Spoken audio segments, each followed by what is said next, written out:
This kid is a weak nobody grinding through C-rank dungeon cleanup jobs, picking up the scraps. The trash real heroes don't even bother touching. In this world, power is everything. The strong get worshipped like gods. The weak are invisible. And Tsuyoshi is invisible, but not for long. Soon, everyone's gonna see him. A legend with power way beyond just raw strength. Tsuyoshi's got one reason to keep going. The thing that makes him a real man. His little sister. Karina's all he's got left. Her legs got wrecked in the accident that killed their parents. If Tsuyoshi's not there for her, the world isn't gonna go easy on someone weak like her. Just another day at work, he decides to push past the limit. He finds a hidden chamber, off every map. At the bottom of a dry well, a skeleton. And in the skeleton's hand, a plain gold ring. He puts it on. Fatal mistake. Or maybe not. The ring bursts into light and rips him straight into another dimension. He wakes up in chains, on an altar, surrounded by massive beast warriors ready to judge him like a criminal. He doesn't even understand what's happening before he hears the verdict. Death by the hammer of the divine king. Lightning that drops from the sky and erases anything it touches. First criminal, gone instantly, vaporized. Second name called his. He starts screaming that it's a mistake, that he fell in here by accident, that he's got nothing to do with any of this. Nobody cares. They throw him on the altar anyway. The lightning drops. He dives sideways at the last second and survives. The entire crowd freezes. Nobody's ever dodged that thing, but the second bolt comes right after. This one lands clean, and right there, body destroyed, on the ground, one breath from death, the ring wakes up. It starts rebuilding him piece by piece. And along with it, pumps in raw power, divine eye, able to scan any creature and read their stats like an open book. Divine consciousness inventory, a storage space between worlds. The whole crowd in shock. This guy should be dead twice over by now. Then he does the unthinkable. Walks straight up to the hammer of the Divine King and grabs it with his bare hand. Nobody's ever touched that hammer. Not even the Beast King himself can move it. The hammer shrinks down in his grip. Level up, level 3. And there's an ancient legend about this exact moment. Whoever lifts the hammer becomes ruler of the entire beastfolk race. That's when Ryuga shows up, the general, a massive winged beast, pure rage, demanding the human drop the hammer and take the death he cheated. Tsuyoshi hits him with Divine Eye, sees every stat, every weakness, every move coming before it lands. Doesn't matter. Ryuga attacks for real. One strike.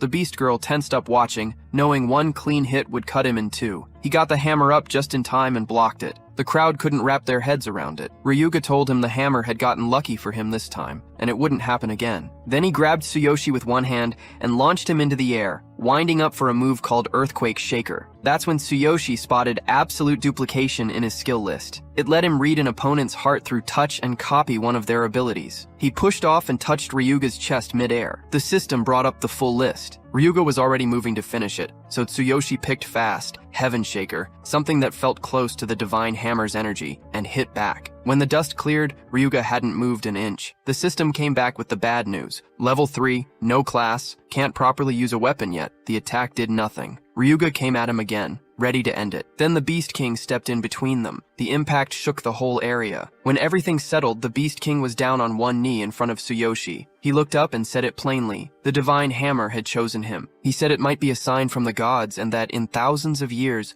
this boy was the first person the hammer had ever accepted. He turned to his people and told them that if this human was truly meant to lead the beast folk, they had to give him the chance to grow into it. Ryuga pushed back, pointing out that the boy was human. The king asked him simply, did the prophecy ever say the chosen one had to be a beastman? He turned back to Tsuyoshi, asked for his name, and laid out the deal. If he was willing to carry the beast folk's future, they'd let him walk free. But he was too weak right now. He had 1 year to get stronger and come back. If he proved himself, they'd settle the question of leadership then. The king marked his forehead with magic and made it clear, if he didn't show up within the year, they'd use the mark to track him down and finish things wherever he was. Tsuyoshi agreed to the terms. He glanced over at the beast girl still waiting for her punishment and used Divine Eye on her. The system put her at level 72, but her name didn't show up. She looked back at him and told him straight, don't let this miracle go to waste. He took that in and knew she was right. There was no time to sit around thinking. Step 1 was staying alive. Step 2 was figuring out how to get back home. He accepted the king's offer but asked for one thing. He wanted the beast girl to come with him. The king agreed. A little while later, he stood outside staring at the ring he'd pulled from that well. He thought back to the voice he'd heard and started putting things together. It all went back to this ring. He still had no idea how to get home, but that was a problem for later. The beast girl came up beside him, called him master in a soft voice, and told him she was ready ready to go. She said she'd made up her mind to stay by his side because he'd saved her, and asked if she could keep calling him that. He got a little flustered. Nobody had ever talked to him like that before, but he said yes. They set off together, and as Tsuyoshi looked around at the world around him, he had to admit, strange as everything was, this place was something else. But suddenly, he remembers his sister waiting for him back home. At that moment, the system shows him a notification that the boundless passage is now available, and the cooldown is 24 hours. He understands that he was brought to this world through the boundless passage. If he uses the same path, he should be able to return. With that thought, he commands the ring to open the boundless passage, to which a bright light shines from the ring, and our hero disappears from there. In a flash, he gets transported back to his original world, sitting at the same well where he was first pulled into the other world. He checks the system and gets surprised to see that the abilities he gained are still active here too, and also the divine hammer is safely stored in his inventory. The system informs him that his stats are shared between both worlds, but items are not. To use items in either world, they must be placed in the divine consciousness inventory ahead of time. As he's processing all of this, he suddenly hears his friends calling out to him, urging him to come out of the well before the cave closes. Looking at them, he feels confused as he has spent about 5 hours in the other world, yet it seems no time has passed here. He realizes time must have been frozen while he was away. With the help of a rope, his friends pull him out of the well. As he climbs up, he wonders if time is also frozen in that other world now. Another question comes to his mind about who is the true owner of this boundless ring. Once he's out, he happily comments that the next awakening test is tomorrow, so he will go to test his new abilities. After returning from the cave, our hero starts remembering his sad past. He sees himself carrying his younger sister on his back, her legs badly injured, and they run through the heavy rain because a powerful monster is destroying the city behind them. While running, he suddenly starts crying to realize their parents are gone because of the destruction. At that moment, his uncle Nakazato appears and tells him to keep moving, otherwise the monster will kill both him and his sister, to which our boy agrees and keeps running. As he recalls these memories, he stands in a hospital beside his sister Karina. She asks if he really plans to retake the awakening test tomorrow since he just came back from work today. He assures her he's fine, and when he asks about her legs, a nurse explains that the nerve pain comes and goes because of nerve damage, so she must take her medication regularly. Our boy then uses his divine eye skill to examine her legs. He sees that both legs are about 98% damaged, with almost no chance of natural recovery. The chance she might walk again is only 1%. He thinks to himself that she should have been able to live a normal life, go to school, hang out with friends, and go on trips, and also realizes that she must have wanted to live each day with a smile. With that thought, he steps outside, feeling sad as she's his only family now, and he can't bear to see her suffer anymore. He decides that he will do whatever it takes to help her stand on her own again. He thinks that if he can become a hero, he might gain access to more resources and information, maybe even find a way to heal her. So he makes up his mind that he will become a hero. Later he arrives at BTG, the awakening test site. Another boy is already being tested. The result shows that he's level 3 with a combat power of 540, which qualifies him as a hero. The doctor hands him a hero's emblem, and the boy walks away proudly. Now it's Tsuyoshi's turn. The doctor looks at him and asks if he really wants to retake the test after failing the first time. He tells him that when he's ready, he just needs to step inside and place his hand on the device. But he also adds that the machine scans every angle, so the result is likely to be the same as before. Our boy steps into the room, thinking to himself that he already knows his level is 3, so he should pass this time. Still, he feels unsure as he doesn't know what his combat power will be. He places his hand on the machine and activates his ultimate physique skill. Suddenly, the entire area begins to shake like an earthquake. The machine lights up and displays the result. Level 3, combat power 5400. He gets stunned as the previous record for a level 3 combat power held for 30 years has just been shattered. Curious about the strength of the Divine King's hammer, he takes it out from his system. But the system immediately warns him that his current level and other conditions are not enough to unlock the hammer's true power. It can only be used for 1 second. Our boy realizes that even 1 second might be enough for the machine to register its strength. He places his hand on the device again and releases the hammer's power. A wave of intense blue energy bursts from the hammer, and he feels sharp pain shoot through his body. The ground trembles again as another earthquake hits the city, and suddenly the machine shuts down due to a blackout. The doctor rushes in and quickly stops him, explaining that the test has been suspended because of the power failure. After leaving the branch, our boy thinks about how dangerous the Divine King's hammer is. He decides not to use it again until he becomes strong enough, since it drains his entire body. Still, he feels happy as he's officially a hero now and has received his emblem card. Later, he heads to the training ground, where a group of other young heroes has gathered. A man named Gaia introduces himself as their trainer. Tsuyoshi uses his skill to check Gaia's stats, and sees that he's level 9 with 1200 combat power. The trainer tells the group that they'll be entering a D-rank dungeon tomorrow. He explains that real field experience will help them figure out which occupation suits them best. Some of the new heroes ask if they can start with physical training instead, but the trainer rejects, saying there's no time for that, and warns everyone that the training will be strict, so anyone who isn't ready can leave now. While listening, our boy quietly thinks about the Beast Girl in the other world, that once the Boundless Passage cooldown ends, he will return and check on her. Later, he returns home where the news is reporting about the recent earthquake in the city, but luckily, no injuries have been reported. At that moment, our boy notices the cooldown is over, so he activates the Boundless Passage and instantly gets transported back to the other world. Looking around, he sees that everything is just as it was before. Even his clothes have changed back to what he wore the first time he was gone from here. As he sits on the ground, lost in thought, the Beast Girl walks up to him and asks if something's wrong. He smiles and gently tells her he's fine, then asks her to lead the way as he wants to level up quickly. She agrees and says there's a level 3 goblin nest nearby where they can train, but she warns him that even though the goblins are only level 3, they're lecherous and dangerous in their own way. He agrees, and they head toward the nest. When they arrive, he points out that she's level 72, so taking down goblins should be easy for her. Feeling surprised, she asks how he knows her level,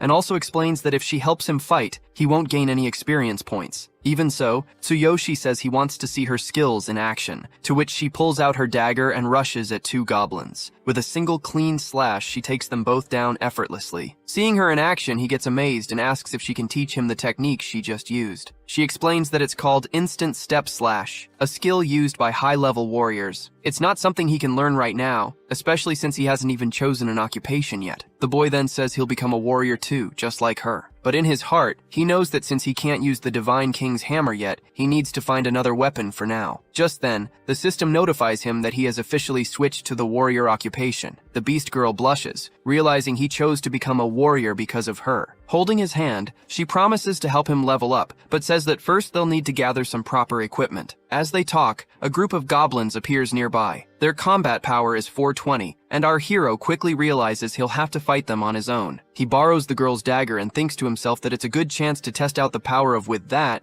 he charges at the goblins, and in a powerful slash, he defeats them instantly. Watching this, the Beast Girl gets amazed, and our hero confidently says he'll take care of the rest of the goblins with ease. He also thinks to himself that by the end of the night, he'll definitely reach level 4. The girl offers him a weapon, but instead, he picks up a goblin's wooden stick and says it'll work just fine for now. She reminds him that they need to hurry and get some basic equipment since he doesn't have any defensive stuff. He agrees, thinking that he'll need not just weapons, but proper armor too. As they walk, our boy remembers the bit of research he did earlier on the Divine Consciousness inventory. Unlike normal storage, items placed in this special inventory can be used in both worlds. He notices there are only 2 slots right now. One is already taken by the Divine King's hammer, which means only 1 slot remains. Reading through the system's instructions, he learns that the number of slots will increase as he trains and grows stronger. While thinking about this, he stares at the girl, to which she feels confused and asks if there's something on her face. He just smiles and says he was checking to make sure she was still following him. Suddenly, she tells him to look ahead as there are more goblins, and they're level 4. She warns that the deeper they go, the stronger the goblins get, so he needs to stay alert. As she steps forward to attack, our hero realizes that stronger goblins mean more experience points. Without hesitation, he leaps at them, eager to fight by himself. With just one powerful strike, he defeats all the goblins instantly, and comments that the higher the enemy's level, the more experience he gains. But he also notices his wooden stick is broken and too weak to keep using. The girl watches in shock as she can't believe he defeated them all using such a poor weapon. As they go deeper, the goblins grow in number and level, but Tsuyoshi's explosive power makes their numbers meaningless. While fighting, he thinks about how he never expected the bonuses in this world to be so big, and also, he is leveling up much faster than before. After finishing off the last goblin, he remembers his time working as a cleaner, when heroes took all the good items and experience points. Now, he can keep all the experience for himself, and these monsters seem to give even more experience than before. Then they find a hiding spot near the goblin boss. The girl warns that the boss looks dangerous and says it has been possessed by darkness. Our boy feels uneasy to hear that this world has darkness too, and she explains that enemies possessed by darkness are extremely powerful. The boss is level 6, but with darkness possessing it, its strength grows exponentially. She adds that she will handle the goblin boss alone since it's dangerous, but our boy refuses and says that he will take it down with his own hands. He thinks about the ones who killed his parents and vows to kill them all. With courage, he leaps at the boss and kicks it hard in the head, but the boss easily throws him aside. The boss tries to attack with its huge tongue, but the girl quickly cuts it off with her dagger. Our hero stands up, thinking that anyone who is an enemy to his sister won't be allowed to kill him. He activates ultimate physique on his right hand and shouts that if he doesn't have a weapon, he will use his own body. With a powerful punch, he strikes the goblin boss, to which the boss shatters into pieces and gets defeated. At that moment, Tsuyoshi's level rises to 4, and he happily says that he will now wipe out all the darkness. Then the system alerts him that his right hand is badly injured and needs immediate treatment. The pain becomes overwhelming, and just as he's about to collapse, the Beast Girl catches him and gently assures him that she has medicine that will help. She applies the medicine to his injured hand, and after about an hour, our hero wakes up feeling much better. His body has healed well, and the girl feels happy to see that the medicine worked. She tells him it's time to go collect their rewards, to which he agrees. When they arrive at the reward spot, the system notifies him that the rewards have been added. In front of them are 2 treasure chests, one normal and one dark. Our boy gets surprised to see such valuable loot. He opens the dark chest first, and the system announces that he has received the Dark Goblin set. He suddenly remembers that he has only 1 slot left in his Divine Consciousness inventory. Hoping for the best, he presses the yes button to store the set, and feels pleased when the entire set fits into that 1 slot. Then he turns to the girl and asks if she knows how to sew. She confirms, and says she's been sewing her own clothes since she was a child, and even has her sewing kit with her. Later, under a beautiful night sky, the girl sits beside him and sews a shirt for him. He watches her work and feels genuinely happy. Now that he has leveled up, he knows it's time to return to his original world. He tells her they should settle down for the night to rest and recover, and she agrees. Together they find a place to sleep. Sometime later, our hero returns to his own world, at the same place he was in before being transported. Feeling exhausted, he thinks back to how he and the girl found a quiet spot to stay, and how he had to wait for her to fall asleep before sneaking back here. He lies down on his bed, ready for sleep, knowing that tomorrow he'll enter a cave for the first time in this world. The next morning, he opens the system and selects the Dark Goblin set. When he presses the yes button, the system displays the set's skill, Roaring Tentacles. When it will activate, this skill lets out a loud scream that stuns all low-grade enemies within earshot. Our boy smiles, excited by how useful the skill is, but then he realizes that there's a risk. As if other heroes see him in this rare outfit, he could attract trouble. Also, many heroes won't hesitate to kill others and steal their equipment. Realizing that, he presses the other button to make his clothes look normal again. He thinks to himself that he still has a few minutes before the meeting and should get something to eat. Suddenly, he receives a call from the nurse who tells him that some scary men are at the hospital, trying to take his sister Karina. They say she owes them money. Hearing this, our hero gets shocked and remembers borrowing money from those men. But he's confused why they're after his sister, as he's been paying them back every week, just like they agreed. Feeling angry, he rushes to the hospital to save his sister. At the hospital, the men are treating her badly. They say her brother borrowed money but didn't pay it back on time, so now they're taking her as part of the contract. One of the men thinks that they lent the money because the boss likes this girl and because she could be sold for a good price on the black market. Karina insists her brother couldn't have signed such a contract, but the man says her brother's weekly payments barely cover the interest. As he grabs her face and speaks harshly,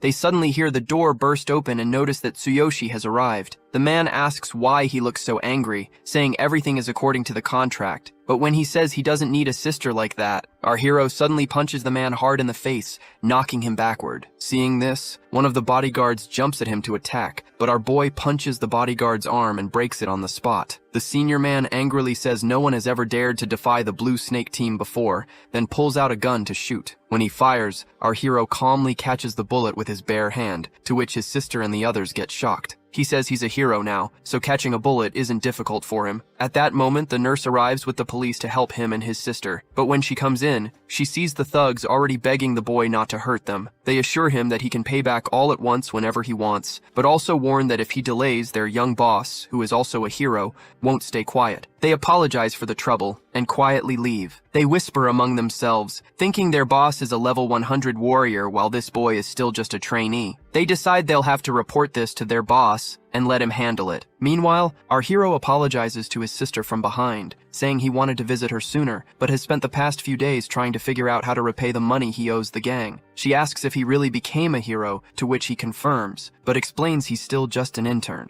He'll only be officially recognized after completing today's mission in the cave. He recalls that he borrowed $60,000 from the Blue Snake Gang to pay for his sister's treatment. If he tried to earn that money steadily, even as an official hero, it would take far too long. So he decides the only way is to sell all his hero gear. Later, he arrives at the entrance of the cave with a group of other trainees. Their trainer stands in front of them and says that today's mission will test their abilities to determine if they're ready to become full-fledged heroes. But he adds one strict rule that any hero equipment they find in the cave must be handed over to him. Hearing the trainer's words, Tsuyoshi recalls hearing something similar before, but he reassures himself that there's probably nothing valuable in a low-level cave anyway. The trainer then explains that as long as they follow his lead and obey instructions, they should have no problem passing the exam. However, in return for becoming official heroes, each trainee must pay him 20,000 yen. At this moment, our boy speaks up, asking why they have to pay when they're already handing over any equipment they find. The trainer simply says those are his rules, and adds that if he is too poor to pay, he can register for the solo test instead. Hearing this, the other guys whisper that no intern has ever passed the solo test,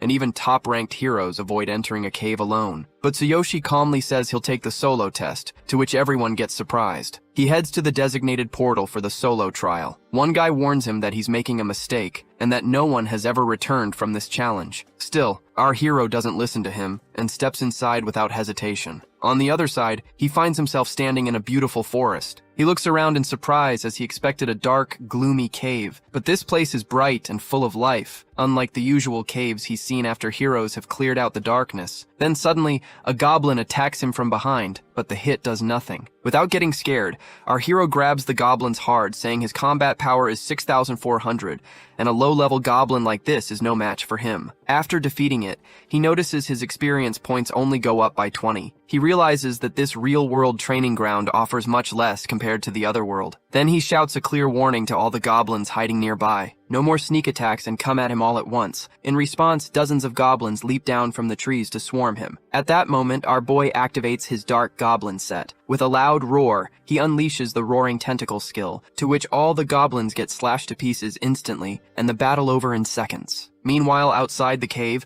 the trainer checks the timer and thinks that it has been nearly an hour, and assumes Tsuyoshi must be dead by now. But to his shock, our hero suddenly steps out of the portal, alive and having completed the solo test. Meanwhile, Gaia steps out of the portal with the rest of the group, and proudly claims that if it weren't for him, they would have all been dead long ago. He then demands 40,000 yen from each of them instead of the original 20,000, saying he saved their lives. Just then, he gets a call from the guy who was supervising Tsuyoshi. His expression changes to shock upon hearing that the boy has passed the solo test. Without wasting time, he rushes over to see for himself. He confronts Tsuyoshi and asks how he managed to clear the test, despite being only level 4. Our boy is calmly cleaning goblin blood off his clothes, and when the trainer suspiciously asks if he used high-grade gear, he simply comments that nothing is impossible, and maybe it's thanks to the 20,000 yen the trainer tried to charge him. Hearing this, the trainer angrily grabs his collar and demands an answer. But the boy mocks him again, pointing out that someone with only level 9 and 1d200 combat power doesn't seem very impressive for a guild trainer. Then the trainer throws a powerful punch at him, but our hero catches it with ease, to which the trainer gets stunned that this boy was able to stop his strike so effortlessly. He grows more suspicious, pulls out a dagger and demands him reveal what he's hiding. But when he tries to stab him, the dagger shatters on impact, completely broken by our hero's ultimate physique skill. Realizing this could expose his secret and draw unwanted attention, our boy quickly pretends to be terrified, acting like the dagger scared him. Just then, another official arrives and shows the trainer Tsuyoshi's identity verification, confirming that he is now a certified hero. Later that night, our boy returns home, and as he lies in bed, he reflects on how he started attracting attention, especially from Gaia. He also finds himself thinking about the Beast Girl still in the other world. At that moment, Gaia arrives at the building with another mage, intending to kill our hero and steal his equipment. The mage is level 10 with a combat power of 3,500, and he uses magic to try to break the door lock. But before he succeeds, our boy suddenly kicks the door open and smashes the mage in the head with the stick using Heaven Shaker. He immediately senses the pressure as this mage is 6 levels above him,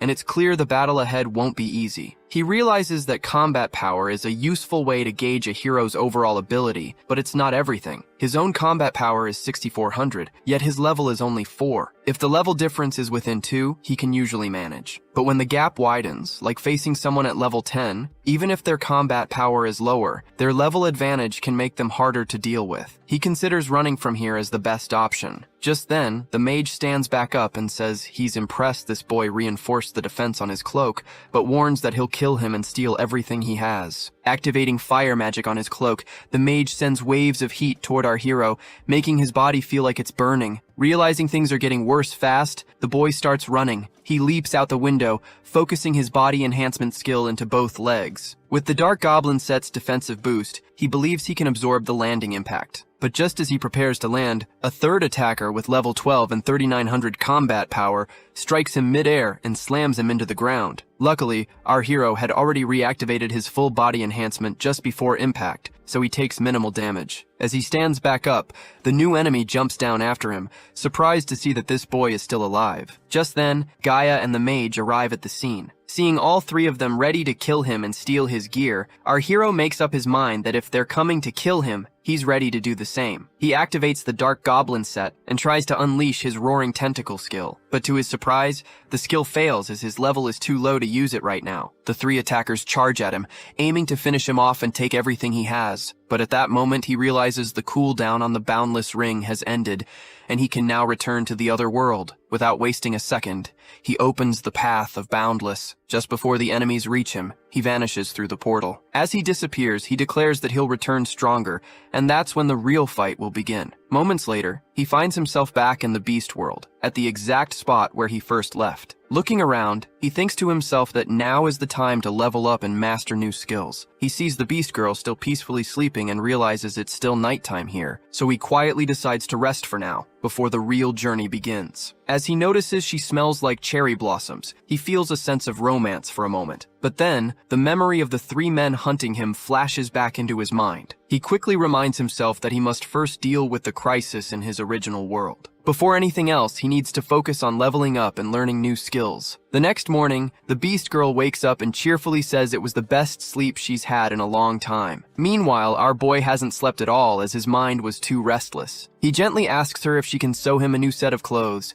saying they'll move out soon after. She agrees. And as they talk, she explains that to learn skills, he needs skill scrolls, and the fastest way is to study at the Combat Academy. Together, they head to a small combat academy in the Beastman tribe. An old Beastman greets them and asks if he is the human the Beast King is interested in. He then lays out the conditions for enrollment that he must first reach level 6, and then pass an entrance exam. Hearing this, our hero feels a bit discouraged. The Beast Girl looks guilty and apologizes, saying she spent so much time training in the caves that she didn't know about these requirements. He reassures her, saying it's fine as he just needs to level up first, and he'll come back later. She then tells him that there's a nearby low-level cave perfect for training and gaining experience. As they both walk away, the old Beast Man mutters that if the Beast King weren't interested in this boy, he would have torn him apart right here. He also makes harsh remarks about the Beast Girl. Hearing this, she feels guilty, thinking it's her fault her master is facing all this trouble. She decides to tell him the whole truth and quietly leave. But our hero suddenly turns back, and by grabbing the old Beastman by the collar, he warns him that if he ever speaks like that again, he'll tear his mouth apart. He demands the old man apologize to the Beast Girl immediately. The old Beastman says he's just stating facts as the girl is a hybrid of human and beast,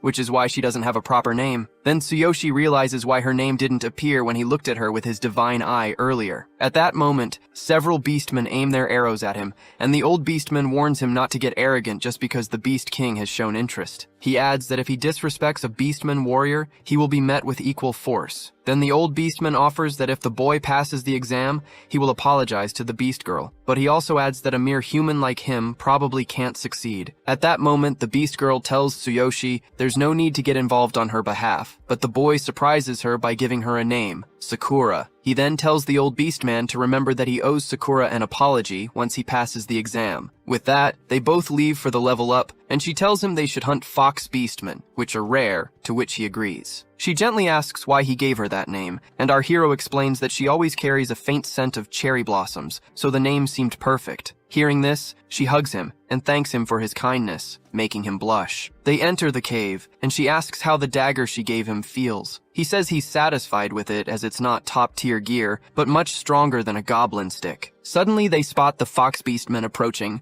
who are at level 5 with 720 combat power. He tells her to stay back and guide him as usual because he wants to gain the experience on his own, so she doesn't need to interfere. She agrees and steps back as our hero charges toward the Fox Beastmen, eager to test out his new dagger. She reminds him that the Fox Beastmen are quick, and warns him to avoid using wide swings. As the battle begins, our boy quickly notices how fast they are. But once he activates his ultimate physique, the Fox Beastmen are caught off guard, and he says that with their level and combat power, they can't even put a scratch on him. He slashes with full force, instantly taking down 3 of them. Watching them fall, he thinks to himself that leveling up in this world is much faster, and since there's no competition for resources, he can monopolize all the experience. But then, his thoughts drift back to the 3 men in his original world. They're not only higher level, but also possess greater combat power. Even with his strength, the gap in level makes them hard to defeat. He realizes he must close that gap and acquire at least 4 new skills. Then he turns to Sakura and tells her that he has to reach level 6, and when he does, he'll make that old beastman bow his head and apologize to her. As they move deeper into the cave, they spot the Dark Fox Beastman boss roaming ahead. It's a level 7 enemy, carrying a massive sword that immediately catches our hero's attention. The size and power of the weapon look like a perfect fit for him, and he wonders if it might drop after the fight. Sakura notices his interest and asks if he wants the sword. She assures him that most enemies do drop items, but the drop rate depends on the item's rarity. She adds that it's best to keep hunting until they get what they need. Efficiency also varies depending on the cave, and using special items can help increase the chances. Hearing this, our boy realizes how similar this world feels to a game as it has drop rates. He focuses on the boss, and his system brings up the details that the sword is called Black Cold Light, and its drop rate is only 6%. But then the system shows another option that he can exchange certain items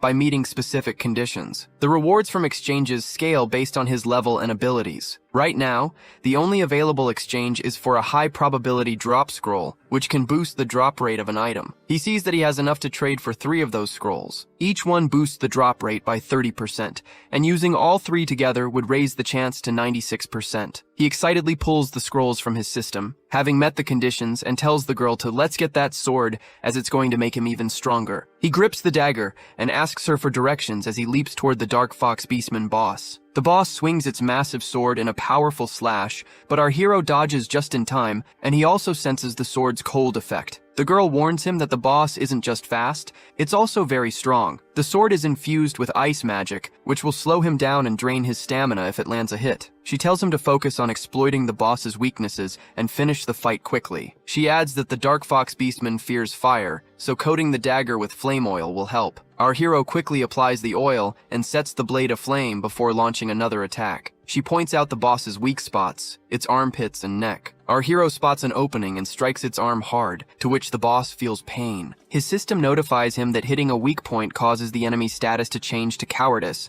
which doubles the damage they take. Feeling encouraged, he prepares for another strike, and the girl advises him that enemies in this state reveal their weak points more clearly, but warns him to stay alert and dodge carefully while looking for the next chance to attack. As our hero leaps at the boss, it tries to strike him, but thanks to Sakura's earlier advice, he dodges the attack just in time. He notices the boss is starting to look tired, and this is his chance. Focusing his ultimate physique into his arms, he delivers a powerful slash to the boss's neck, causing massive damage. Without wasting a moment, he follows up with a final blow, driving the dagger into its head, to which the Dark Fox Beastman boss gets fully defeated. Then our boy quickly uses the drop scrolls before the loot appears. The sword's drop rate jumps to 96%, and moments later he's thrilled to see the Black Cold Light sword drop, along with a large gain in experience points. He picks up the sword and feels amazed as he has never held a weapon that feels this powerful. He thinks to himself that with this blade, he might actually be able to defeat the 3 enemies waiting for him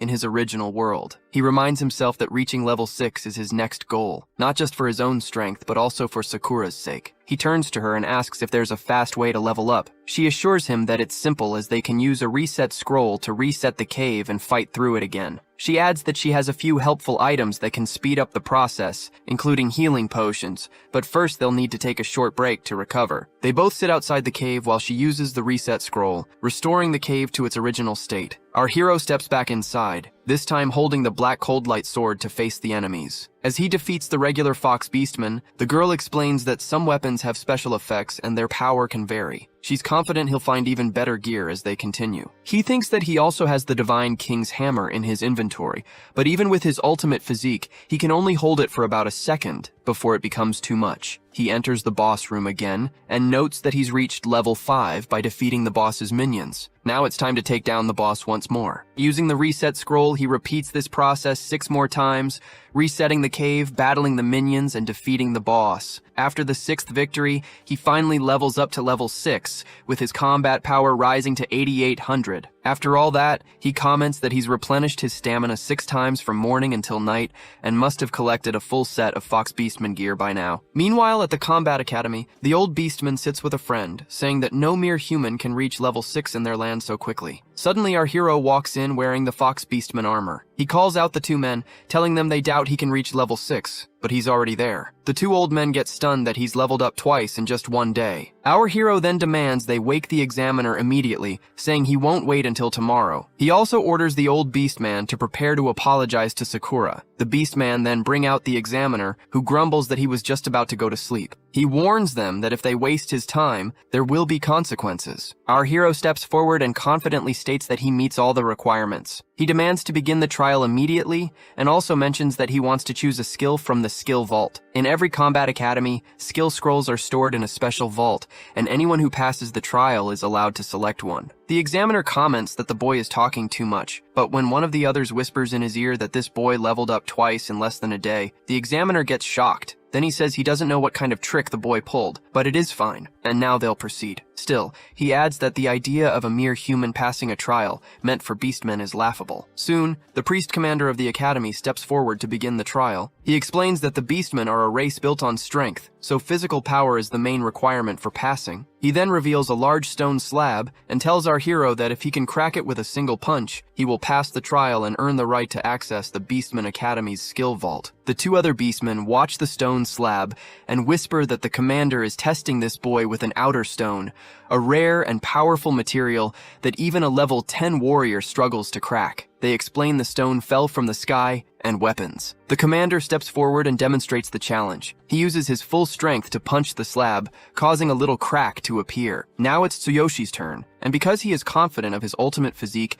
he decides to fine-tune his enhancement to increase the power and impact of his right fist. Activating ultimate physique at 50%, he delivers a powerful punch, to which the stone slab shatters instantly into pieces, and the beastmen get totally shocked. Our boy remarks that he used a lot of force, but it wasn't too difficult. The beast girl tells him that he can now access the skill vault, but when he asks the commander if he's passed, the commander rejects by claiming the cracks were caused by his own earlier demonstration, so breaking the slab doesn't count, meaning Tsuyoshi borrowed the beastman's power rather than proving his own strength. The commander continues the test, saying the next trial is the Iron Bar Bending Challenge, one of their traditional strength tests. The goal is simple, as he has to bend an extremely tough iron bar using only brute force. Our hero activates ultimate physique at 50% and easily bends the bar as if it was nothing. The commander gets stunned, but still refuses to acknowledge his success. He declares they'll now use the most primitive method, arm wrestling, where if the boy can last 10 seconds against their strongest warrior, he'll be considered to have passed. Our hero agrees without hesitation, and when the strongest warrior steps forward, he activates ultimate physique at 70% and defeats him instantly, to which the commander gets speechless. Then our boy states that he has completed all 3 trials and passed, and the surrounding beastmen agree. He then turns to the old beastman and reminds him of his promise to apologize to Sakura. The old beastman steps forward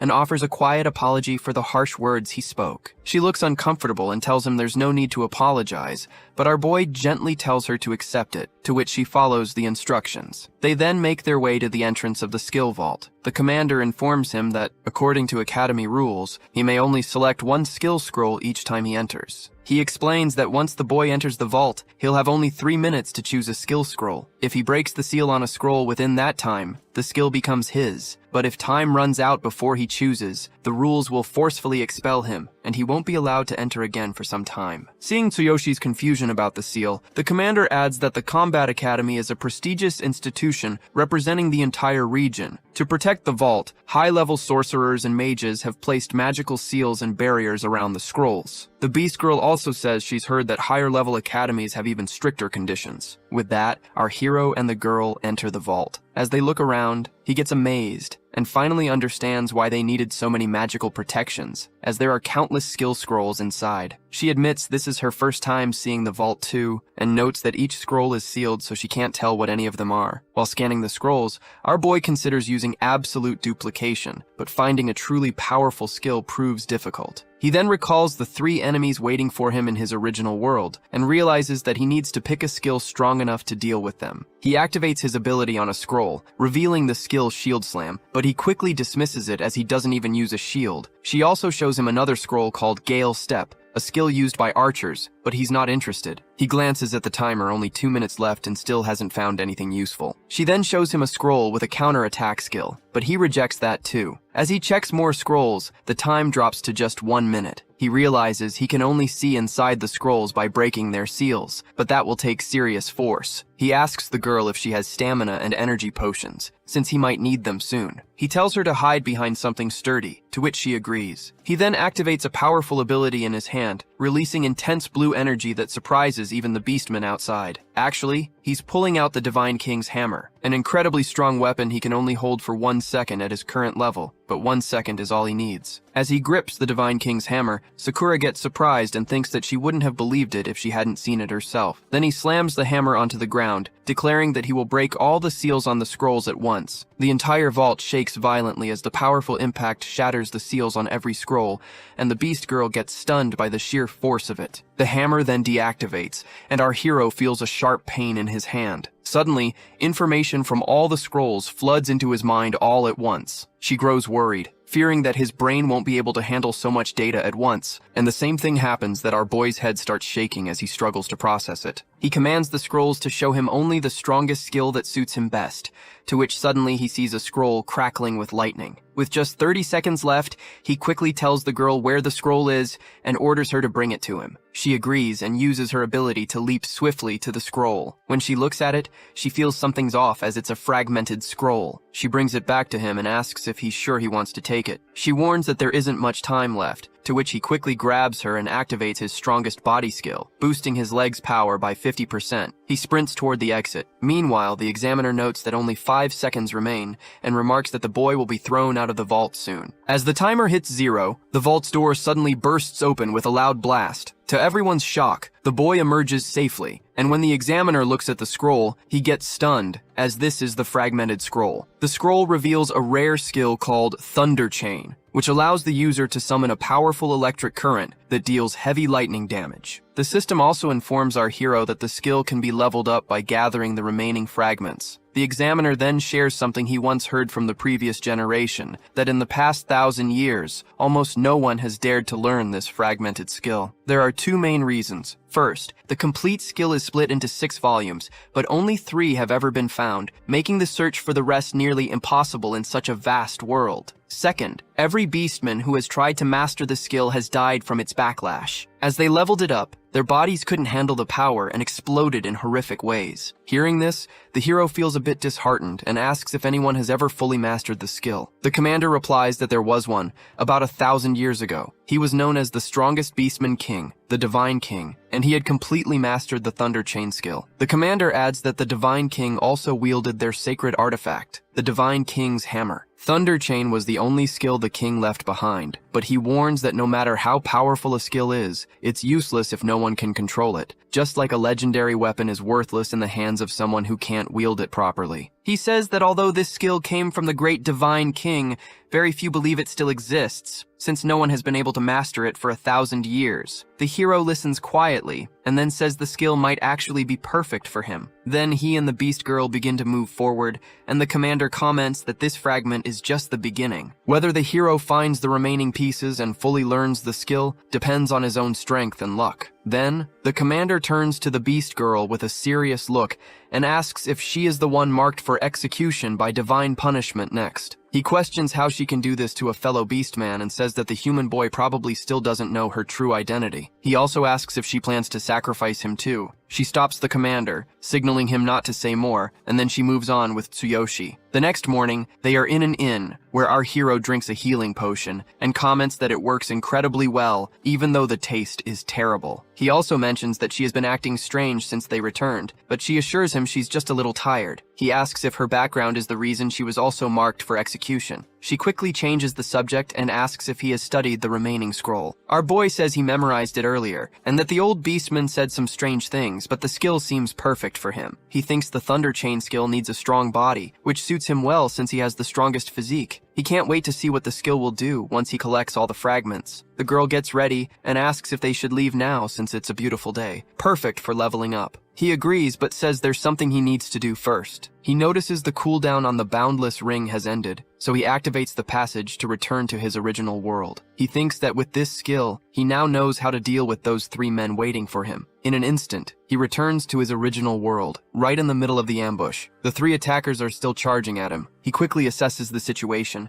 and thinks that to activate his new skill, he needs a weapon. Thankfully, he has access to his divine consciousness inventory, so he pulls out the black freezing flash sword, stunning all 3 men. They mutter that this boy must be hiding something powerful, but once they kill him, they'll loot everything. Our hero raises the sword to the sky by declaring that they were the ones who started the fight, and then activates the sword's ability along with his new skill, Thunder Chain. The ground beneath him trembles as a surge of powerful energy radiates from the blade. A blinding bolt of lightning crashes down from the sky and strikes the 3 men directly. They scream in pain, their bodies paralyzed by the electric shock to which they fall on their knees. The mage realizes that they completely underestimated this boy, as he is nothing like before. One of the men begs for mercy, but our hero shows none, and with a swift slash he strikes the man's neck and kills him on the spot. Seeing this, Gaia warns him that they are members of the crazy wolf gang, but the boy doesn't respond, and without hesitation, he cuts Gaia down as well. The mage grows fearful as the hero approaches to finish him off, but he throws an adhesive blast fruit, a magical explosive, right at the boy. When it hits, the fruit detonates with a powerful blast. The mage grins proudly,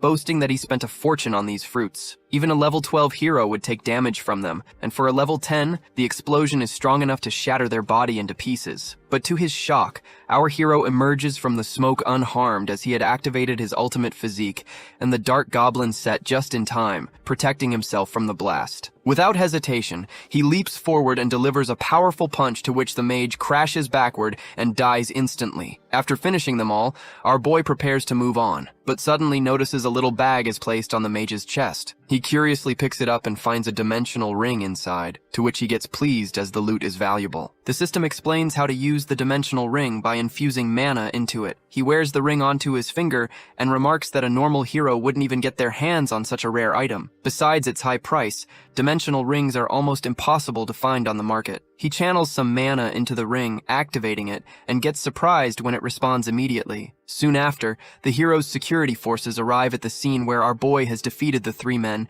and begin inspecting the area. But Tsuyoshi had already left quietly and erased all traces of himself from the spot, feeling safe for now. He also finds a smartphone from Gaia, and when he enters his information code, the phone rings. It's a call from his school teacher, Lily. She tells him she's noticed he hasn't come to school even though winter break ended over a week ago. She understands that he wants to leave school for his sister's sake and because of financial troubles, but she insists she doesn't want any of her students to quit studying like this. He thanks her and admits that money isn't the real problem, as she already knows he's been afraid of being bullied. The teacher encourages him to be brave and promises to pay his tuition fees if he comes back to school tomorrow. He thinks that the teacher doesn't know he's become a hero now, but realizes she's the only person who truly cares about him. He remembers how he thought he didn't want to go back to school because there were no good memories there, but after talking with her, he feels ready to return tomorrow. As a hero, he also vows to make those bullies pay for what they did. Meanwhile, the leader of the crazy wolf gang sits in his office. When he hears that his 3 men were killed and their loot, including the dimensional ring, has been stolen, he gets angry, but he reveals that he had already placed a tracker on the ring, so he knows exactly where the thief is. He orders his men to bring the thief to him, to which all the men agree. The next day, our boy arrives at school with his sister Karina,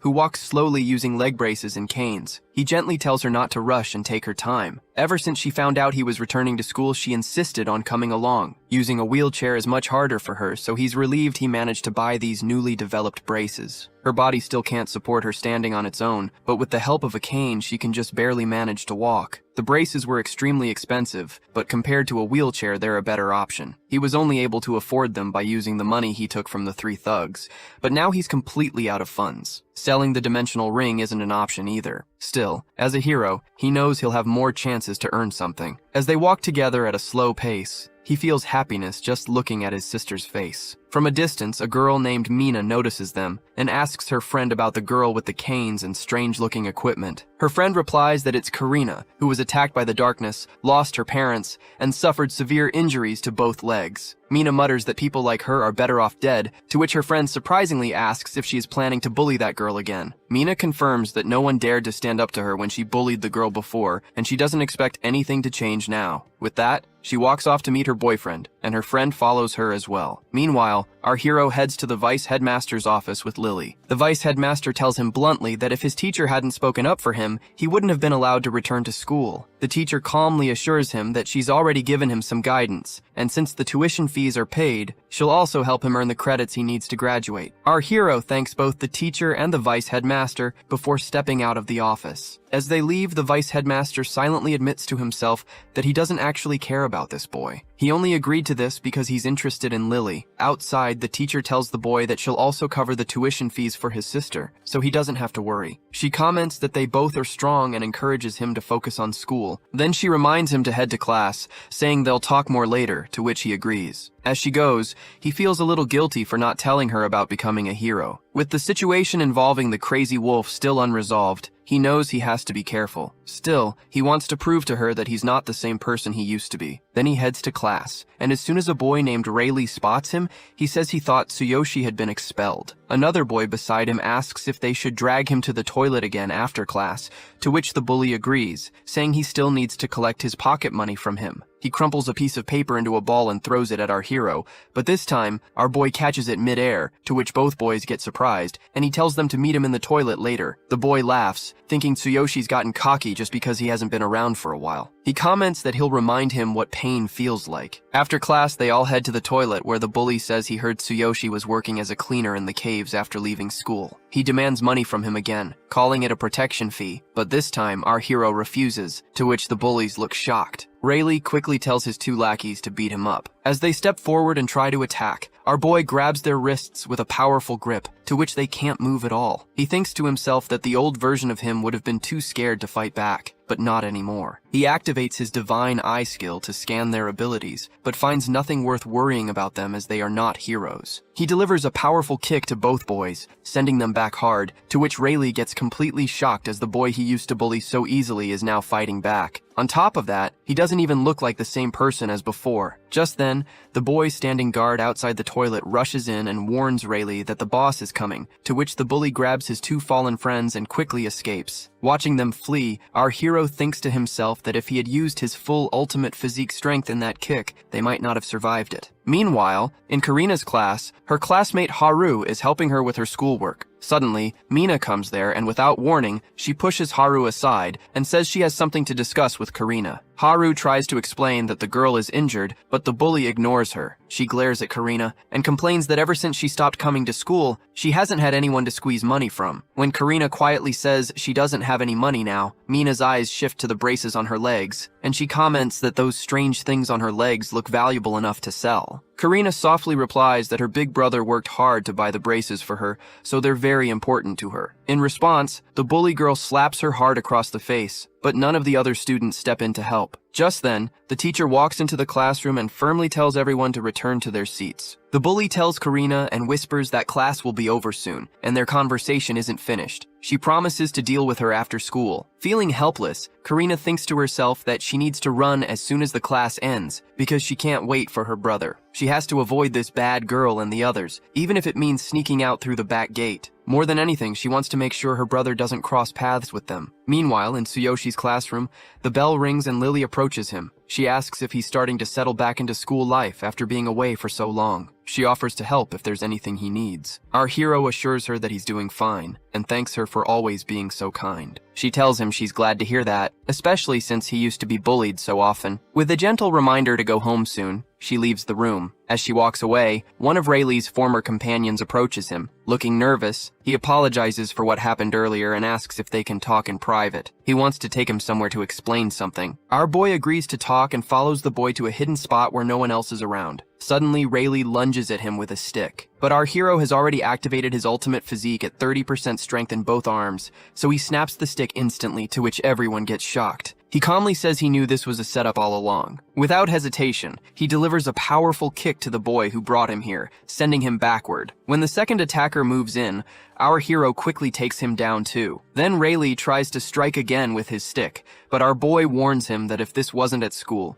he would have killed him by now, to which the bully gets scared. Our hero then slaps him hard, sending him backward. Meanwhile, Karina runs toward the back gate, steadying herself with her braces. She thinks to herself that she needs to escape through the back gate and then circle around to the front to meet her brother. As she walks carefully, she reaches a staircase and tries to go down slowly, struggling with her injured legs. Suddenly, the bully appears behind her and pushes her hard, to which Karina falls down the stairs and starts bleeding. The bully girl walks up to her and demands to remove the leg braces herself. Meanwhile, at the front gate, our hero waits patiently, wondering why his sister hasn't arrived yet as they had promised to go home together. Just then, Haru rushes over and tells him she saw Karina heading toward the back gate and urges him to go check immediately. Our hero moves toward the back gate, looking for his sister, but he feels confused about why she's there. He notices Haru acting strangely and senses that something is wrong. As he searches, he reaches the stairs, and when he looks down, he gets shocked to see his sister lying injured at the bottom. She looks up at him with a smile, asking why he's here. She says it's her fault that she fell down the stairs, but when he uses his divine eye skill on her, the system reveals that her injuries were caused by someone else. He realizes she wasn't hurt from falling. She was beaten. She calls herself stupid and points out that even her walking stick is broken. When she says she doesn't want to be a burden on him, he gently tells her that they are family, and family is never a burden. Then she asks about the braces, worried if they're still okay. He confirms they are, to which she feels relieved. He carefully lifts her onto his back, and together they head home. As they walk, he asks if she remembers the last time he carried her like this, when darkness attacked the city, and he feels how much she has grown since then. She confirms and says that ever since that day, they've always stayed together. He tells her that she's the only one he has, and from that moment on, he's wanted to grow stronger to protect her. Now that he's become a hero, he promises not to let her go through something like this ever again. He gently sets her down on a bench and tells her to wait here as he forgot something and will be back soon. Meanwhile, in the classroom, Mina sits with her boyfriend Billy and a friend. They're laughing, bragging about how Mina beat up that girl. But despite this, the bully girl complains that it's a shame she couldn't take that girl's leg braces, as she could have sold them for a decent amount of money. Her boyfriend reassures her, saying if the braces are really worth something, he'll get them by tomorrow. Then the other girl speaks up, asking if it's safe to go that far since Karina's older brother is back at school. She heard he was expelled and now works as a cleaner. The bully girl says that if he's just a cleaner, then he's nothing more than trash, and they don't need to worry about him. The girl adds that Karina used to be quite popular before her legs were injured, and a lot of boys liked her because she was so cute. Hearing this, Billy says that if that's the case, he'll definitely go meet that girl, to which the bully girl feels jealous. But her boyfriend quickly leans closer and assures her he doesn't mean it that way. She teases that after he steals that girl's braces tomorrow,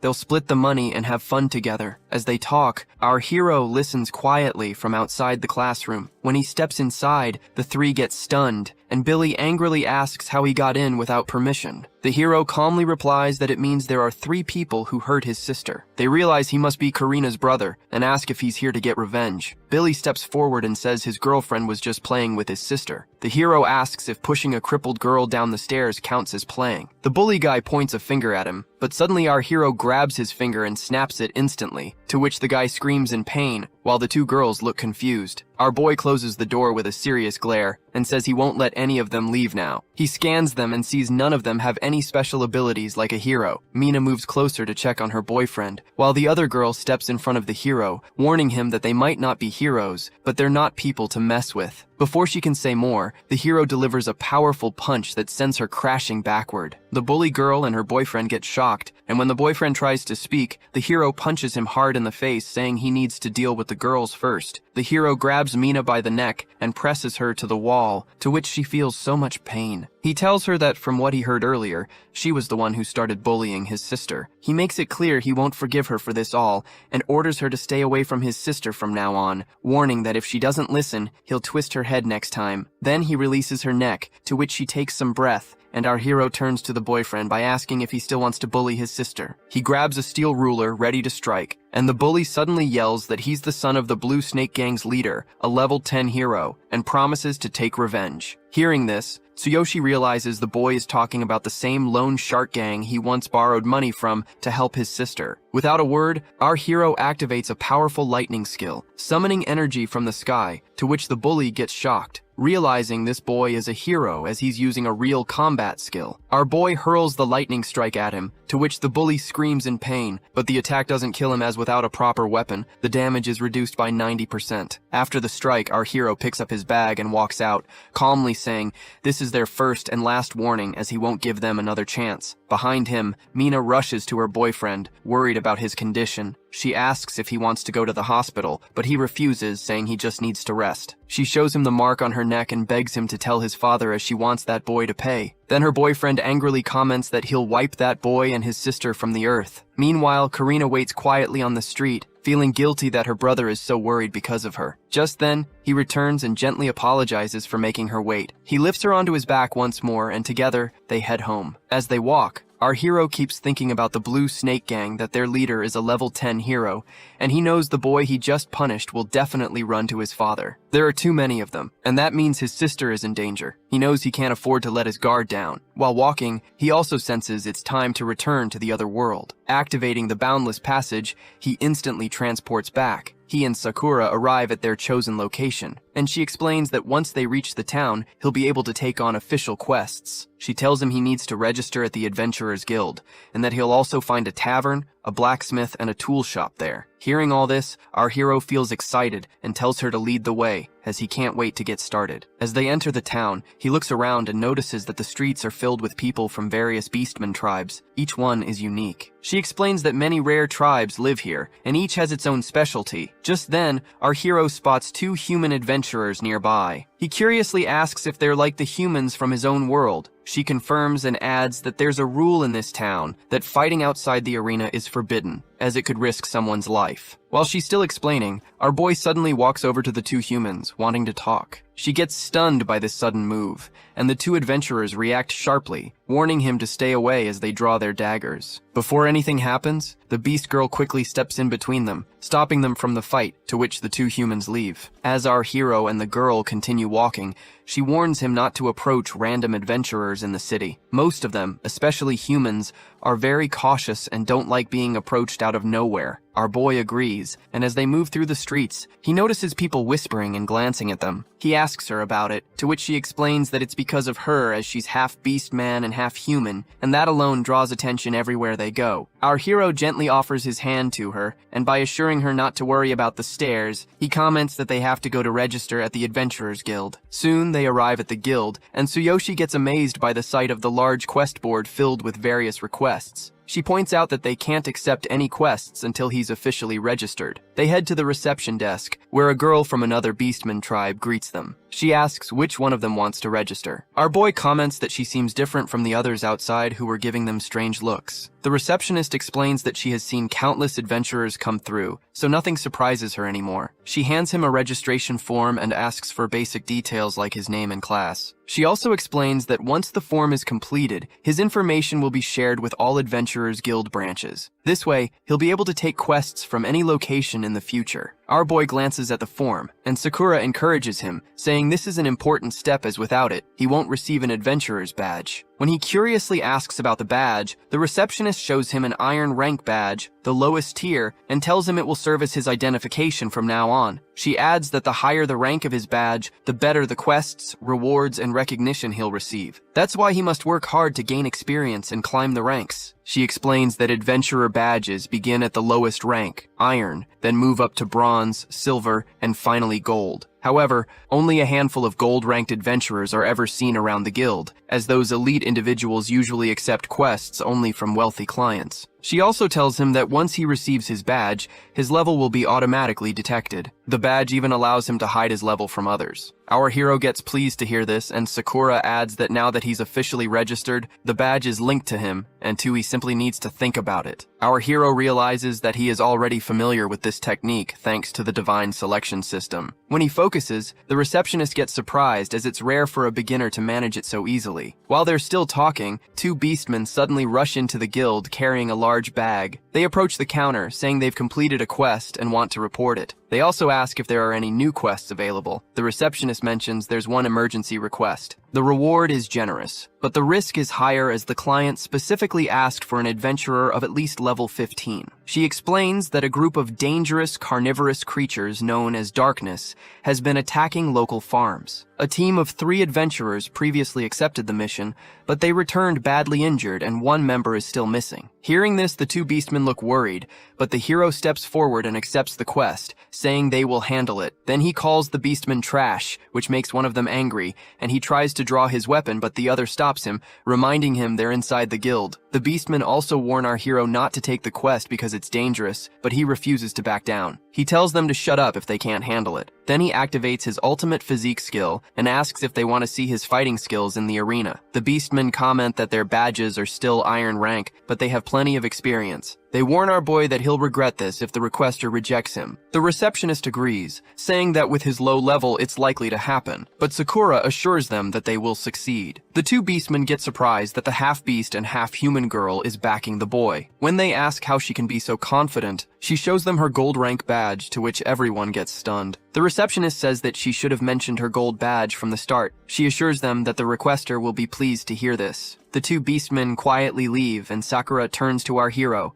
calling him master, and says this quest will help him level up. The receptionist watches them go, confused about why a gold-ranked adventurer is calling this boy a master. Later, they arrive at the farm, and the beast girl points out that this is where many carnivorous darkness creatures live. Our hero admits he didn't know she had a gold badge. She explains that she joined the Adventurers Guild when she was young, and has completed many quests with different groups. Once she reached the level requirement, she upgraded her badge to gold. Our boy gets impressed and comments that she's amazing, to which she blushes but warns him that their enemies here look very strong. He looks through the doorway and spots a swarm of disgusting level 10 carnivorous darkness. She explains that these creatures are made of darkness, which corrupts any living being it touches, driving them berserk, boosting their strength, and in the case of weaker creatures, even robbing them of their intelligence. She says they're just like those dark goblins, and it was this same darkness that turned the slimes into corrupted versions of themselves. She warns him that they're extremely dangerous, and only thunder element attacks are effective against them. Hearing this, he says that his Thunder Chain Fall skill is perfect for the job. He's excited as this is exactly the kind of opportunity he brought his weapon for, and it's a chance to level up. But just as he's about to draw his weapon and charge in,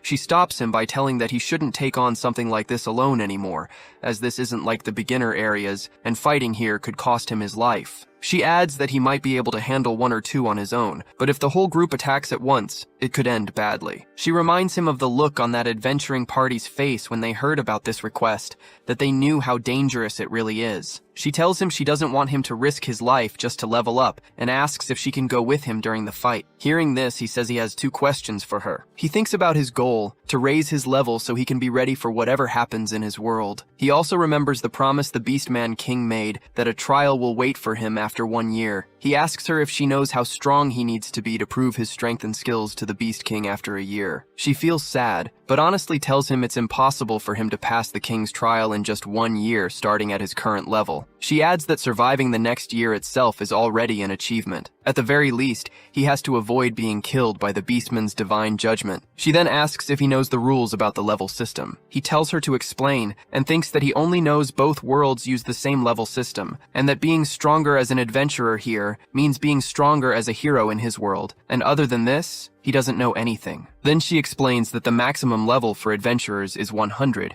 and the current Beastman King is already at level 92. She says the reason he holds that position is because of his unmatched combat skills and his incredibly high level. The Beastman King, the Human King, and the Elven King each represent the peak strength of their respective races. She tells him the reason she said it's impossible for him to pass the King's trial is because there's a limit to how much an adventurer can grow. The higher someone's level gets, the harder it becomes to level level up, and eventually they hit a where they just can't grow anymore. To make her point, she uses herself as an example that despite being an adventurer for over 20 years, she's still only level 72. She has tried countless times to go beyond that, but it's her limit, and everyone has one. She adds that in order to pass the Beast King's trial, he needs to be at least level 50. But for a normal adventurer, reaching level 50 takes a lifetime, and doing it within just 1 year is practically impossible. After hearing everything, he tells her not to worry, as she already knows he's not just a normal adventurer. He reminds her that he stood up even after receiving divine judgment, and he was able to lift the Divine King's hammer. So as long as he can reach level 50 within a year, he'll be fine. It might be impossible for others, but for him, it's within reach. He thinks to himself that everything is possible thanks to the ring, the very reason he's in this world. He has the divine selection system, and he's the chosen one. With that, he believes he can overcome anything. Hearing his words, she feels some hope and tells him he's definitely a legend. Then he pulls out his freezing sword from the system and starts walking toward the corrupted slimes, ready to hunt them down. But before that, he asks her his second question, that if he were to fight a level 10 warrior along with dozens of minions at the same time, what level he should be to have an advantage. She answers that for a battle like that, he would need to be at least level 12. He confidently says he'll reach level 12 in about a week,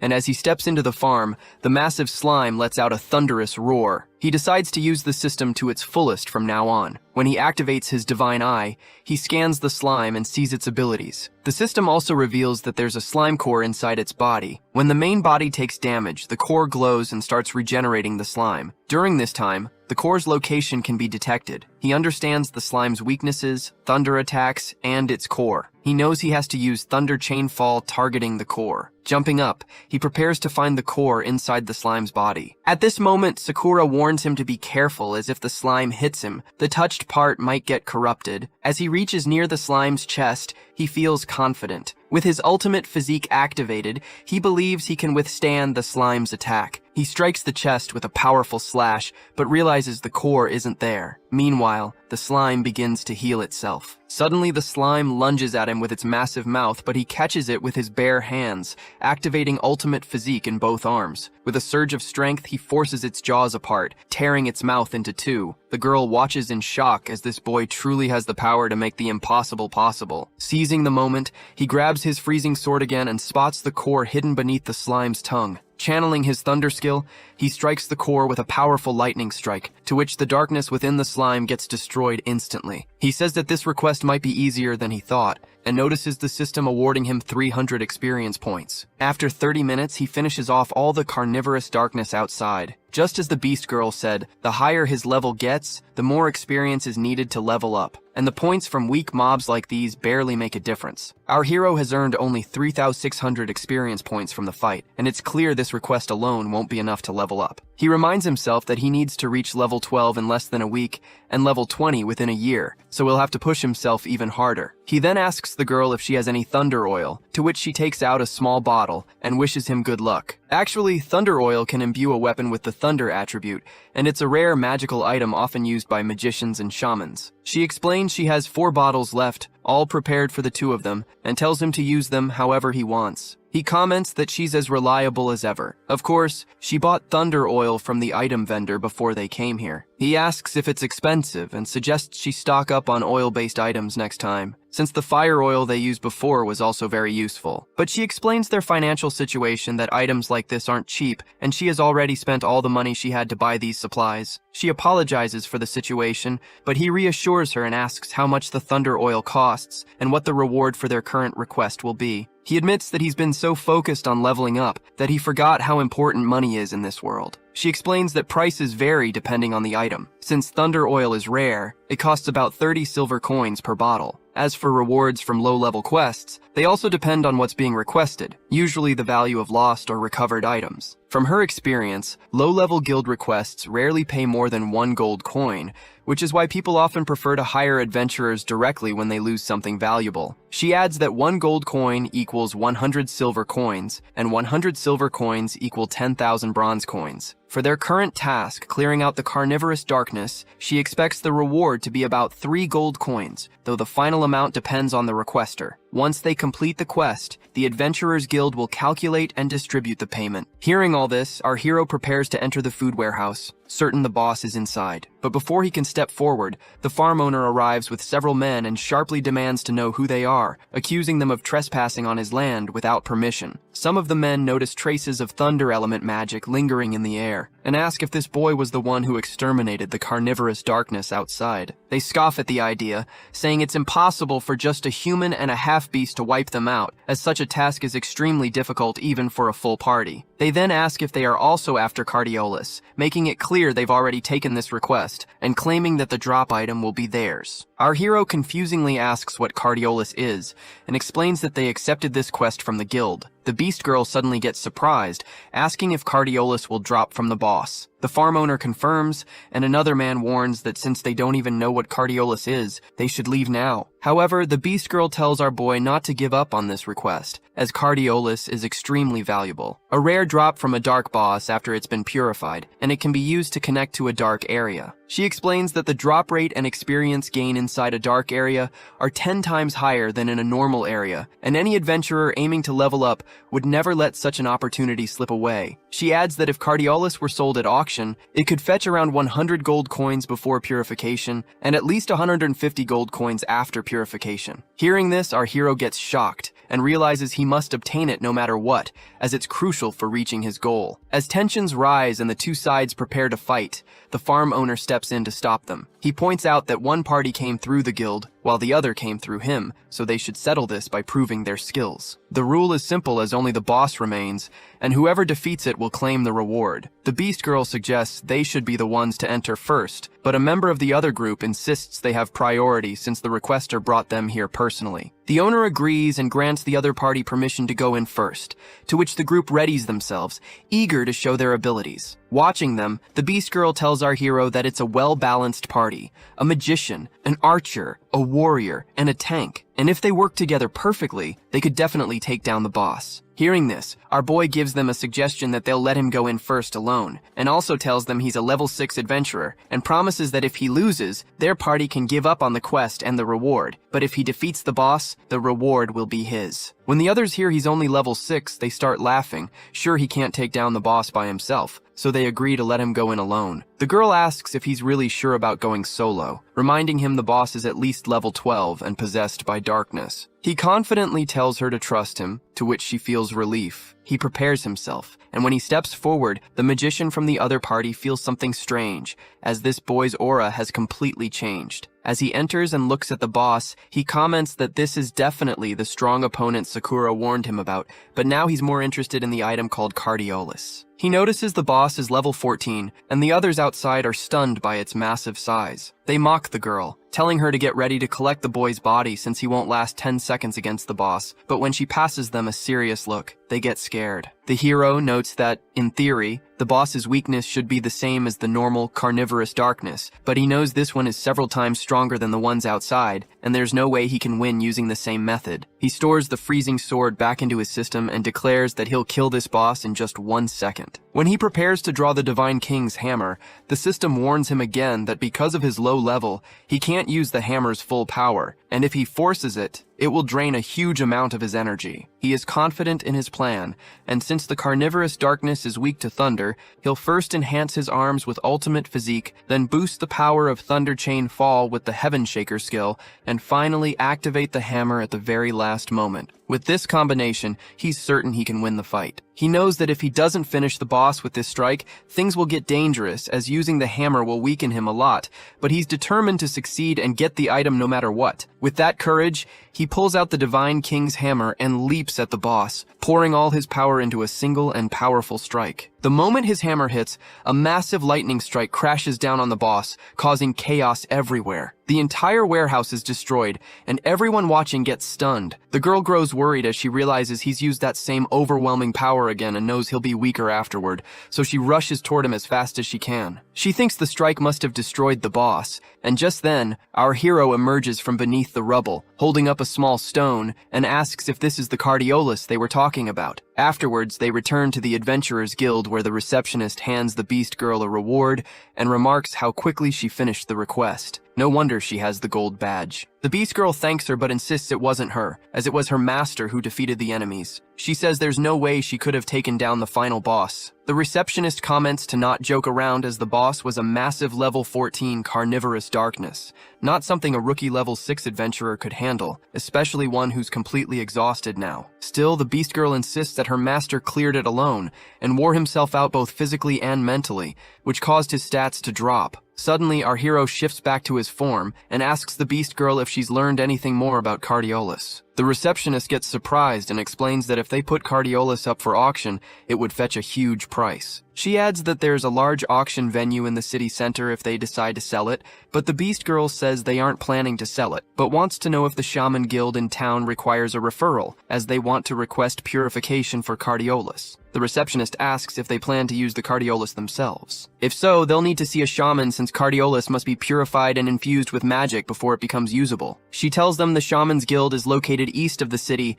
and offers to write a referral letter. However, she warns that with the upcoming shaman exam, there's a chance they may be turned away. While the receptionist steps away to prepare the letter, the hero asks the Beast Girl about the shaman exam and whether shamans also have ranks. She explains that shaman is an honorary title, similar to pharmacists or elven awakeners, and it's earned through an exam. Shamans are divided into 6 ranks, and like awakeners, they can craft unique medicines and items, with higher-ranked shamans producing far more effective and expensive results. The hero then wonders if shamans are different from ordinary adventurers. The Beast Girl confirms, explaining that shamans, pharmacists, and awakeners usually avoid direct combat. They're considered a more noble class among adventurers, not only because they create rare and valuable medicines, but also because their work can influence the strength gap between adventurers. She explains that in the world of adventurers, there's a saying that fears one high-level shaman more than 10 high-level adventurers. A skilled shaman can create medicines and items powerful enough to decide the outcome of battles. Some rare medicines even help with leveling up, which is why adventurers seek them out so desperately. Of course, pharmacists and awakeners are also highly valued. She adds a story as an example that a level 80 warrior once offended a silver-ranked shaman, and in revenge, the shaman summoned dozens of adventurers above level 80 to hunt him down. Since then, everyone has understood just how terrifying and influential shamans can be. As she is finishing her explanation, the receptionist returns with a referral letter. They both thank her for her kindness and head toward the Shaman Guild. Outside, they see a long line of magicians waiting for the entrance exam. She explains that many candidates come from prestigious families, schools, and organizations, so passing the exam is extremely difficult. Still,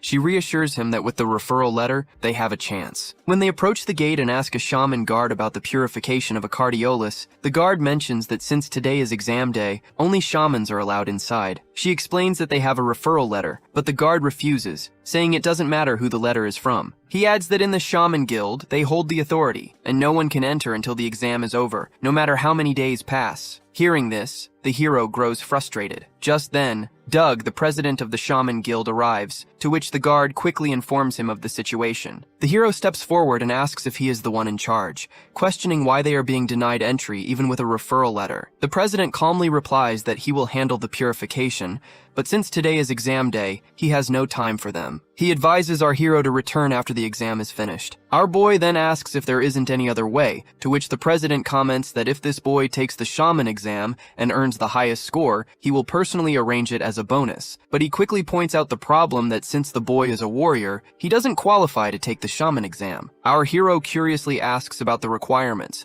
to which the people around laugh at him, and the president explains that to become a shaman, one must at least have the aptitude of a magician, because at its core, a shaman is a type of magician. He explains that the most basic requirement is to pass 2 tests, potion creation and item crafting. Once those are cleared, one can become a white shaman. Hearing this, our hero asks him to lend him his staff, to which the president looks surprised, and the guard reacts angrily. But our boy calmly says that if he borrows the staff, he will prove his qualifications. The president agrees and hands it over, saying it has no level restrictions. The Beast Girl quietly asks what he plans to do, but when he reassures her, she relaxes as she trusts his words. Then our hero places his hand on the guard's chest and thinks that if his guess is right, he can duplicate a magician's skills and channel them through the staff as a medium. As his absolute duplication skill activates, countless skills appear before him, but he chooses one called Shining and declares that if he can successfully cast magic, it will prove his worth to take the shaman exam. With the staff in hand, waves of magic spread around him, and he tells the beast girl to close her eyes, then casts the Shining spell, to which the president quickly raises a shield to block the light, confident that such a basic spell won't affect him. Just then, the system informs our hero that he can amplify the spell's power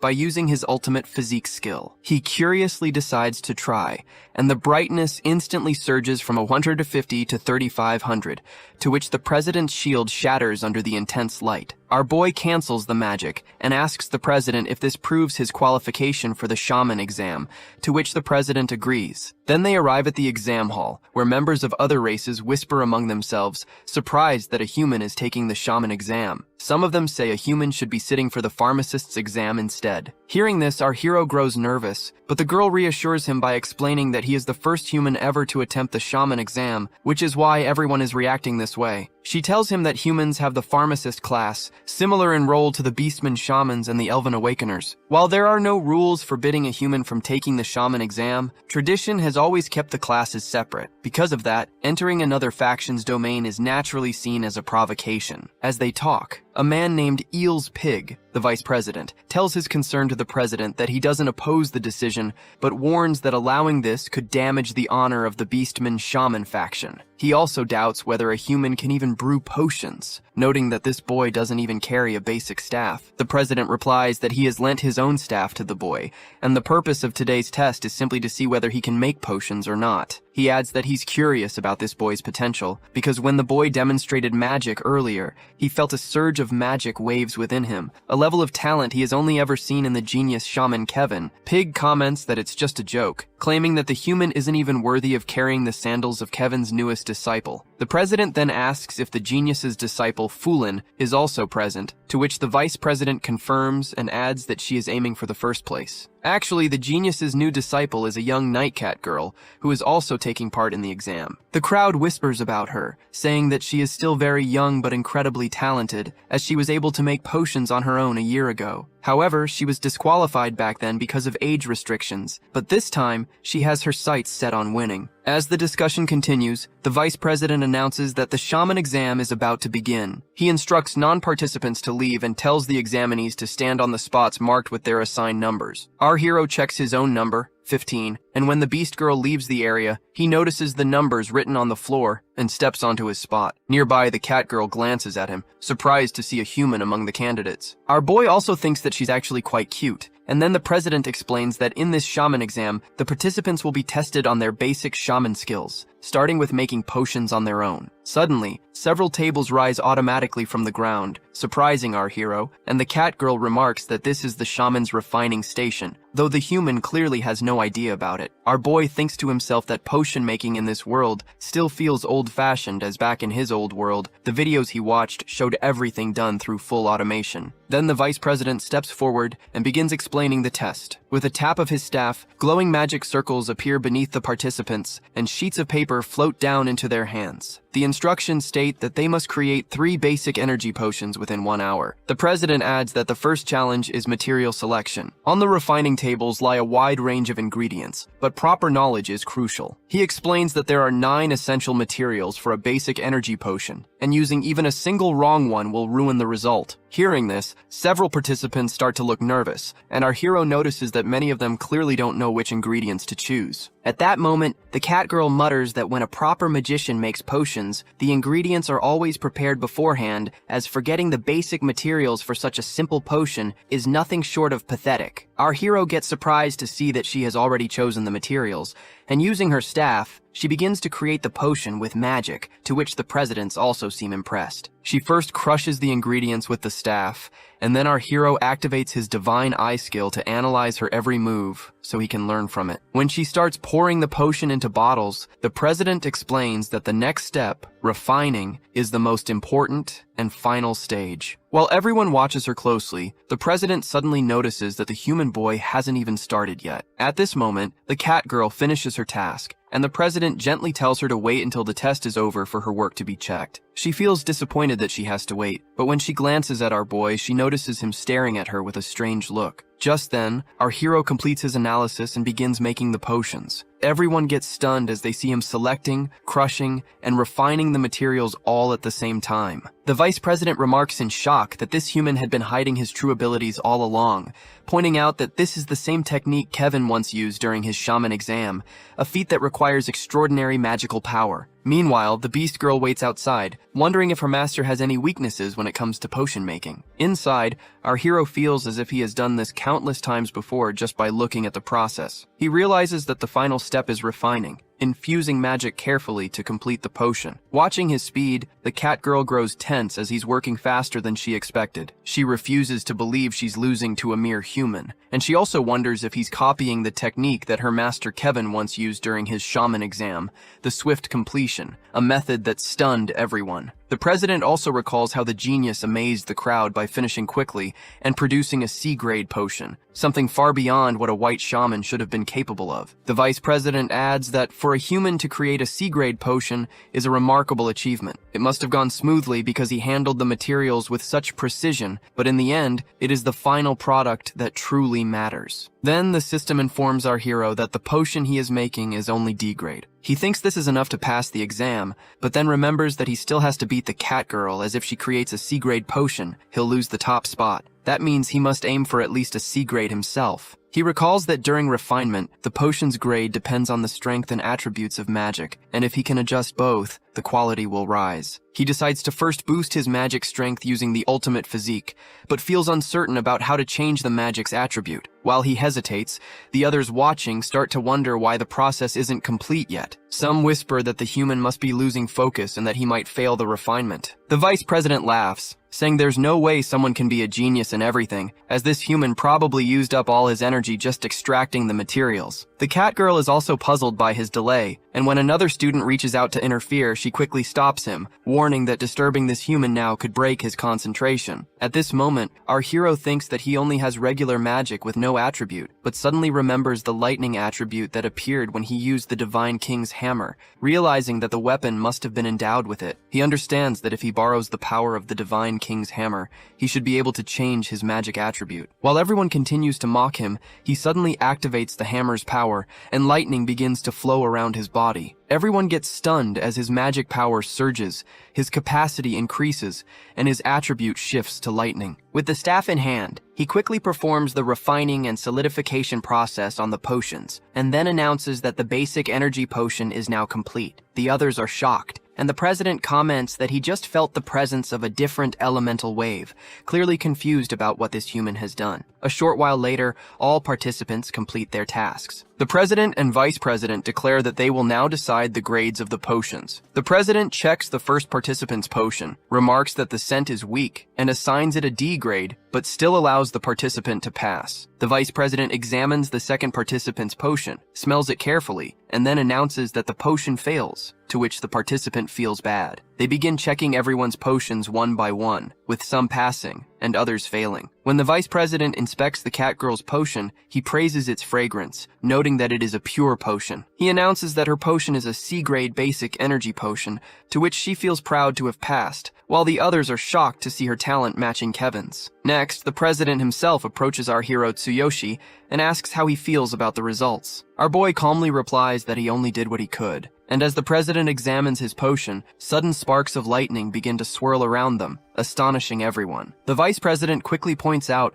that this is a supernatural phenomenon, proof that the potion is at least B grade. The cat girl gets stunned as well, realizing that only someone with power equal to her master could create a potion of this level. The president comments on the potion's rich scent and the phenomenon it caused, and by turning to Pig, he declares that they were wrong, as this human boy might be even more terrifying than the genius Kevin himself. He then announces that because this boy produced a B-grade potion, he takes first place in the shaman exam. Meanwhile, the Beast Girl waits anxiously outside when our hero finally arrives, apologizing for making her worry. Curious about the results, she asks how he did, and he proudly tells her that he placed first, to which she gets amazed. Then they both head to the president for the purification of Cardiolus, where the president questions if he truly wants to purify it, reminding him that he already holds great power, but our boy explains that he needs to do it in order to level up. Hearing this, the president assures him that since he earned first place in the exam, his wish will be granted. The vice president then asks who taught him potion making,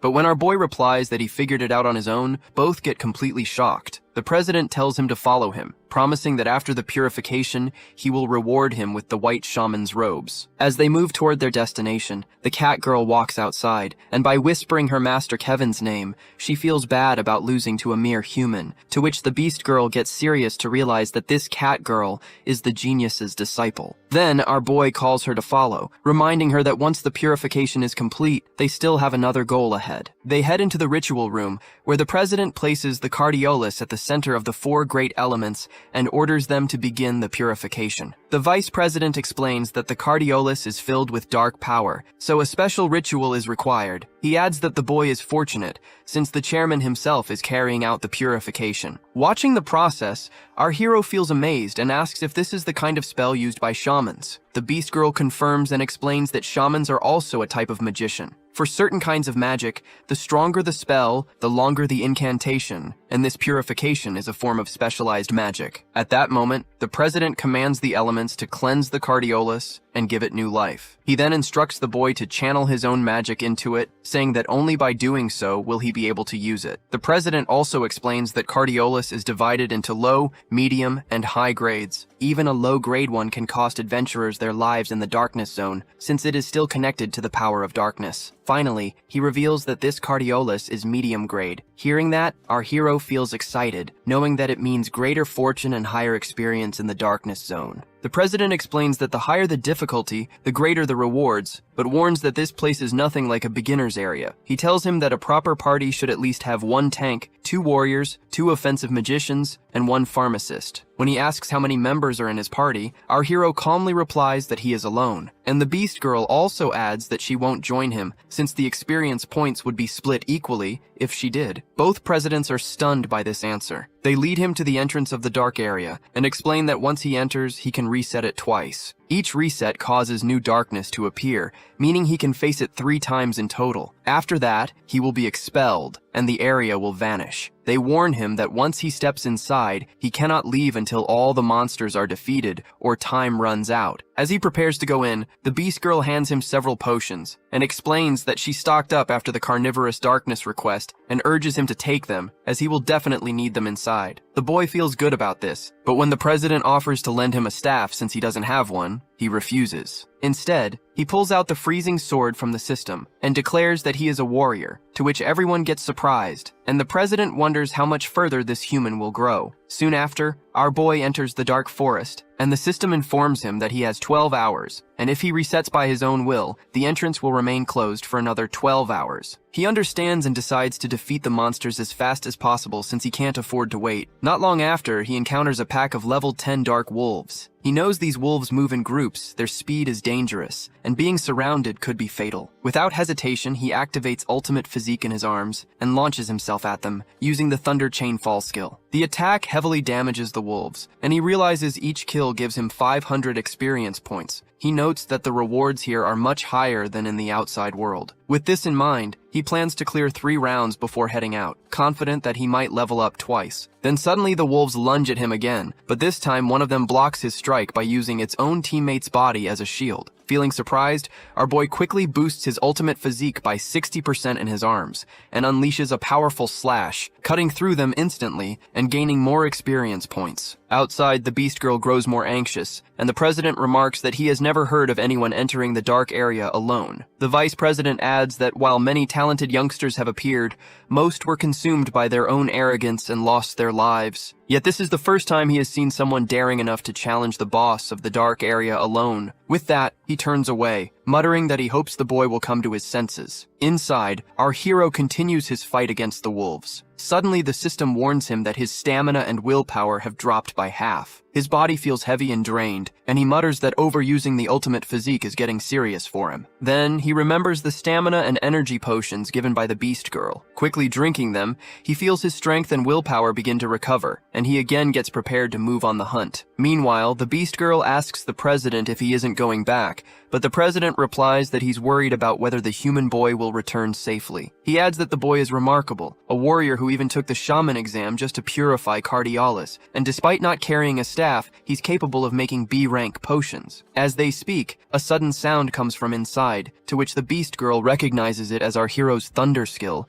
and feels relieved knowing her master is still safe. Inside, our boy unleashes Thunder Chain Fall on a pack of wolves. His powerful strike defeats them instantly, raising his total experience to 12,400 out of 15,000. Seeing this, he mutters that only the boss remains, and defeating it will be enough to reach level 7. He finally arrives at the entrance of the boss room, but feeling a bit drained after clearing all the minions, he decides to rest for a while before challenging the boss. He drinks some more energy and stamina potions, wincing at the bitter taste because, compared to the convenient capsules from his original world, these are unpleasant, but their effects are far stronger as his strength quickly returns, and he rises to face the boss. Opening the massive door, he senses a powerful presence. A towering pig-like creature steps forward, and it's clear this is the boss of the dark area. He immediately activates Ultimate Physique in both arms, but before he can make a move, the beast suddenly leaps at him with shocking speed, slashing down with its sword. Our hero just manages to block with his freezing blade,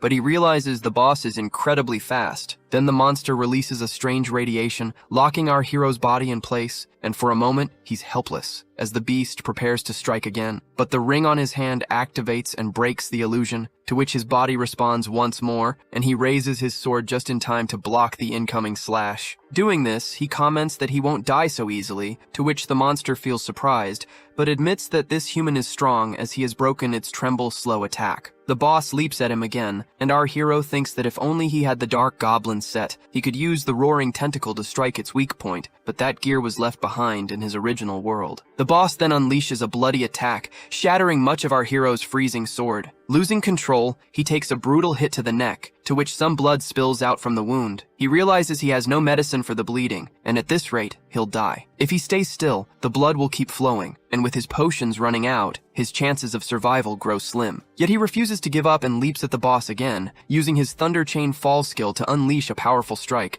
But to his shock, the boss effortlessly drives the thunder attack straight into the ground instead. The boss steps closer to him and declares that he will end his life without even using the sacrifice skill. Swinging its massive sword, the boss unleashes a powerful strike that causes a huge blast. The impact takes away some of our hero's health, but as the dust clears, the boss gets surprised to see that this human boy has activated the very same sacrifice skill. Our hero thanks the boss for approaching him, explaining that this allowed him to copy the sacrifice skill with his absolute duplication ability. At this moment, his entire presence shifts, radiating overwhelming strength and pressure. He states that he will finish the fight using only his bare hands, without relying on any weapon, and the system also informs him that his ultimate physique has now been enhanced by 3 times, pushing his power to an entirely new level. The boss gets stunned and demands to know how the boy can use the darkness skill, but our hero comments that it's very easy for him. Without wasting a moment, he leaps forward with incredible speed and slams a powerful punch into the boss's stomach,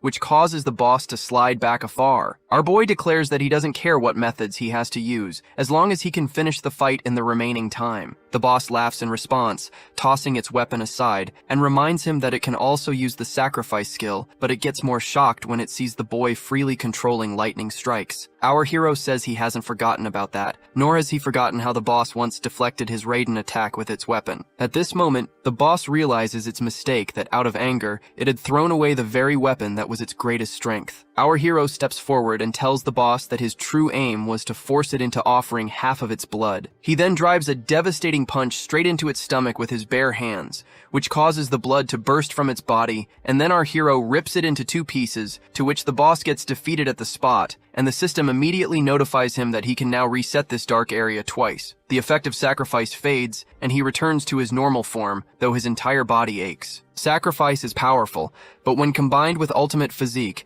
it puts a heavy strain on him. At that moment, the system informs him that he has obtained the boss's weapon, to which he feels good, as it has come out at the right time since he lost his own weapon. He picks up the weapon, the bloody misssaw, which inflicts wounds that cannot heal. Reading further instructions, he learns that if he challenges the dark area again, he will receive a 50% experience bonus. He also notices that he is leveled up to 7. However, he mutters that sacrifice is a troublesome skill. Its damage doesn't fade away, and instead of boosting his condition, it only wears him down. Unsure of what to do next, he debates whether to step outside and rest. If he dives into another round right away, he knows the boss fight will be unavoidable. On top of that, the Beast Girl warned him earlier that it would be dangerous not to leave and replenish supplies after the first round. But he also reminds himself that his plan is to gain 6 levels in 1 week, reaching level 12. To return safely to his original world, he must keep leveling up, so he cannot ignore the bonus experience. With that thought, he presses the challenge button without hesitation, resetting the dark area to face the boss again. Outside, the Beast Girl feels worried because he still hasn't come out. The president reassures her, saying the boy might have chosen to continue since the challenge offers extra experience. Still, he feels uneasy, as if the boy had lost. He should have been forced out already, yet he remains inside. The Beast Girl mutters that the boy promised to return after the first round. Just then, the Vice President Pig returns from his nap. Seeing the situation, he asks if the fight isn't over yet. He mocks that the first round has already ended,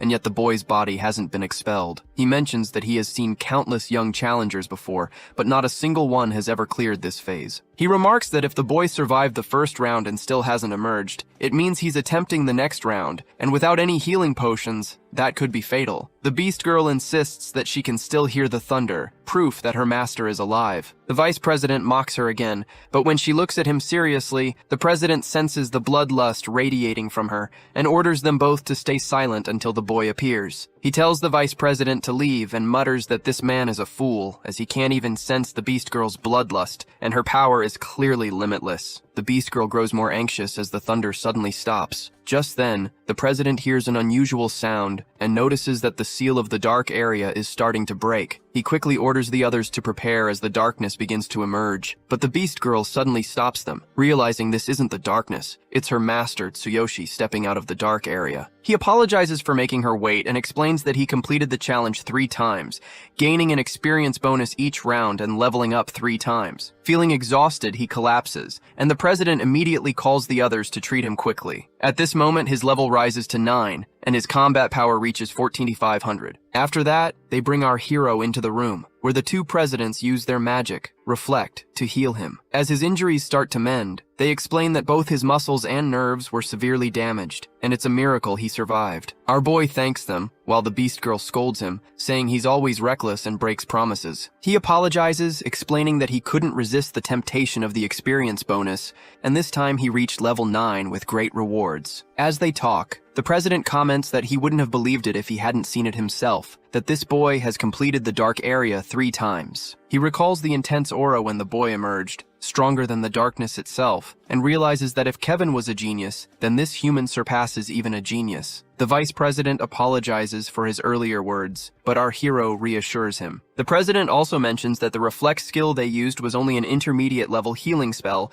and they've restored him as much as possible, but the deep injuries remain, leaving his body in critical condition. He also tells our boy that when he emerged, his body was covered in wounds, with internal bleeding and nerve damage everywhere. If they had delayed treatment even slightly, he would have died. He notes that it seems his body used some secret technique or magic, but warns him not to rely on it, as the lingering danger could hinder future leveling. Our hero feels surprised and realizes the sacrifice skill might be affecting his mind, as he briefly sees 2 strange eyes. When the Beast Girl asks about it, he brushes it off, saying he's just a little tired. The President then gives him a special medicine, instructing him to take it once a day and meditate afterward to absorb it more effectively. The Vice President surprisingly asks if they really intend to give such medicine to a human. The President explains that it's Kevin's favorite medicine, and will greatly help heal his body. He also suggests that it would be even better for the boy to meet the genius directly, as if he has the talent, the genius might take him as an apprentice and teach him even more advanced knowledge of medicine. He explains that the genius is one of the few people on the continent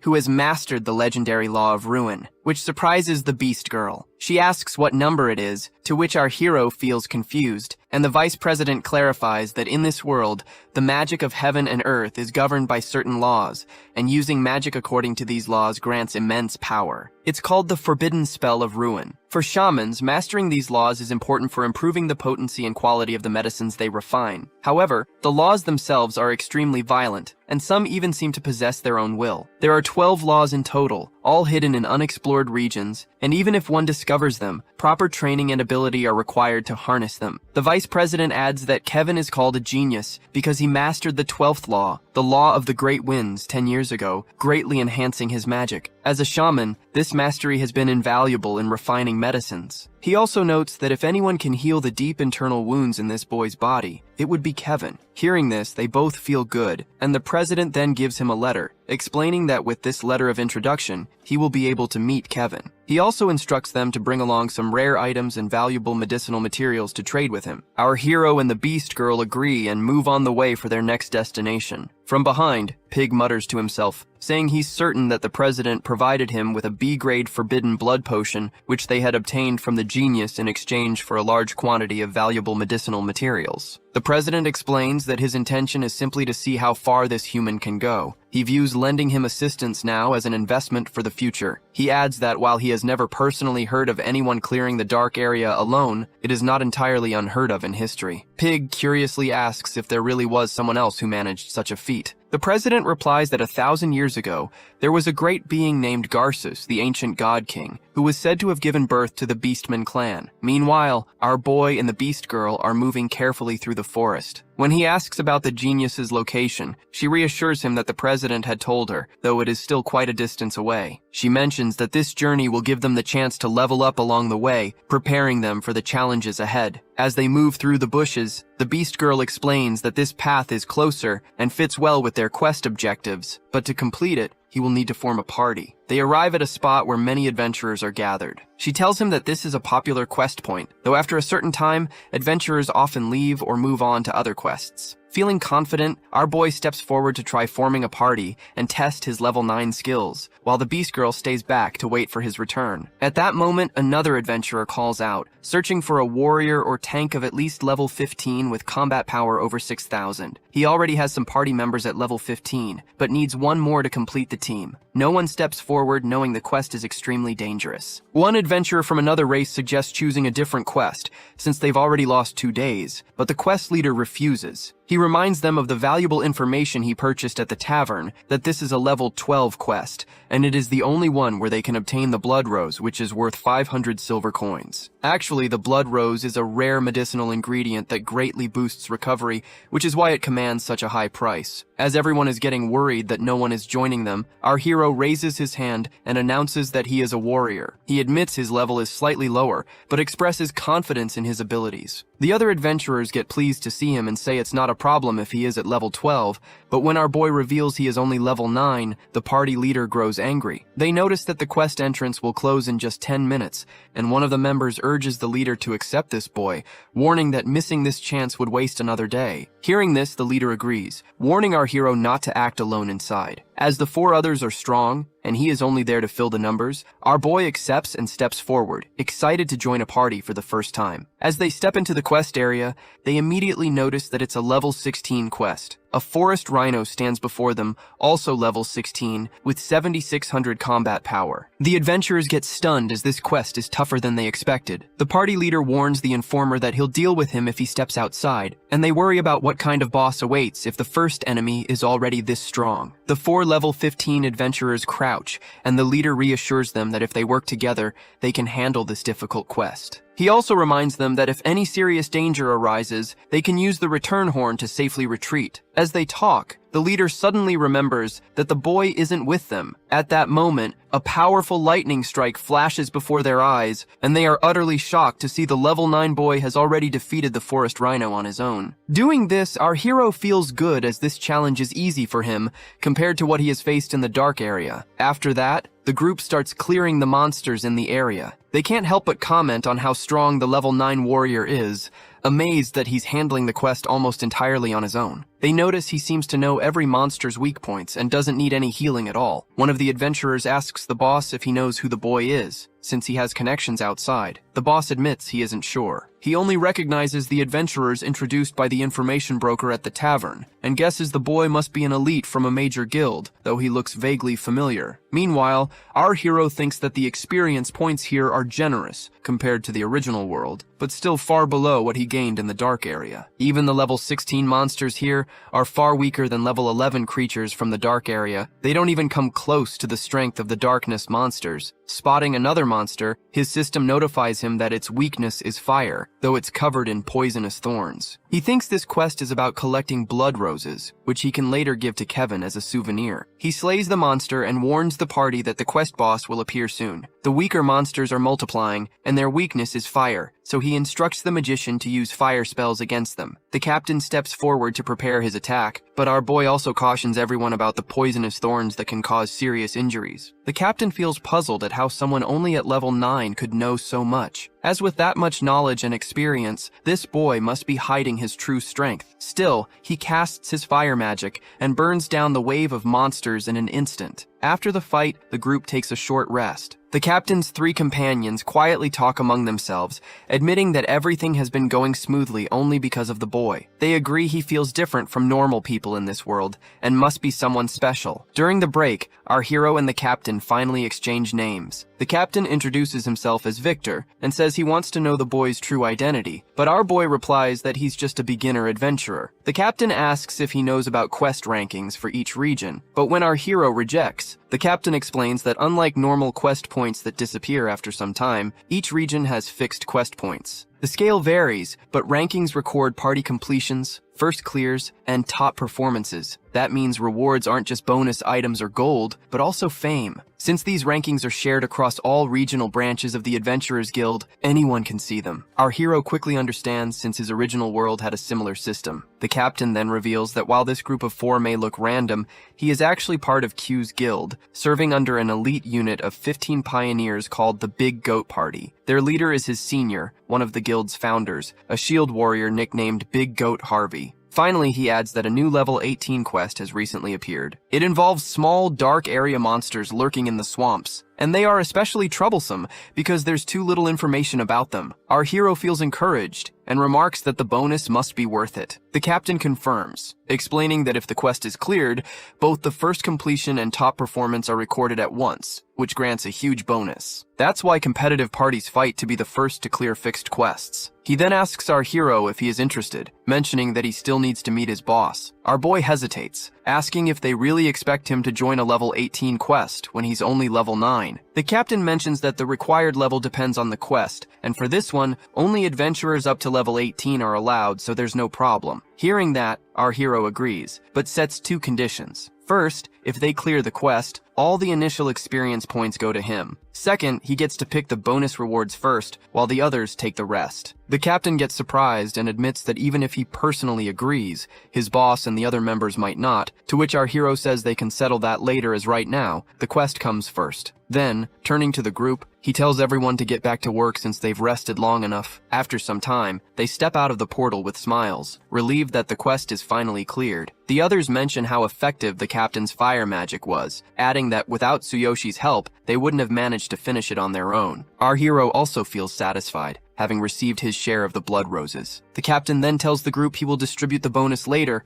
and everyone agrees. Afterward, the captain asks our boy if he has time to meet his boss, Harvey, but our hero replies that he needs to inform his comrade first. He goes to the Beast Girl, who gently wipes the dirt from his face while listening to him explain everything. She feels reassured and tells him that she will head to the nearby town to gather information and return with a report. Our boy agrees, saying this will be useful, and adds that if they don't run into each other, they should meet at the local Adventurers Guild. Before he leaves, she hands him some potions and enough money to last 3 days. As he walks away, the Beast Girl thinks that this situation is perfect for her, as she still needs to investigate more about the so-called genius Kevin. If he has already mastered the Earth-Wind fusion law, then her plan to kill him will have to be reconsidered. After that, the captain returns to his guild and immediately tells his boss, Harvey, about the boy. The boss gets surprised to hear that a level 9 warrior is supposed to lead his elite party, whose average level is 16. The boss himself is level 18, so the idea sounds unbelievable. But the captain insists the boy is remarkable as thanks to him, they managed to secure the blood roses without any trouble. Hearing this, another member, Luke,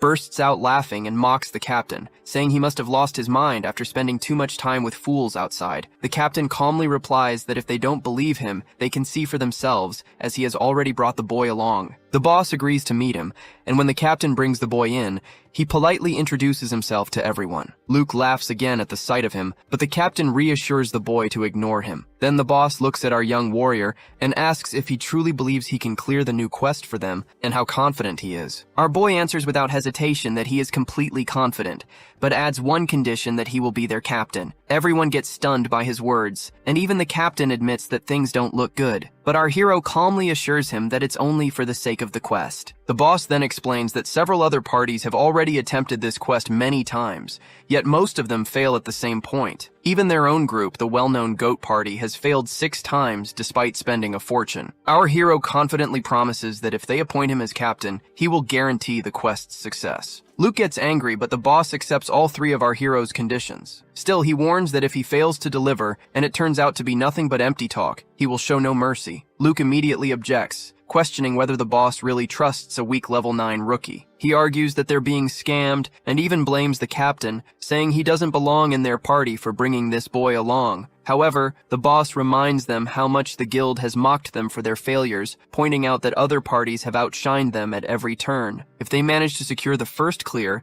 and set the record for best performance on this quest, the reputation will finally be theirs. With no other options left, he insists they take this one small chance. Then they all head toward the spot where the quest portal is waiting. As they approach, other parties mock them that they're attempting the new quest again and will probably end up using the return horn like before, but they notice that this time, the person leading them isn't Harvey, it's a new boy. One guy laughs, saying they've even gone as far as changing their leader. The captain then explains to the new leader that this man is the captain of the rival party and has always looked down on them. Understanding the situation, our boy pushes the rival captain aside and steps forward, which instantly angers him. Without hesitation, he accepts the quest and commands his team to get ready as they're going in now. He recalls the captain's words about this quest involving an unknown type of darkness monster lurking in the swamp, creature said to be extremely troublesome. But with the power of the divine eye skill, he feels there's nothing to fear. As they move inside, the boss asks him about the plan, but our boy calmly replies that he first wants to make sure all the experience points will belong to him. The boss confirms, assuring him that the party's honor matters more to them, so he can take it all. Still, he warns him not to disappoint them, reminding him that being made captain carries a heavy responsibility. When our hero checks the system and notices that all the experience will go to him, he feels motivated and prepares to continue the task. He recalls what the captain mentioned about hard mode and realizes now is the time to activate it. In hard mode, all rewards, including experience points, are tripled, which excites him. The moment he activates it, the surroundings shift dramatically, leaving everyone else stunned. The boss instantly recognizes that hard mode has been triggered, while the captain asks our hero if he activated it by mistake. Luke calls him an idiot and claims that he must be trying to get them all killed since this mode is far more dangerous than the normal one. He also reveals that he was waiting for this kind of reckless move. Pulling out a return horn, he explains that he is already prepared for this and plans to escape. But before anyone can act, our hero steps forward and tells them he has a plan to get everyone out safely if they just stick with him. With confidence, he thinks that by using his divine eye skill and the strength of many allies, he can clear hard mode without letting anyone suffer injuries. He spots a swarm of crocodile monsters, and by using his divine eye, he sees their weakness, fire and lightning, and realizes that if he focuses harder, he can push this skill even further. However, the boss grows suspicious, thinking this guy has tricked them all. Ignoring that, our hero confidently orders the group to follow his lead, promising he'll guide them through this hard mode. Activating his sword's ability, he commands the fire magicians to prepare. The captain decides to trust him and gets ready, while other magicians join in, determined not to be mocked again if they fail. As the crocodiles leap toward him, the boss warns our hero to stay back. Instead, our boy unleashes a thunderstrike and orders the magicians to blast fire from 1 meter behind him. They follow his command, and with the combined assault, the crocodile monsters get wiped out instantly, to which the captain also gets shocked at how easily they won. Then Then our boy explains that his skill, Thunder Chain Fall, can weaken enemies. Once weakened, any active skills they use are interrupted, and attacks deal double damage. On top of that, when everyone focused their fire magic on a single point, the attribute damage multiplied, making it much easier to defeat the monsters. Hearing this, the group feels relieved, realizing they now have a real chance to clear the quest. The boss looks at him in shock, wondering how someone at just level 9 could know so much. However,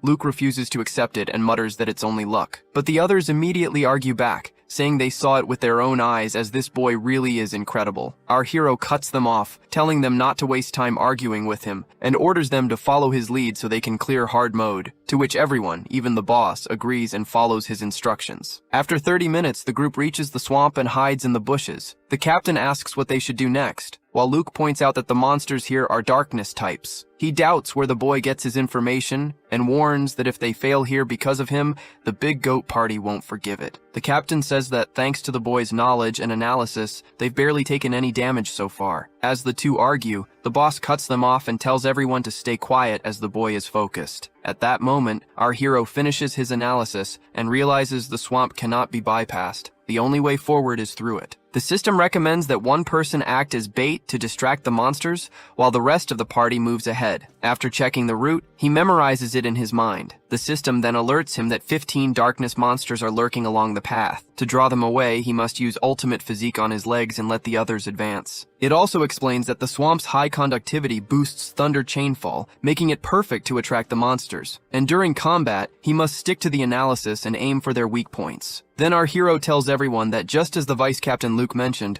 this is a joint effort for mutual benefit, and he is only serving as a temporary leader. If anyone feels frustrated with him, they are free to leave. But since he is the leader for now, they must follow his orders. When the Vice Captain tries to speak, the boss cuts him off and tells him to stay quiet. Our hero then reflects on his past, thinking how his spirit would have been crushed if someone had treated him with such open hostility back then. No matter the world, there are always people who bully the weak or see others as threats. He remembers how he and his sister used to be victims of that kind of behavior, and how the only real solution is to become stronger. But now, he is no longer the same boy. With that resolve, he tells the group that they must cross the swamp to reach the next area, to which the boss agrees and explains that he once managed to get halfway through and even saw the entrance leading to the next path. He warns everyone that they need to move carefully through the swamp, since monsters attack without warning, and if things go wrong, they'll have to use the return horn. But our hero assures them that he'll stay behind to lure the monsters while the boss leads the others to the next area, and also promises that he'll catch up later. Everyone gets shocked by his decision, calling it reckless. Luke even bursts out laughing, saying he expected some kind of brilliant strategy, but this is just pathetic. Ignoring him,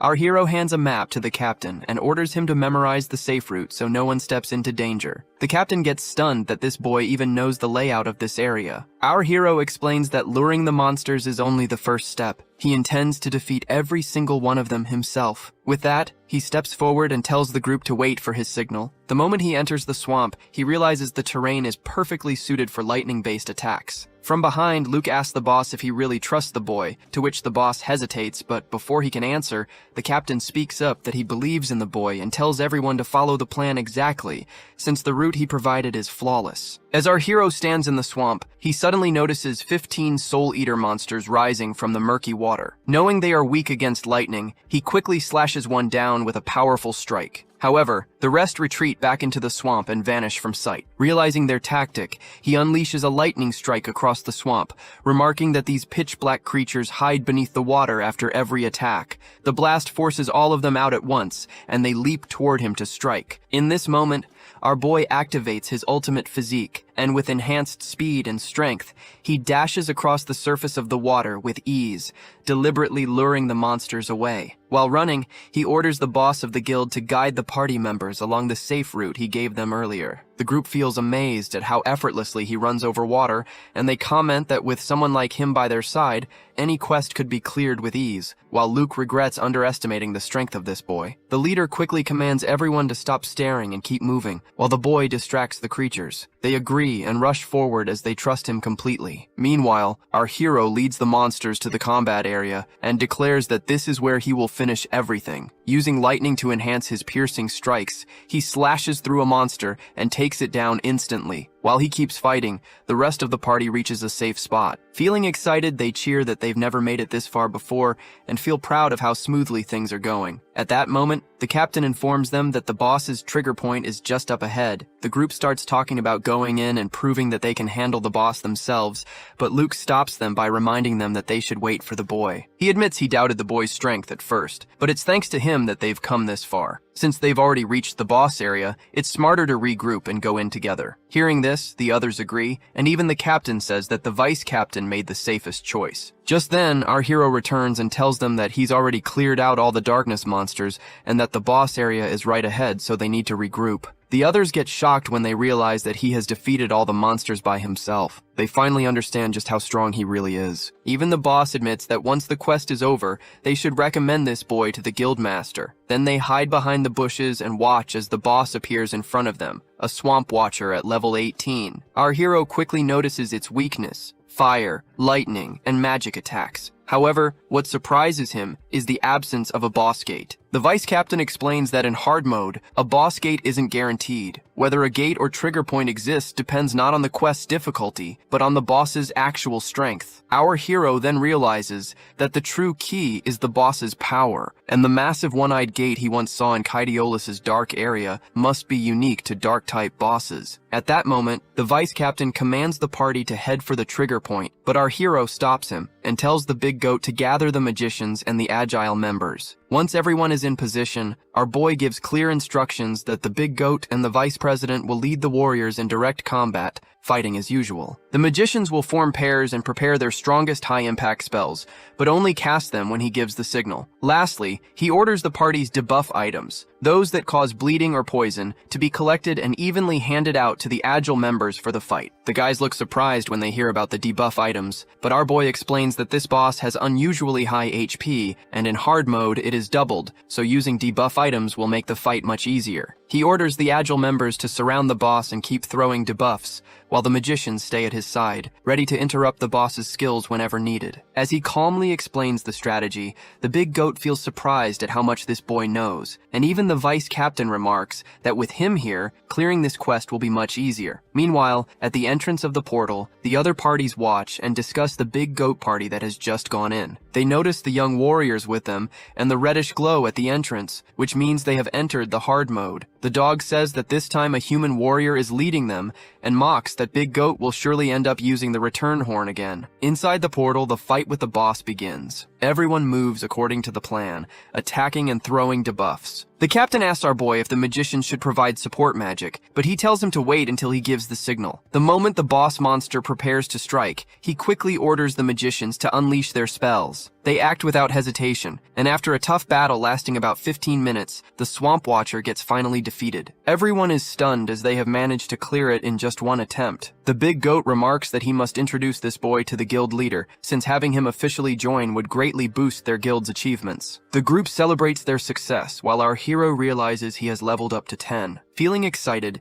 he marvels at having gained all of the boss's experience points for himself. Just then, the system notifies him that he has unlocked a black armor disguise set from the Ring of Infinite as a reward for reaching level 10. When he equips the set, in an instant, a sleek and striking armor forms over his body. The system explains that the armor is highly flexible, can only be worn by those with the Ring of Infinite, and can be displayed even when other equipment sets are hidden. Checking his status, our hero notices that not only has he reached level 10, but his combat power has also increased by 15,000. While he is still processing this new power, the captain also feels surprised to see him in the black armor. The vice president remarks that if the boy had shown up looking like this from the beginning, he never would have called him weak. Then the big goat turns to our hero and says he needs a favor. Meanwhile, other adventurers read the portal's record and see that the big goat party has cleared the quest in hard mode in just 150 minutes. The dog gets shocked, wondering how that's even possible. Just then, the party emerges from the portal, with our hero walking proudly at the front. Everyone around stares in surprise and begins whispering about him, asking which guild he belongs to. The The captain steps forward and tells Dog that their party was the one who cleared the quest,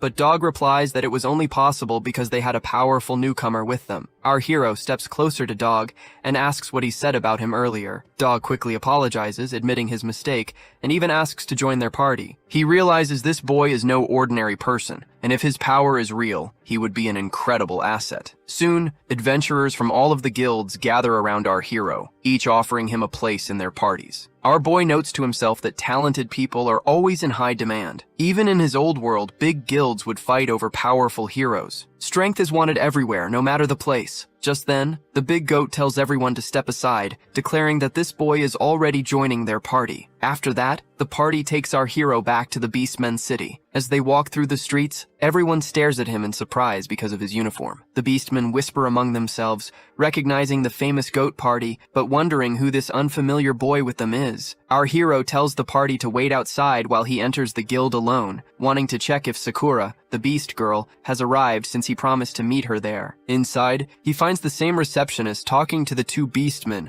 who are once again pestering her to join them for food or drinks, but she clearly doesn't want to go. At that moment, our boy steps forward to the counter, and when the two beastmen glare at him, they realize he's the same human they met before. The receptionist also notices and remarks that he has changed quite a bit. The beastmen mock him, asking where he stole that uniform, but our hero ignores their insults and calmly asks the receptionist if the beast girl has come by. She replies that she hasn't seen her today, and aside from these two loud troublemakers, no one else has stayed around. The two beastmen get angry at the receptionist, but before they can cause more trouble, our hero grabs one of their hands using ultimate physique, to which the beastman feels pain. Both of them get angry at him, warning that the guild has guards and demanding he step outside to fight. Our boy apologizes to the receptionist for the disturbance and heads out. She quickly warns him not to go, saying they'll beat him if he leaves, but he calmly assures her that he'll be fine. Outside, the big goat sees the commotion and asks about the problem, calling our hero the captain. Our boy explains that the two beastmen started the fight first. Hearing this, the whole party gets ready to fight alongside him, to which the beastmen get scared and run away. Our hero then tells his team that since his companion isn't here, they should head to Q's guild instead. He also asks them not to call him captain now that the quest is over. When they arrive at Q's guild, the big goat reports everything to the guildmaster, a level 24 beast man. The guildmaster congratulates them on their victory, but finds it unusual that they want a human warrior to join future quests. The big goat says this boy has remarkable talent, and that thanks to him, they managed to complete the new quest. That's why he wants to invite him into their guild, but a level 23 beastman named Redham interrupts, pointing out that the big goat's entire party is human, while their guildmaster is a beastman. He argues that it makes no sense for a beastman guild to be led by a human, and even accuses the boy of possibly being a spy from another guild. Our hero feels bad about the accusation, and the vice president quickly agrees with Redham, saying his opinions are always sharp. This angers the captain, who snaps that if not for the big goat's kindness, they would have left the guild a long time ago. The big goat insists again that they can vouch for the boy, praising his keen observation and analytical skills. But Redham comments they don't need another leader in their party,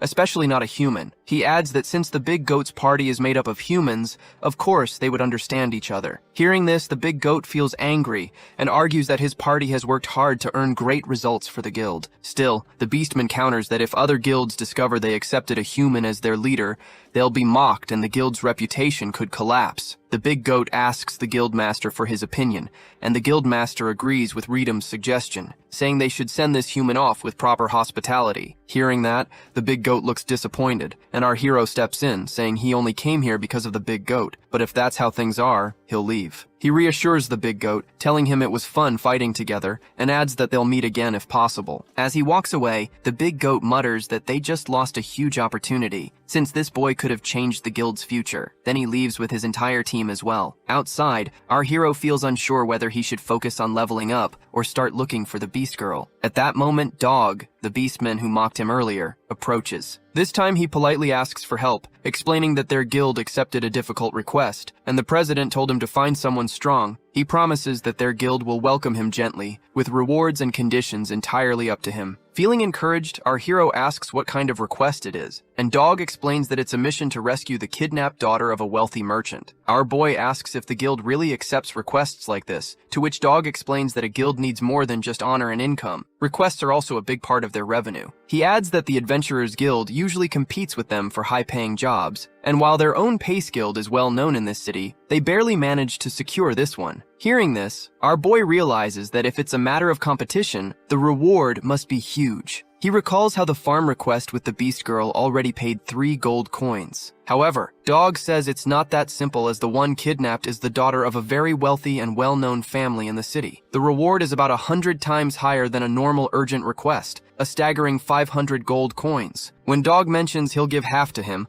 our boy gets stunned, thinking the Beast Girl will be thrilled to see so much money. After some time, they arrive at the Pace Guild's entrance. Inside, the wealthy merchant named Wenton is scolding the guild members, as it's already the 3rd day since the kidnapping, and tomorrow is the final deadline for the kidnapper's demands, yet they still haven't found his daughter. He clearly states that if they fail again, they'll have to pay 10 times the reward as compensation. Hearing this, the Guildmaster Pace and the Vice President Hugh get surprised. They admit the demand is too high, but promise they'll find his daughter tomorrow. And then suddenly, Dog arrives with our hero. Our boy asks Dog if the guild hasn't sent a rescue team yet, to which Dog explains that they did, but the target's location is deep in the mountains, making it difficult to move without drawing attention. At first, they sent a team of 15 with an average level of 20, even including the Vice Guild Master. They were confident, but they never even made it to the enemy's base, let alone the rescue. He continues that the team was caught in countless traps and unfamiliar terrain. The enemy group has around 20 members with an average level of 19, and their leader is a level 25 berserker. The guild sent out 3 more rescue teams with anyone who could fight, but every attempt ended in complete failure. After hearing this, our boy remarks that since the first attempt failed, the enemy is likely waiting for them fully prepared, to which Dog admits that they realized this too late. They stopped trying to force their way in, but too much time had already been wasted. That's why the guild called him here. He starts crying, worried that the guild's reputation will be ruined, but our hero reassures him by thinking about the situation carefully. He knows he has the divine eye skill that duplicates abilities, so he can manage this, but he also realizes he'll need to switch out the sacrifice skill for something else. Just then, the merchant once again orders the guild members that if they fail, they'll have to pay 10 times the reward as compensation. Our hero grows suspicious, noticing that the man keeps talking about money but hasn't shown a bit of a concern for his daughter. When the merchant demands if they can cover 5,000 gold coins, our boy replies that the girl will be saved and promises she'll be returned by tomorrow. Everyone gets confused until Dog explains to the guildmaster that this is the boy he mentioned earlier, the one who will take on the job. The merchant leaves with his guards, but also reminds the boy again about the 5,000 gold coins. Our boy declares that if he rescues the daughter, the merchant will have to double the reward to 1,000 gold coins, and if he fails, he'll personally pay 50,000 gold coins, to which everyone gets shocked. The merchant agrees and hands a contract to the guildmaster, who hesitates first, but signs it since he has no other choice. After the merchant leaves, the vice president angrily demands to know why this boy has done this to them, to which our hero replies that maybe this gives them a chance. Just then, someone announces that the president of the Shaman Association has arrived. Our boy immediately realizes it must be Doug, the man he met before. The president enters and asks about the vice guildmaster's condition, who explains that he called him here to treat his injury, since the guild's priest couldn't heal it. The president uses magic to close the wound, then asks if the injury came from Wenton's request, and whether the mission is truly that difficult. At this moment, our hero steps forward and admits that it is tough, but he is confident they can handle it. When the president notices him, he surprisingly asks why he is here, to which everyone else gets stunned that the president already knows him. Soon after, they sit together at the table,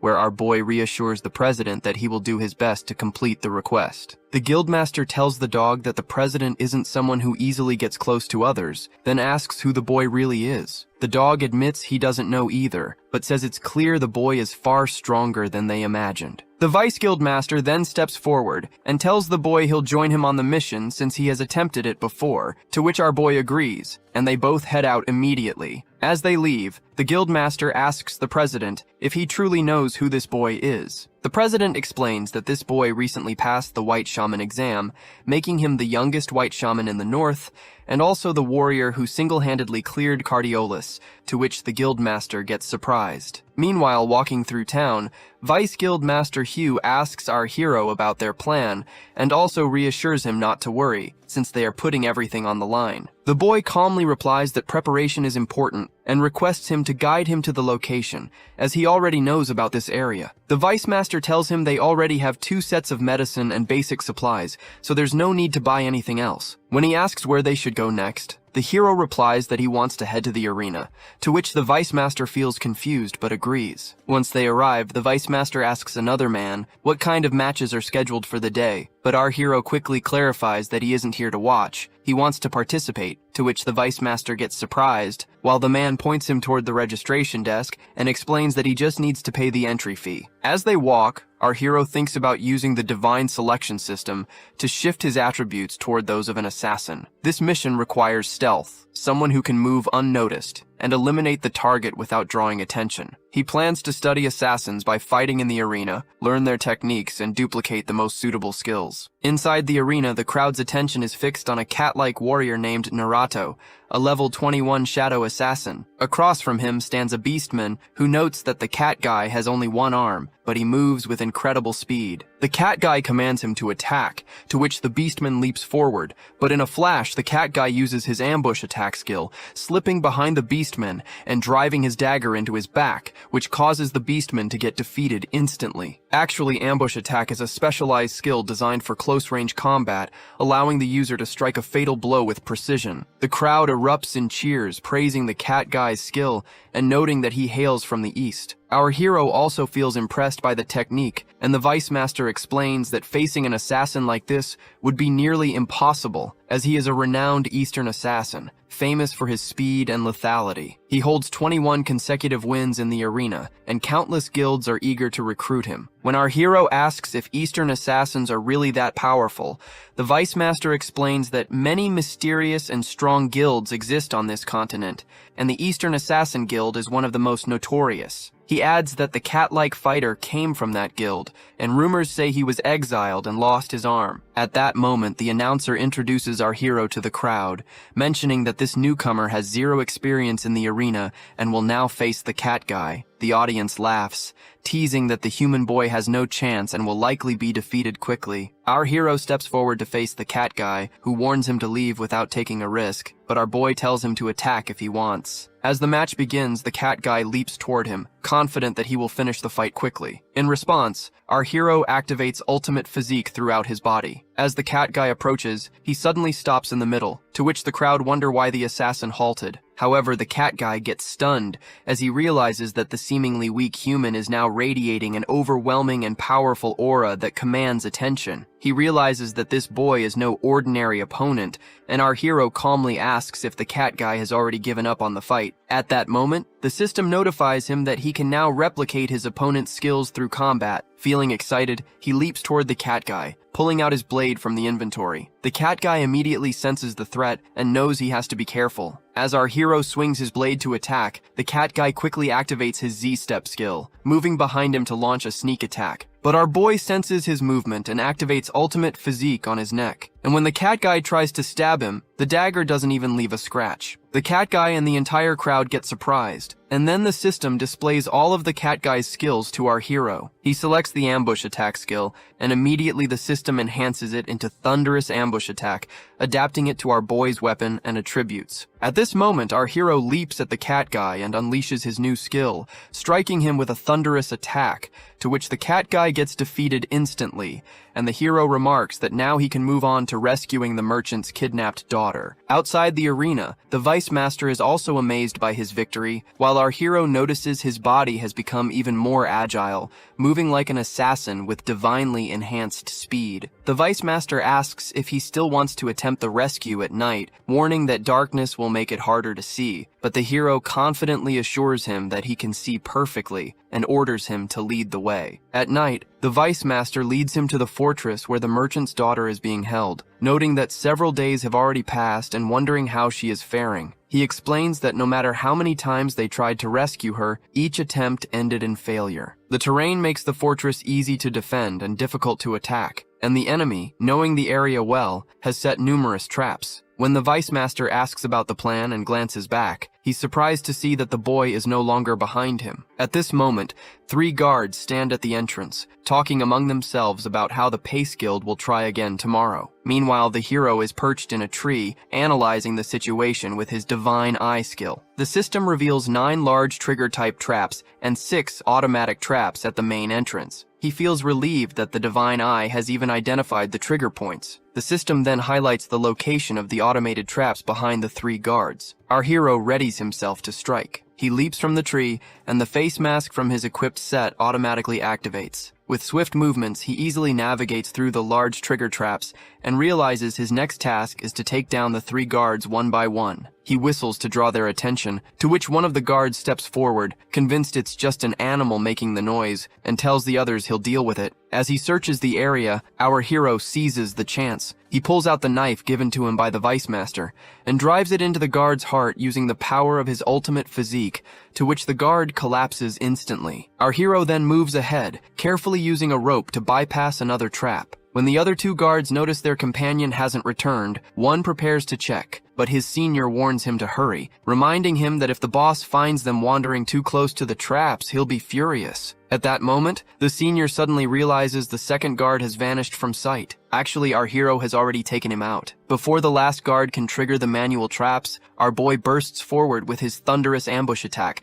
striking him down in an instant as well. With all 3 guards down, the entrance is now clear. Watching from behind, the Vice Master gets astonished that this human boy has managed to handle everything effortlessly. The hero then guides him on a safe path through the traps, and the Vice Master follows carefully, reaching him without incident. When he spots the manual triggers for the traps, he angrily wants to destroy them all, but our hero stops him, knowing they will be useful later. Together, they move deeper into the fortress, navigating past additional traps safely, and finally reach the innermost chamber. Inside, heavily armored level 24 warriors patrol the area. The Vice Master remarks that they all look extremely strong and admits that without the boy, he would have died many times already. Our hero reassures him, saying he has done everything correctly and instructs him to distract the warriors. The Vice Master agrees, and our hero makes sure to clarify that he isn't using him as a pawn, because the traps they left behind will now serve a crucial purpose. Realizing this, the Vice Master understands why he was told not to break the triggers. At that moment, the system alerts our hero that there are 24 enemies in total, including 4 archers, 5 mages, 8 warriors, 6 heavily armored soldiers, and 1 leader. The Vice Master moves forward to distract the warriors, firing arrows into the back of one of them while taunting him,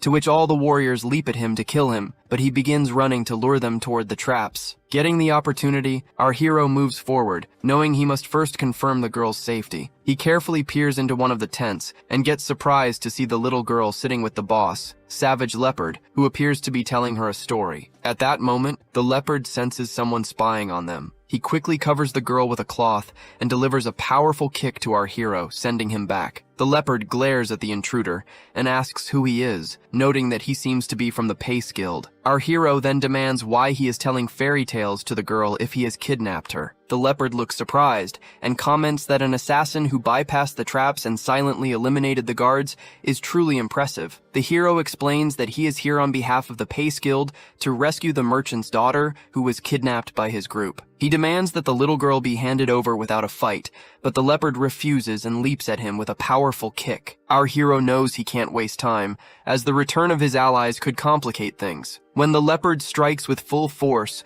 the ground cracks from the impact, but our boy swiftly dodges with incredible speed. He counters with a thunderous ambush attack using his sword, but the leopard blocks it with his hand and is thrown back by the incredible force. Examining his hand, the leopard sees a deep cut and realizes that this human assassin has perfect speed, power, and timing, as he is clearly not weaker than the leopard. Still, he is puzzled why the boy wields a broadsword. Our hero activates ultimate physique in his arms, and just as they leap at each other again, the little girl emerges from the tent, asking the leopard what he is doing, to which the leopard freezes instantly. Our boy feels puzzled, noticing how gentle the leopard is with the girl, as if she is very important to him. The girl checks the leopard's hand, but he reassures her that he accidentally cut himself. She then scolds our hero, telling him not to bully her uncle because he is a good person. The boy calmly explains that he is only here to rescue her and is not a bad guy. Seeing her, he feels a familiar connection, like the care he has for his own sister.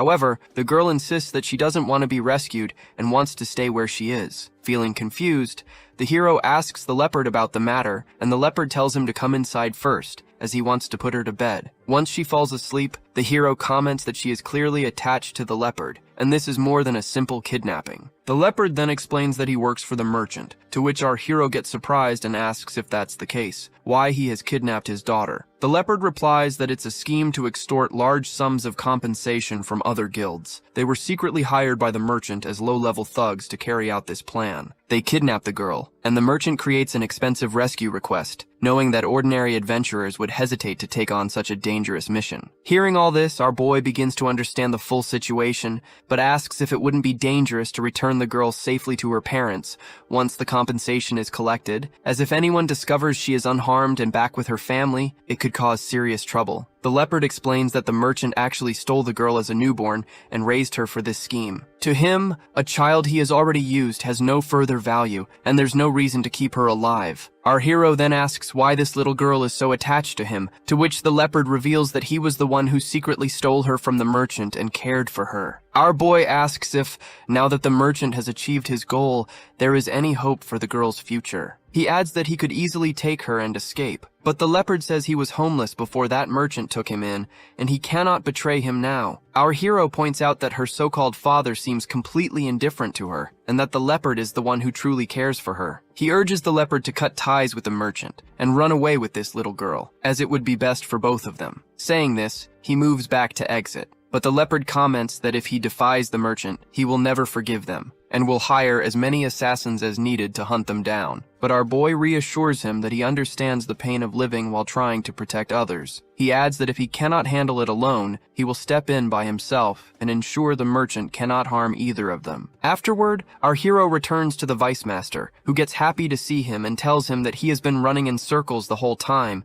and even managed to trap the enemy warriors in their own traps. When he notices the little girl is not with our hero, he worries and asks if the mission has failed. But our boy assures him that the mission succeeded and the girl is safely returned. He instructs the vice master to go back to the guild and report their success, explaining that he will join them later after collecting the reward from the merchant. Hearing this, the vice master gets amazed and quickly rushes to the guild to report their success. Meanwhile, at his own palace, the merchant is counting his gold coins, muttering that his profits have been declining and he needs to step up his kidnapping schemes. Suddenly, someone warns him that he won't get that chance. Turning around, he sees our hero is standing there, to which he calls for his men to intervene. But our boy calmly says it's useless, as while he was busy counting his coins, he has already taken care of all his underlings. The merchant gets shocked to realize all his bodyguards have been killed, and our hero calmly explains that the mansion had been too peaceful for so long, leaving everyone unaware of danger. So he quietly crept in and slit their throats before they could react. Then the merchant offers him any amount of money he desires, to which our boy orders him to return the 5,000 gold coins to the guild and reminds him of their bet. He should receive 1,000 gold coins for completing the request. He also mentions that he has heard the merchant is raising children and asks if they are being used to make money. The merchant admits it and even offers to sell the children's organs on the black market, promising to give him half the profits if he helps. Hearing this, our boy feels angry and tells the merchant that there is still one more thing he wants. When the merchant insists he will fulfill any wish, our hero activates the thunderous ambush attack skill and strikes the merchant, to which he gets defeated instantly. The next morning, news spreads that the merchant has been killed. People examine the scene and remark to each other that it must have been a surprise attack. They note that all the guards' backs and necks show fatal wounds. The merchant himself is found in his bedroom, his body in a horrific state, pierced through the heart by a single strike from behind. A confession letter lies next to him, detailing all his crimes, including fake kidnappings and other illegal activities, suggesting his death isn't unexpected. Observers conclude that whoever carried out the attack forced him to write the letter before killing him, exposing all his wrongdoing. At this moment, the cat guy Naruto is also present and feels puzzled by the single strike that pierced the merchant's heart from behind. He notices that all the fatal wounds bear the distinct mark of an ambush, a specialized skill of the Assassin's Guild he once belonged to. Yet, upon investigation, the merchant wasn't targeted by the guild. Confused about who could have done this, he suddenly remembers the human boy from the arena, who is the only one he has ever seen, use the same ambush skill. Thinking this through, he realizes that if he reports the incident to the branch assassin's guild leader, it might help him regain favor with the guild, so he quickly moves towards the guild. Meanwhile, our hero arrives at the Pace Guild and hands over the 5,000 gold coins, to which the guildmaster gets surprised and remarks that he just heard the merchant was assassinated, and it happened right after this boy left. He adds that if they hadn't received the gold, they wouldn't have gotten their reward. Our hero assures them the request is complete and mentions that he has leveled up. He reflects that after dealing with the merchant and his associates, the system even awarded him a bonus. He realizes that defeating enemies yields more experience points and accelerates leveling. At this moment, he reaches level 11 with 158,500 combat power. The guildmaster congratulates him, saying he has protected the guild's honor and that the 5,000 gold coins will be split equally between him and the guild. But our hero gently declines most of it, saying he doesn't need 2,500 gold coins. Since he was originally supposed to receive only 250, he decides to donate the rest to homeless children or struggling families. Hearing this, everyone gets surprised. Our hero takes only the 250 gold coins he agreed upon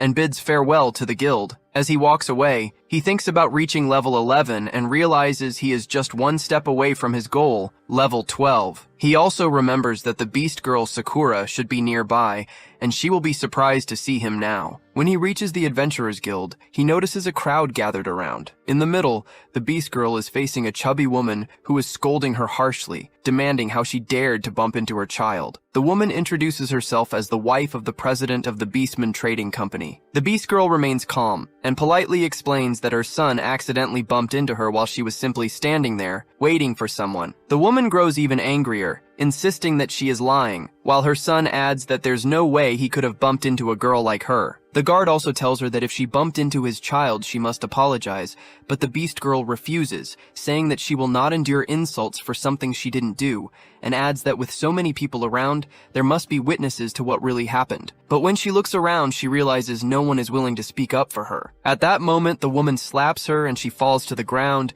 yet she firmly declares that she will never apologize for a wrongdoing she didn't commit. Feeling angry as she is going to pull out her sword, she reminds herself to endure the situation to avoid ruining her master's plan. Suddenly, our hero jumps in, delivering a powerful slap to the chubby woman, to which her son gets shocked, but our hero also pushes him aside. By looking at them angrily, he asks how they dare lay a hand on Sakura, warning that no matter who they are, they will face the consequences. Meanwhile, the cat guy arrives at the Assassin's Guild, feeling that even in daylight the place is as dark and cold as ever. Suddenly, two human assassins, the guild's leaders, one level 30 and the other level 27, stop him by putting a knife to his neck. The cat guy quickly explains that he used to belong to the guild and has come to share critical information. One of the humans points out that he is no longer part of the guild, while the other mocks him, saying this is the assassin who embezzled a target's money, got caught, lost an arm, and was expelled. The cat guy ignores him and states that he has discovered a warrior in the city who has stolen a skill from the Assassin's Guild, which is why he came here. The humans get focused and demand all the details, to which the cat guy explains that he fought this warrior alone and wants to relay the information. He adds that if his intel proves accurate and he helps eliminate the skill thief, he hopes for a chance to return to the guild. One of the humans responds that his proposal is reasonable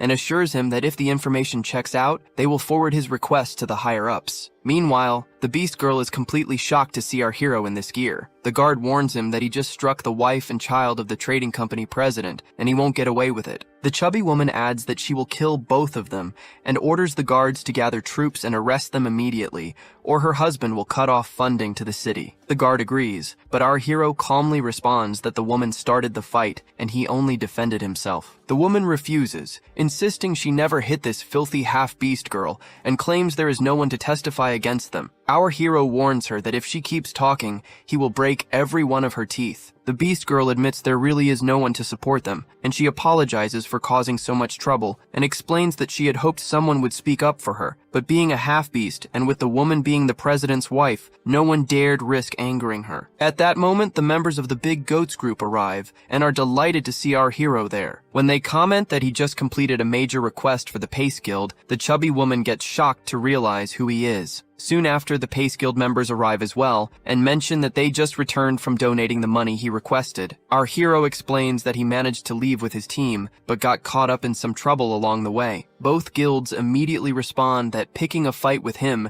is like picking a fight with all of them, and ask for details about the issue. The city guard explains that the human boy and the half-beast girl are in trouble with the trading company president's wife and need someone to testify on their behalf. He adds that if no one can prove that the wife struck first, the law requires both of them to be taken into custody. Hearing this, everyone gets stunned about how they could arrest this boy, who has donated so much to the poor of the city and even deserves recognition. They all agree to testify for him, including the guild's receptionist girl. She states that she saw the chubby woman strike first and emphasizes that this beast girl is a gold badge ranked adventurer and completely innocent. Seeing this, the others also testify that the chubby woman struck the beast girl first. The guard tells the woman she must be arrested, but our hero steps in and says she must first apologize to his companion. Everyone orders her to comply, and the chubby woman apologizes to the beast girl for causing trouble, and then the guard leads her away. Our boy thanks the guild members for their help, and they assure him that if he ever runs into trouble in Northern, he only needs to mention it. Then he and the beast girl leave the town together happily. Along the way, she comments that he looks so different as she almost didn't recognize him. He explains that he got some special equipment that slightly changed his appearance, and that the clothes she made for him were torn during a quest. She notes that he seems more mature now, and by noticing the aura around him, asks if he has leveled up. He confirms, explaining that he helped resolve a dispute between a party and a guild, the same people he had met earlier, and shows her a small bag, mentioning that he leveled up and earned an extra 250 gold coins. Hearing this, she gets amazed and remarks that he could buy some excellent gear at an auction with that amount. He adds that he had planned to get her some new equipment, but now they'll have to check the auction in the next town. She mentions that the next town has a medium-sized auction hall and that the genius shaman Kevin lives there. At that moment, our hero remembers he needs to meet the genius. After the recent battles, he feels a stagnant sensation in his blood, like a stone buried inside him. Realizing it is a side effect of the sacrifice skill, he knows he needs the genius's healing. As they walk, leaves suddenly begin falling around them from the trees. She quickly draws her sword by sensing the danger. When she commands the thugs to show themselves, 2 human assassins from the Assassin's Guild suddenly appear. They demand to know if he is the one who stole their skill and warn that they have come to claim his head for it. They explain that this boy doesn't seem to belong to the Assassin's Guild. The senior adds that if the cat guy's story is true, this boy is a skill thief who stole their guild's ambush technique. The junior notices the girl with him and remarks that both are hiding their levels. Based on the cat guy's account, the boy doesn't seem very high level, but the girl appears stronger, around level 20. Hearing this, the beast girl prepares to fight, and our hero notices that this is the first time he has sensed such strong killing intent from her. She warns him to be careful, explaining that these 2 humans are stronger than any opponents they've faced before. She can sense a murderous intent that only comes from someone who has killed many, and if they truly are from the Assassin's Guild, they will be extremely dangerous. She adds that the Assassin's Guild is a fearsome underground organization with roots in the East, composed entirely of powerful assassins, and they are famous for taking the heads or body parts of their targets as trophies. Hearing this, our hero recalls the cat guy warrior who said he was expelled from the guild, but feels confused, as he has no connection to any such organization. Then it hits him that these assassins are calling him a skill thief. The ambush attack skill he copied must be unique to the Assassin's Guild, which is why they are targeting him. At this moment, the senior assassin tells the junior that he'll take the boy, while the junior can handle the half-beast girl, but warns him to be careful since she seems skilled. Both activate their first skill, combo skill, Absolute Darkness. The girl warns our hero that this is a unique guild skill and urges him to stay close so they don't get separated. However, our hero suggests splitting up, reasoning that fighting one-on-one will be more effective. The assassins leap forward to attack where the senior assassin moves behind our hero, aiming for a true ambush attack, but our hero easily blocks the dagger and comments that the assassin will need to level up more to defeat him, to which the assassin gets shocked and our hero pushes him away with his blade. When the assassin asks about his level, our hero calmly says he's level 11. The assassin refuses to believe it, insisting it's impossible to fight like this at such a low level. He immediately leaps forward using a skill called Serpent's Walk. The system quickly informs our hero about the ability, giving him confidence, knowing that without it, he would have been caught off guard. The assassin then activates another skill, multiple enclosure killing method, which creates multiple dark clones to encircle and attack the enemy simultaneously. Our hero responds by activating ultimate physique on his upper body, so when the assassin strikes, his attacks fail to cause any damage. Feeling confused, the assassin asks again about his level. Getting an opportunity, our hero displays his level and slashes the assassin across the chest, to which he slides back and remarks that if he is truly level 11, he's a prodigy any major guild would want. Introducing himself as the branch leader of the Assassin's Guild, he offers our hero a chance to join, saying the higher-ups will notice him and train him with the utmost care. But our hero rejects the offer, saying the guild does not suit him. In response, the assassin unleashes his true power. A strange and ominous aura flows from his body as he comments that he hasn't used this technique in a long time. Feeling surprised, our hero activates ultimate physique to defend himself, but the sheer force of the assassin's attack severely injures his arm. He realizes that if this power hits his heart, he would be instantly killed. The assassin states that he is level 31, and that anyone below level 30 stands no chance against this technique. As he leaps at our hero again, our boy understands that ordinary weapons and ultimate physique won't be enough. Thinking fast, he pulls the Divine King's hammer from his inventory, to which the assassin surprises, noticing the strange aura surrounding the weapon, while our hero taunts him, asking if he can block it now. He rises into the air, lightning crackling around him, and he knows that to defeat an opponent of this caliber, he must seize the perfect moment to deliver a decisive strike. The assassin mocks him, saying a mere level 11 warrior dares to challenge him and lunges with his deadliest skill. Our hero is fully prepared, ready to unleash the 1-second power of the Divine King's hammer. Watching from a distance, the Beast Girl, who has already defeated the other assassin, comments that her master is using that power again, signaling that the outcome of the battle is already decided. Our hero strikes with immense force, slamming the assassin into the ground. The assassin gets stunned, realizing there's no way this boy could truly be level 11. Before dying, he summons a spirit with 2 fingers, warning that if he kills him, he will also become a target of the Assassin's Guild. Meanwhile, our hero lands as the Divine King's hammer's power fades. He feels the weapon's energy was stronger than before, but his body is completely exhausted. At that moment, the Beast Girl scoops him up in her arms, tends to his wounds, and comments that taking down a one-eyed assassin in a single strike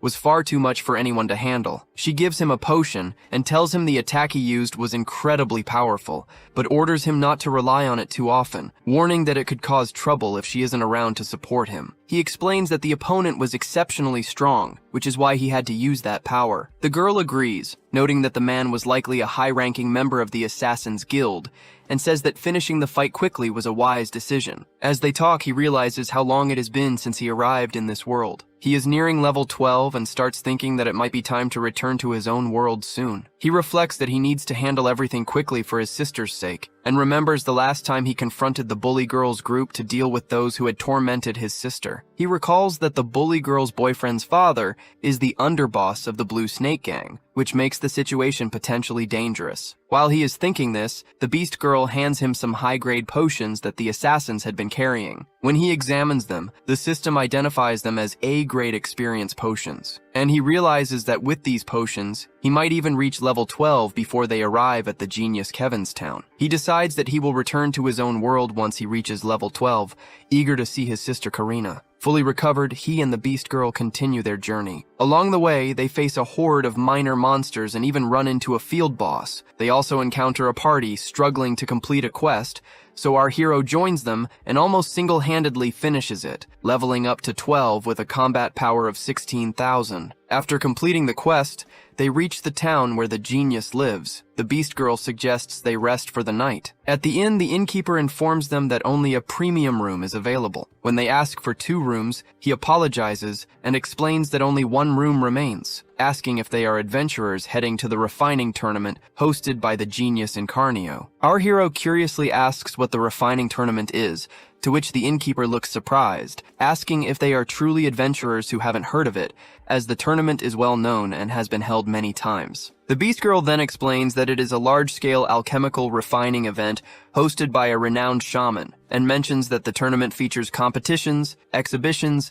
and the creation of many excellent potions, making it extremely popular among adventurers. She adds that she checked the schedule, and they will arrive on the first day of the tournament, giving them time to explore or shop for any necessary potions. The innkeeper then asks if they want to take the room, to which our boy feels a bit embarrassed at the thought of sharing a room with the Beast Girl, but she tells him that if he's okay with it, she is too. Suddenly, another blue shaman, the fox named Vincent, arrives with his girlfriend and claims the room. The innkeeper immediately greets him and agrees to give him the room, to which our hero feels frustrated and asks the fox if there isn't some order to who gets rooms first. The fox asks if the boy knows who he is, clearly stating that the last premium room is his. The Beast Girl protests that they arrived first and deserve the room, but the innkeeper interrupts, explaining that the fox is one of Genius's disciples and it's better not to cause any trouble. Hearing this, our hero still refuses to back down and orders the innkeeper to show them the way to the room, insisting that it belongs to them. The fox laughs and warns that if they keep acting this way, they won't be welcome in Carnio. Without hesitation, our boy throws him hard to the floor, to which his girlfriend and the innkeeper get stunned. He strides toward the room, and the Beast Girl hesitates, asking if he's sure about this, since this fix is the Genius's disciple. Our hero calmly replies that he treats people the way they treat him, as there's no reason to respect someone who disrespects him, even if they are the Genius's disciple or not. Later, as they rest in the room and the Beast Girl falls asleep, our hero activates the power of the ring to return to his original world. When he teleports back, he finds himself lying on his bed and notices that his sister is still sleeping peacefully. He recalls the moments when she looked sad before and when he sees her canes. He realizes that she has repaired them by herself. He realizes that she is incredibly strong and thinks that now he has become stronger too, and he will never let anyone bully her again. He vows that she will never have to suffer or feel unloved so miserably ever again. He adds that he will heal her legs properly and restore that joyful smile she once had. Then, he carefully stores the black armor disguise set into his inventory and notes that his gear from this world is still intact. He realizes that he needs to find opportunities to level it up, and now that he is back, he plans to tackle everything step by step. The next morning, as he and his sister head to school, she feels surprised by looking at him, noticing that he seems like a completely different person after just one night. He explains that he got a haircut and exercised a bit, to which she responds that he looks so grown up and even taller. Our hero assures her to take care of herself and stay in her classroom after school, making sure not to go anywhere else. As they talk, the bully girl Mina and her friend notice them, and they can't help but think that he looks surprisingly cool now. His sister feels a little scared around them, but our boy reassures her that nobody will bully her anymore, to which she thinks that maybe her brother has truly become a hero. As they move forward, the bully girl decides she will use her boyfriend's family connections to teach them a lesson. Meanwhile, in the classroom, two guys talk to Rayleigh, who had previously started a fight with our hero, asking if he plans to play nice with him now since he had almost killed them before. The bully angrily orders them to shut their mouths, commenting that they only got into trouble because they underestimated that boy, and states that he himself is not afraid of him at all. His friends argue that they were waiting for that boy to beat him up, but he ended up defeating them instead, to which the bully dismisses it as carelessness. While they're talking, they suddenly notice our hero entering the classroom, and everyone realizes how completely different he looks now. Shortly after, the teacher addresses the class, announcing that the Future Star Tournament is coming soon, and asking if anyone wants to participate. She explains that this year, the tournament is a joint event with several nearby schools, and their school encourages everyone to participate as it's a chance for both the students and the school to shine. However, Rayleigh says the Future Star Tournament is meant for hero class students, and it's pointless for regular students to enter. He adds that ordinary students compete every year, but none ever win as the top spots always go to hero class students, so it's just a waste of time and an embarrassment. The other students also agree, but the teacher comments that this year's prizes are incredible. Even teachers would want to participate. Since the event is hosted by the Hero School Association, famous hero guilds are watching, and the association leaders themselves will attend, and the winner will receive a prize of 10 million yen. Hearing this, the students get stunned, and our hero's mind immediately goes to his own situation. He recalls borrowing 600,000 yen at high interest from the Blue Snake Gang, and if he wins, he can pay off the debt and move his sister to a better apartment with an elevator. He also considers the school's hero association, realizing he doesn't know much about the hero system, but if they notice him, he could even gain additional support. He realizes that money here is more useful than the gold coins from the other world, and both he and his sister need it to live a better life. While everyone else argues that it's pointless for regular students to enter, our hero raises his hand to declare that he will participate in the tournament. Rayleigh laughs, saying this boy has gotten arrogant just because he beat them once, and the other students mock him, insisting that this is a hero class students tournament and he has no chance. The teacher asks if he's serious about entering, to which he confirms. When the bully mocks him again, our hero challenges him to a bet that if he loses, the bully can do whatever he wants, but if he wins, everyone must stop acting high and mighty toward him. The bully says the whole class will be witnesses, warning him to do his best as they watch him embarrass himself. The teacher then says she will submit his entry form and explains that there will be a pre-tournament test for all participants that afternoon, which everyone entering must take. Our hero agrees, and after class, he goes to his sister who wishes him luck on the test, and he tells her he might pick her up late tonight so she doesn't have to go home alone. As they talk, some of the other girls notice how much more handsome this boy looks compared to before and decide to ask his sister later if her brother has a girlfriend. When his sister returns to class, all the girls gather around her and start chatting. The two bully girls feel jealous, and Mina whispers to her friend that she heard this girl's brother is entering the Future Star Tournament. She adds that she already told Billy, who replied that his dad knows hero class students from other schools, so they might use this tournament as a chance to teach the boy a lesson. Meanwhile, in the principal's office, the principal explains that the Future Star Tournament is very important. Officially, it promotes interschool relations, but in reality, it serves as a power assessment for the Hero Union and major guilds. He adds that the strength of their top students reflects the school's overall power and affects how much support and funding they receive. He emphasizes that placing at least one student in the top 5 will guarantee the school receives full backing. Then the vice headmaster explains that all hero class students are automatically entered, while participation for regular students is optional. As expected, almost no regular students have signed up, which pleases the principal. He instructs the vice headmaster to ensure thorough preparations for this afternoon's test, as a Hero Association representative will be attending. The vice headmaster assures him everything will be ready. However, when he mentions that a regular class student named Tsuyoshi has applied to join the tournament, the principal gets surprised. At the pre-competition test area, many hero class students gather, and they talk among themselves about a regular class student participating this time. One girl asks if he really thinks he can compete with them, while a boy remarks that the student has no chance of passing anyway, calling the test just a simulation for semi-heroes. As they discuss, our hero arrives, and the teacher feels confused as to why a regular class student would even bother taking this test, considering it a waste of his time. On the second floor of the building, Suzuki, the chairman of the School Hero Association, arrives. The principal points out the hero class students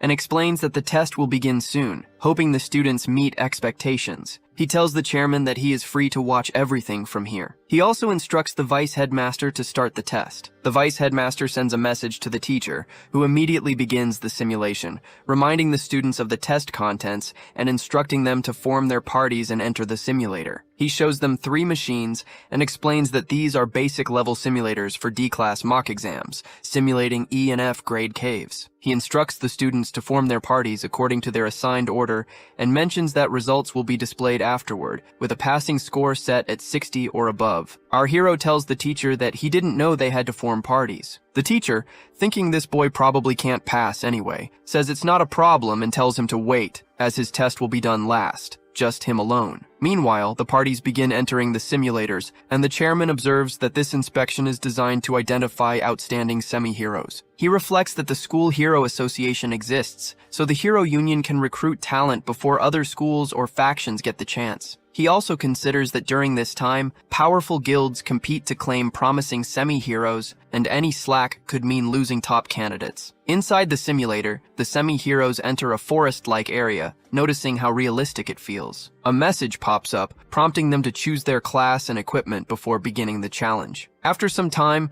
the students emerge from the simulators, and the machines display their results where many guys scored 72 and passed the test. Observing this, the chairman notes that the difficulty was F class with a maximum score of 100. Most parties scored between 70 and 80, and no one scored above 90. He concludes that there are no exceptional semi-heroes in this school's hero class. He recalls that in recent years, the highest score in a two-person E-class mock exam was 93 points. He thinks that if students can pass an E-class test, they can enter any hero school and high scores will attract the attention of major guilds, but true geniuses like that are extremely rare. He tells the principal that with just a bit of training, these students could have bright futures. When he asks if the test is over, the vice master mentions that one last student remains, the one from the regular class, to which the chairman gets surprised and insists they watch him carefully. At that moment, the teacher tells our hero to get ready while the other students mock him, suggesting that the simulator's dark forces might scare him. Our hero steps into the machine and finds himself in the forest. The system prompts him to select his class and equipment, but he comments that he already has everything he needs, so he just begins. As he draws his sword, a group of level 1 rabbits leaps at him,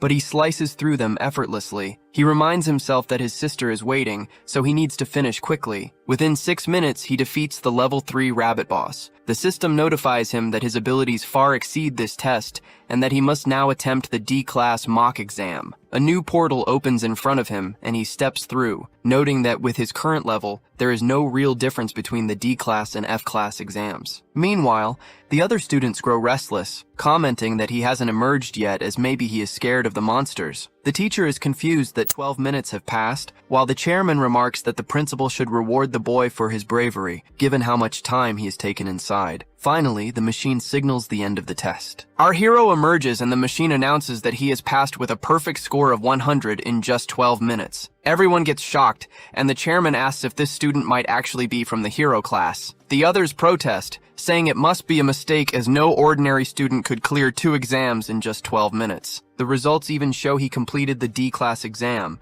something they believe is impossible. Our boy says he doesn't know anything about that, and adds that as the test is over, he's going to pick up his sister. Before he can leave, the chairman calls him back. The vice master looks puzzled, muttering that the system was definitely set for a lower-level cave, and there's no way a D-class exam should have appeared. The chairman then asks him to describe the final boss, to which our hero explains that it was a level 6 dark wolf, fast but weak, so he just slashed it a few times and it went down. He steps forward by repeating that he needs to go pick up his sister, to which the chairman agrees, and orders the principal to allow this boy into the upcoming competition. At the same time, he instructs him to keep the results and everything that happened today strictly confidential. In his mind, he admits that this boy's words are true as there was no mistake. The final boss of the D-class mock exam is indeed a level 6 dark wolf. That means this ordinary student cleared both the F-class and D-class mock exams in just 12 minutes, and with a perfect score, he realizes he has discovered something rare, a monster in human form, a genius unlike any other. From now on, he must keep an eye on this boy and make sure to recruit him into the Hero Association. On the day of the Future Stars tournament, all the students gather and talk about Kurozi and Sawahira high schools, both top-ranking schools known for their excellent academics. Rumors spread that many students from their hero classes are already strong enough to become real heroes. Then the announcer reminds everyone to register before entering the arena. When our hero introduces himself, the announcer advises him not to push too hard,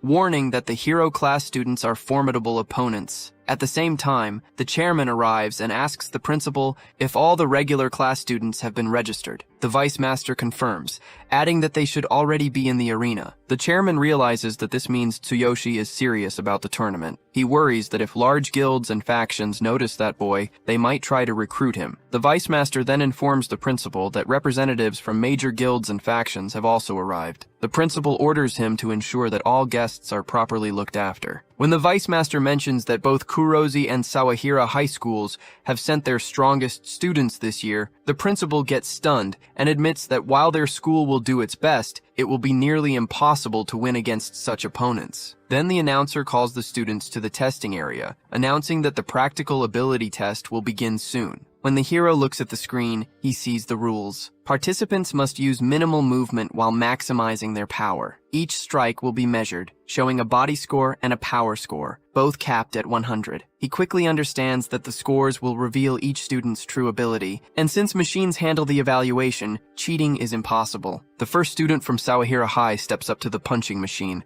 where he has to strike the ball. Everyone watches closely, curious about his results. His punch earns him a 72 body score and a 74 power score, the highest they've seen so far, to which the crowd feels surprised. One after another, students from different schools take their turns, most earning solid results. But when it comes to Seishin Academy, our hero school, the scores are far lower. Students from other schools start mocking them, sneering that Seishin even brought along a regular student just to fill the numbers. Many representatives are seated, closely watching the tests. They believe that Kurozu and Sawahira schools have the strongest heroes, so they plan to add them to the list. But they don't feel good about Seishin School. The principal feels disappointed, while the chairman grows curious about how well Tsuyoshi will score. The classmates of our hero and his sister are also watching. They mock him for not showing up yet, saying he must be too embarrassed. When the bully girl makes a harsh comment about him, our hero's sister speaks up, saying she believes in her brother, to which the girl snaps back that she'll enjoy watching him fail. At this moment, a student from Sawahira High named Vince steps forward. He is level 4 with a combat power of 580. Everyone whispers that he will surely be the winner since he's the ace of his school. He strikes the testing ball with a punch,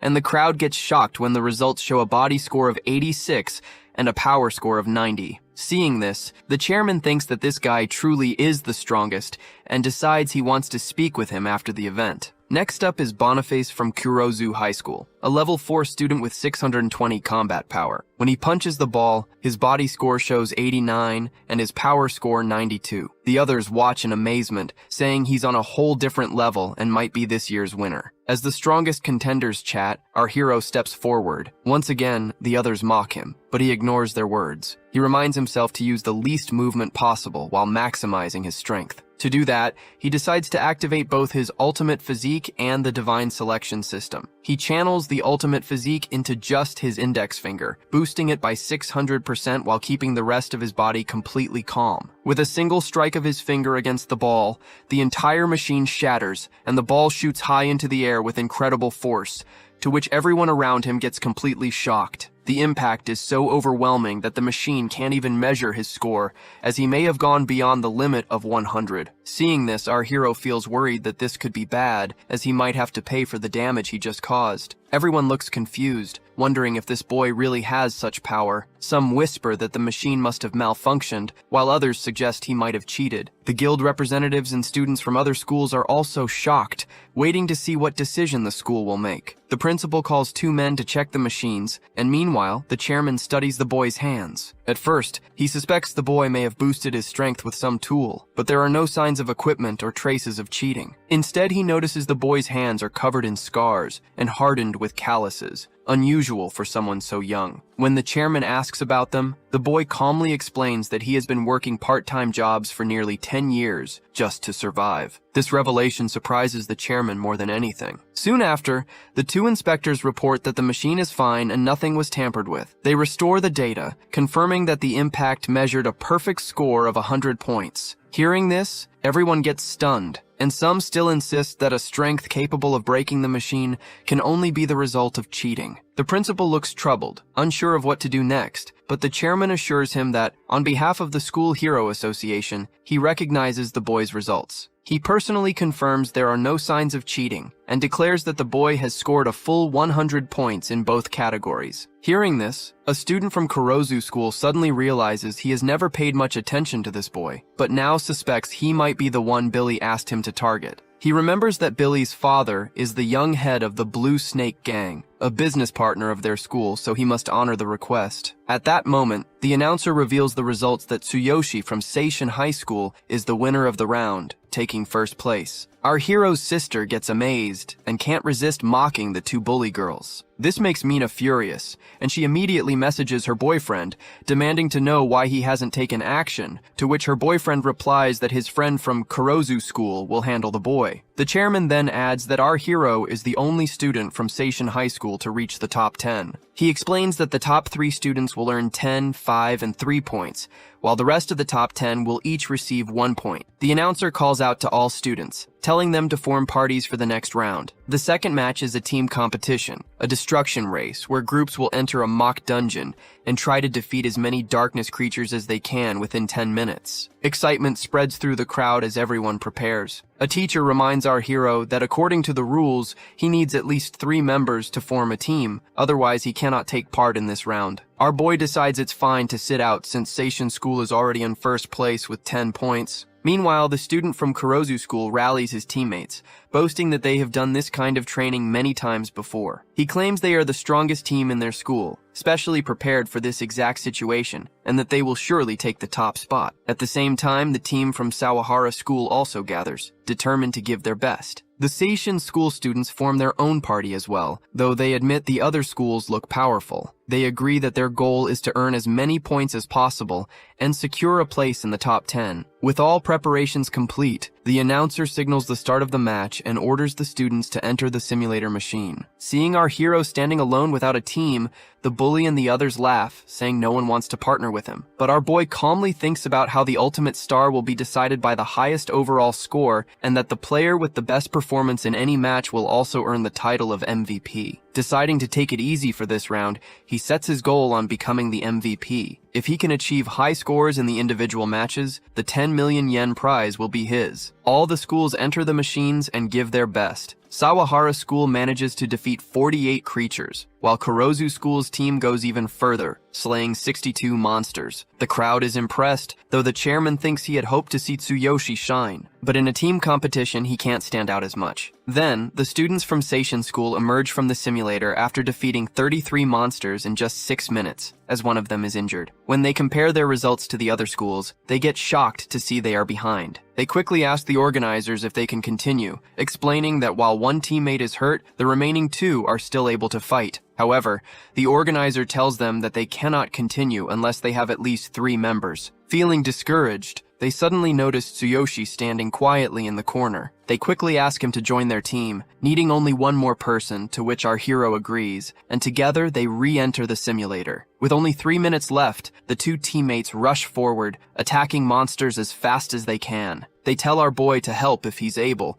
but insist they can manage on their own since they only need to defeat 10 more monsters to secure a spot in the top 10. Our hero studies the monsters by using the Divine Eye skill and tells them to close their eyes, saying it will be better for them. Trusting him, they do as he says, and our hero draws his powerful sword from his inventory and equips the black armor disguise set. In a flash, he activates Ultimate Physique and unleashes his Thunder Chain Fall skill, and with a single devastating strike, 330 monsters get wiped out at once. When his teammates open their eyes, they get stunned that he achieved such destruction with just one blow. Soon after, all the teams exit the machines, and the results are announced that Seishin School claims first place once again with an overwhelming 330 monsters defeated. The chairman surprisingly asks if the boy really managed to defeat 300 monsters. The 2 teammates admit they have no idea what actually happened. They explain that this boy told them to close their eyes, and all they could sense afterward were flashes of light, thunder, and vibrations. When they opened their eyes, every monster in front of them had been wiped out by a single strike. Hearing this, the chairman realizes the truth that this boy is no ordinary student, but a monster-level genius who will one day shake the entire hero community. Meanwhile, the bullies are also completely surprised,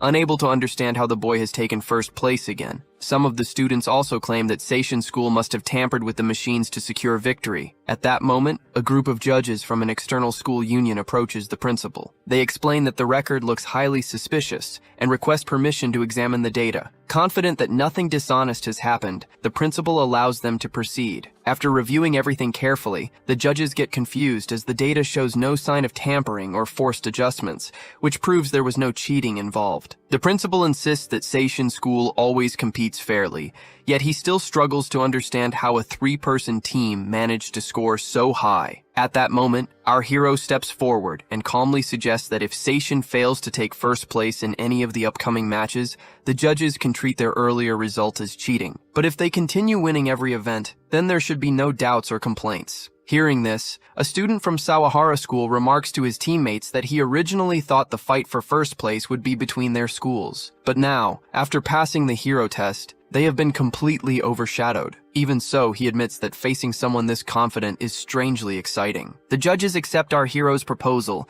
and the next events begin. Long jump, short sprint, and disc throw. In each competition, our boy easily takes first place, relying on his ultimate physique skill. The crowd watches in disbelief as he breaks record after record with overwhelming power. Meanwhile, Mina's boyfriend stands at the entrance, scowling as he watches the results. Getting frustrated, he quickly sends a message to his friend Boniface, warning him that the final event is coming up and urging him to take action. By now, the top students from the other schools are completely exhausted, realizing just how impossible it is to compete against Tsuyoshi. When Boniface reads the message, he grows worried, knowing there isn't much he can do. Then he suddenly remembers the P2P mental interference device that Billy's father secretly gave him. He decides this is the moment to use it against the boy. Actually, the item releases a powerful shockwave into the target's mind, causing unbearable headaches for a short time. It's extremely dangerous and strictly banned from circulation. Meanwhile, the announcer declares the final event of the day, the tug-of-war lift. In this match, 3 players from each school must pull ropes with pure strength to lift a female student to the top. Once she reaches the bell and rings it, she must then lower her school's banner to claim victory. A teacher approaches our hero, explaining that the principal wants him to compete in this event too, so Seishin can secure first place once again. Our boy replies that he doesn't have a female student for the lift, to which the teacher reassures him not to worry, and quickly announces to the crowd that they need a volunteer to partner with Tsuyoshi for the match. Instantly, many girls step forward, eager to help, but they also get nervous, unsure if they can truly support him in reaching first place. At this moment, our hero's sister gets ready to help him, but another girl quickly stops her, reminding her that her legs are still injured. Then Mina, the bully, suddenly gets an idea. She decides to volunteer, planning to sabotage the match. Even if Seishin fails, she can make it look like the boy's fault instead of hers. When the teacher brings her over, our hero gets surprised to see her and asks why she came. She sweetly claims she volunteered because no one else wanted to. Together, they head to the stage and she climbs onto the lift, pretending she wants to help him secure first place, but her intentions are far from genuine. Our hero, seeing through her act, simply ignores her. Meanwhile, the other teams prepare for the match. Boniface feels angry, determined not to let this boy win so easily. Assistants double-check the ropes for safety, and soon the announcer signals the start of the final event, to which the competitors begin pulling with all their strength. Our hero knows that with his ultimate physique, he could finish this in an instant, but moving too quickly would look suspicious, so he decides to build his strength gradually, planning to secure first place at the very end. Watching him, Boniface comes to a clear decision. He no longer cares about winning for himself, as his only mission now is to make sure this boy does not take first place. As the match continues, the competitors strain with all their strength, each lift feeling heavier by the second. However, the Sawahara team seems to handle it with ease. At that moment, our hero quietly activates his ultimate physique and decides to keep a steady pace, planning to accelerate only at the very end and overtake everyone in one final push. Mina, watching his calm expression, grows irritated. Determined to make things harder, she starts bouncing on the lift to add extra weight. The assistants quickly warn her to stop, telling her it's dangerous, but she ignores them. Her boyfriend, watching from the crowd, feels satisfaction at her antics. Yet when she looks down at our hero, she gets surprised as despite her efforts, he remains calm. Our hero asks if she is done causing trouble, to which she feels like he might truly kill her if she continues. At this moment, Boniface decides it's time. Before the event began, he secretly locked the device onto our hero as the target. Now, as he presses the switch, he thinks that things are about to get interesting, and suddenly strange waves of radiation spread through the arena. Every student is hit with a crushing headache, including Boniface himself. When the radiation reaches our hero, his mental protection activates on its own, shielding him from the worst effects. All around him, the students collapse in pain and their hands slip from the ropes, to which the lifts immediately begin to fall. The crowd panicked, and the principal urgently orders others to rush in and help, but it's already too late. In an instant, our hero leaps into action. He grabs the rope of Mina's lift before it can crash down, realizing that if he only saves her, the other girls will still be in danger, so he pushes his body to the limit. Activating ultimate physique in his legs, he runs at incredible speed, catching every rope one by one until all the falling lifts are in his grasp. The entire arena gets shocked as none of the lifts touch the ground, but our hero feels the immense pressure of their combined weight. Each lift alone weighs 50 kilograms, not including the girls riding them. He activates ultimate physique into his arms as well, and with a mighty push of strength he holds them steady, leaving the crowd stunned as they whisper in disbelief about his inhuman power. The workers rush in and quickly grab the ropes from our hero's hands, but our boy refuses to let go of his own rope, as he is determined to secure first place with his lift alone. Mina, watching from above, also surprises, and the others, impressed by his determination, call out their support and wish him luck. Summoning the last of his strength, our hero pushes himself harder and raises the lift all the way to the top. By the time they reach there, he gets fully exhausted, and when the girl looks at him, she feels grateful as he not only saved her, but also the other girls. With rare sincerity, she rings the bell and lowers the banner. From the crowd, her boyfriend gets angry at her choice, but our hero feels a quiet relief as for once, she has helped him instead of trying to bring him down. The arena erupts in cheers as the announcer declares that Tsuyoshi has once again secured first place for Seishin School. The guild and faction representatives remark that it has been a long time since they've seen such a genius, and they insist that no other faction should be allowed to snatch him away. Meanwhile, a guard from the Blue Snake Gang reports to his boss that this boy has been troubling the young master, and even the earlier commotion was caused by a tool the young master handed to one of the participants. Hearing this, the boss feels uneasy, realizing how powerful the boy is. He decides to head home, muttering that he must discuss the matter with the young master. At the same time, the chairman congratulates the principal, saying not only has his school won the championship, but he has also produced an extraordinary hero. As they talk with joy, a worker rushes in with a report. He explains that one of the participants was found with a P2P mental interference device, and it seems this was the cause of the earlier disturbance. The revelation shocks both the chairman and the principal, and the worker reveals that it was Boniface from Kurozu School who brought the device. The chairman immediately instructs him to continue the investigation, while he himself will contact Kurozu School directly. Then our hero arrives, and the principal greets him by calling him the star of Seishin School. He praises his incredible performance,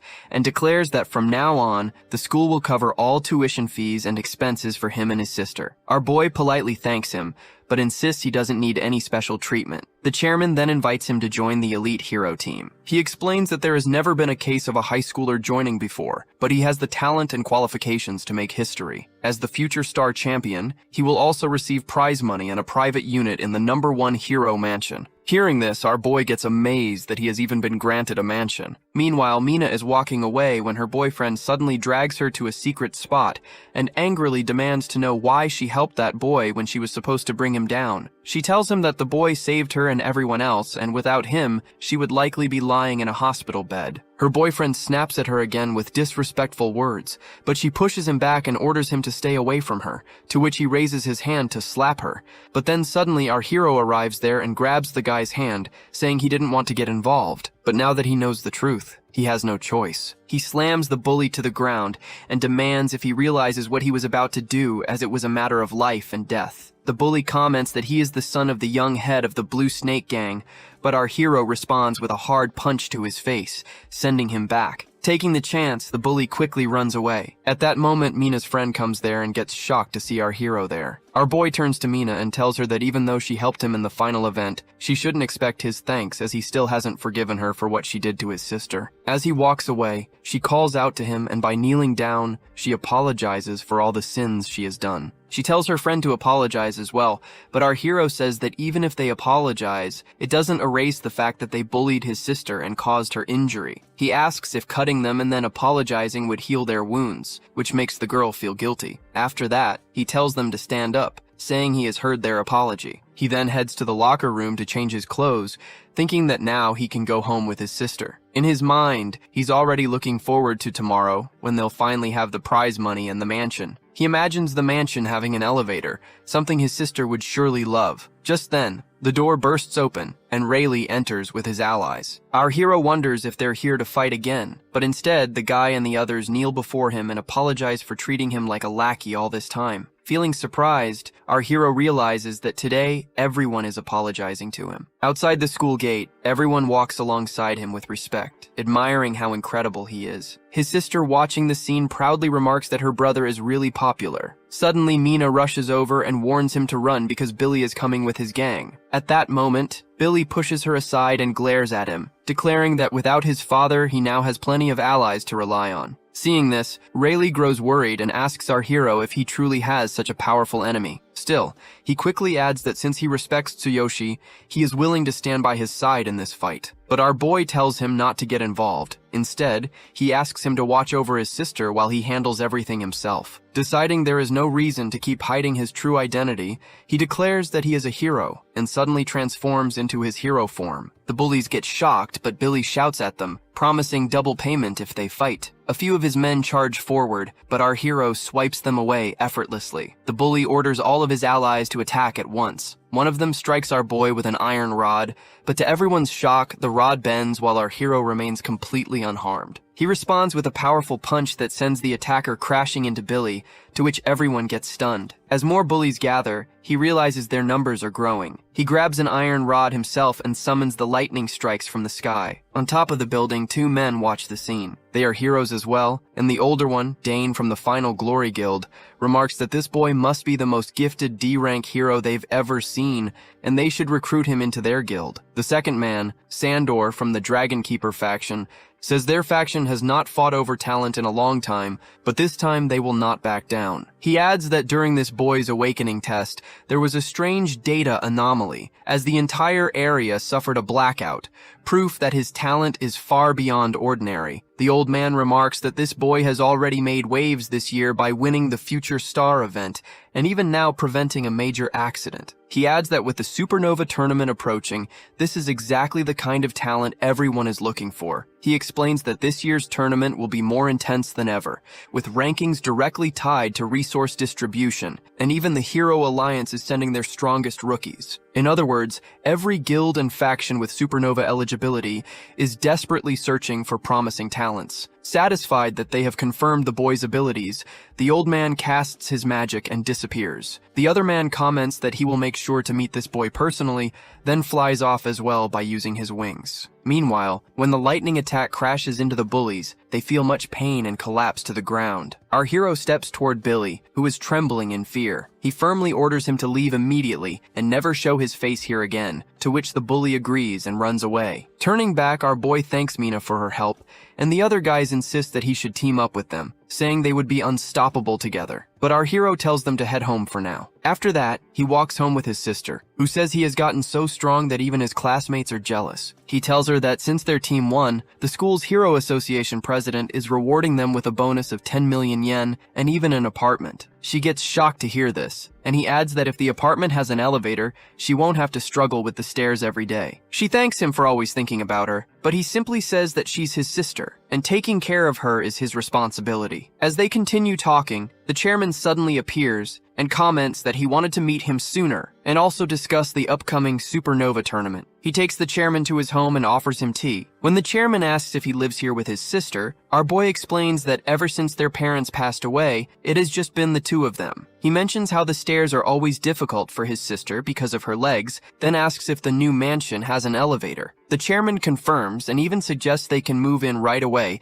since the mansion is already fully equipped. But our hero assures him, saying they should wait until they are fully prepared. When the chairman asks about his sister's condition, the boy explains that years ago, she was attacked by darkness. Their parents died in the same incident, and both of her legs were crushed. With 98% of her nerve cells damaged, the chance of her walking again is almost zero. Still, he adds that his sister is strong and keeps living her life to the fullest. The chairman apologizes for bringing up painful memories, but then tells him that next month, the Golden Rebirth Elixir will be up for auction, and with it, there may be hope for his sister's recovery. Our hero gets shocked to hear about the item, as it's a rare treasure that can restore lost body functions. But the chairman explains that there are two strict requirements to enter the auction. First, he must hold at least a C-rank hero status. Second, he needs a minimum of 1 billion yen, since every auction sets tough conditions based on power and status. The chairman continues, saying he can qualify for C rank by placing in the top 3 of the upcoming Supernova tournament. If he achieves that, he can apply for promotion. However, as for the funds, even the chairman himself cannot provide that much support. He then hands over the prize money our hero earned from the event. Holding the money, our boy thinks that wealth isn't everything, but right now, it's something he needs the most. he feels troubled, wondering how to gather such a huge sum, when suddenly he remembers the potions from the other world. His original world may have convenient capsules, but the potions there are far more powerful. If he can somehow recreate those otherworldly potions here, he might just be able to earn 1 billion yen within a single month. He asked the chairman if placing in the top 3 of the Supernova tournament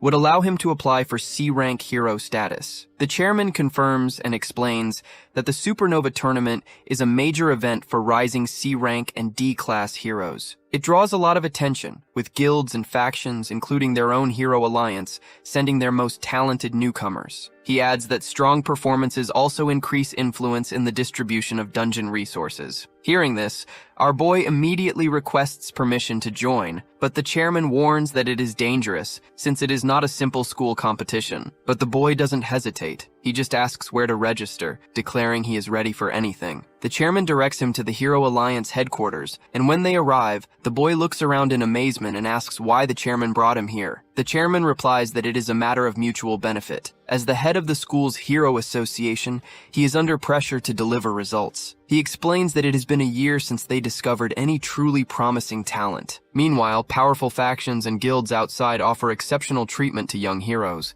and many dislike the strict rules of organizations like theirs, preferring the freedom those groups provide. Hearing this, our boy assures the chairman that he will do his best and won't let him down. They then head to the registration office, where the receptionist informs him clearly that he doesn't currently meet the requirements to enter the Supernova tournament. The chairman mentions that he thought one of the 3 spots was still open. The receptionist confirms that 1 spot remains, but explains that this boy lacks the necessary records in the system to qualify. She adds that to participate, he must have placed in the top 3 in at least 2 public dungeons. After checking earlier, she notes that aside from a single test dungeon, he has no other qualifying records, so he does not meet the conditions. The chairman grows concerned, realizing he had forgotten this detail. He comments that the tournament is only a week away, but the public dungeons are extremely difficult, making it nearly impossible to clear them in time. When our hero asks what they mean, the chairman explains that there are 6 public dungeons, 3 C rank, 2 D rank, and 1 B rank dungeon, which is the toughest. To qualify for the Supernova tournament,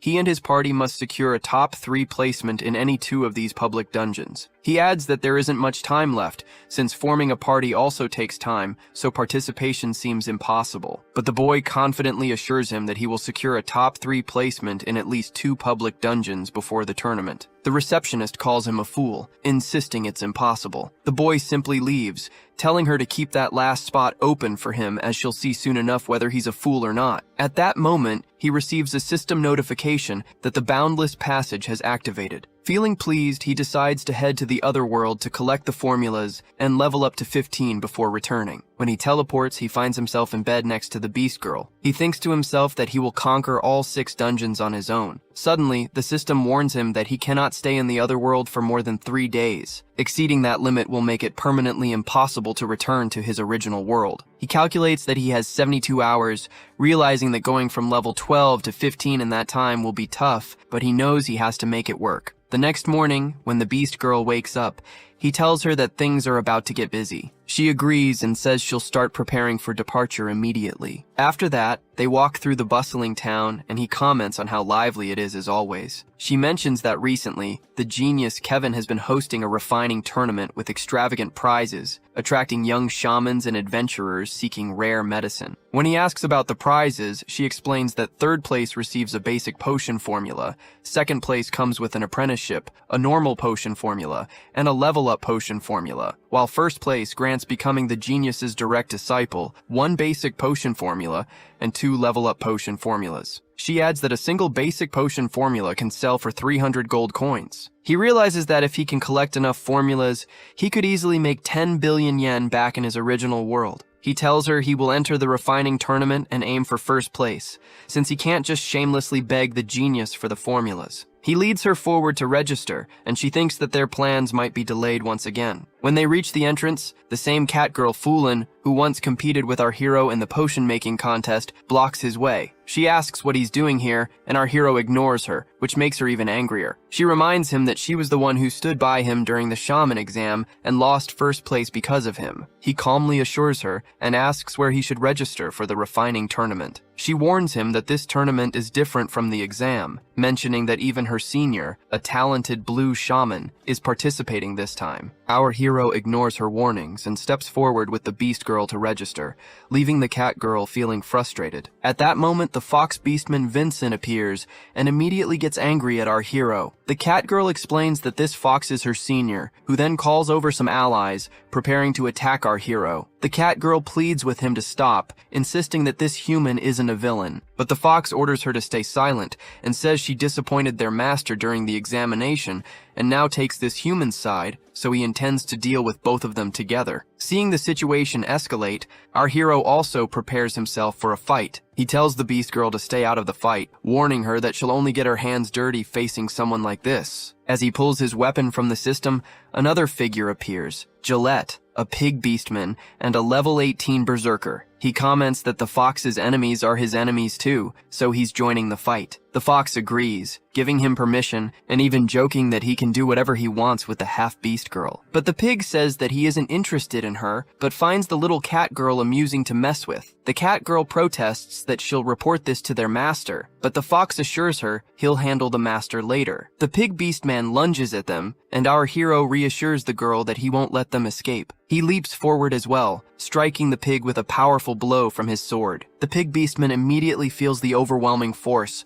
and when our hero activates ultimate physique to push him even further down, everyone watching gets stunned. Even the fox realizes that the pig can't even lay a finger on this human boy. At that moment, the pig beastman decides to unleash his full power, even if it costs him his life. He activates a devastating skill, creating massive destruction and pushing our hero back slightly. Seeing the danger, our hero quickly forms an isolated area around them and uses the thunderous ambush attack, dashing behind the pig to deliver a fatal strike. The pig realizes he can't dodge it and thinks this may be the end. Suddenly, a strange blue flame collides with our hero, which nullifies his skill. Feeling surprised, he sees the genius Kevin, a level 36 red shaman standing nearby. The genius says the tournament is about to start and they need to stop causing a scene. Actually, the blue flame came from the genius who scolds the fox beastman and the cat girl for bringing shame to the shamans. The fox beastman immediately apologizes, and the genius turns to the other fighters, including the pig, who quietly retreat. The genius then asks the cat girl why she is here, since she failed the shaman examination. She explains that she is guiding the human shaman who defeated her in the exam to the refining tournament. At this moment,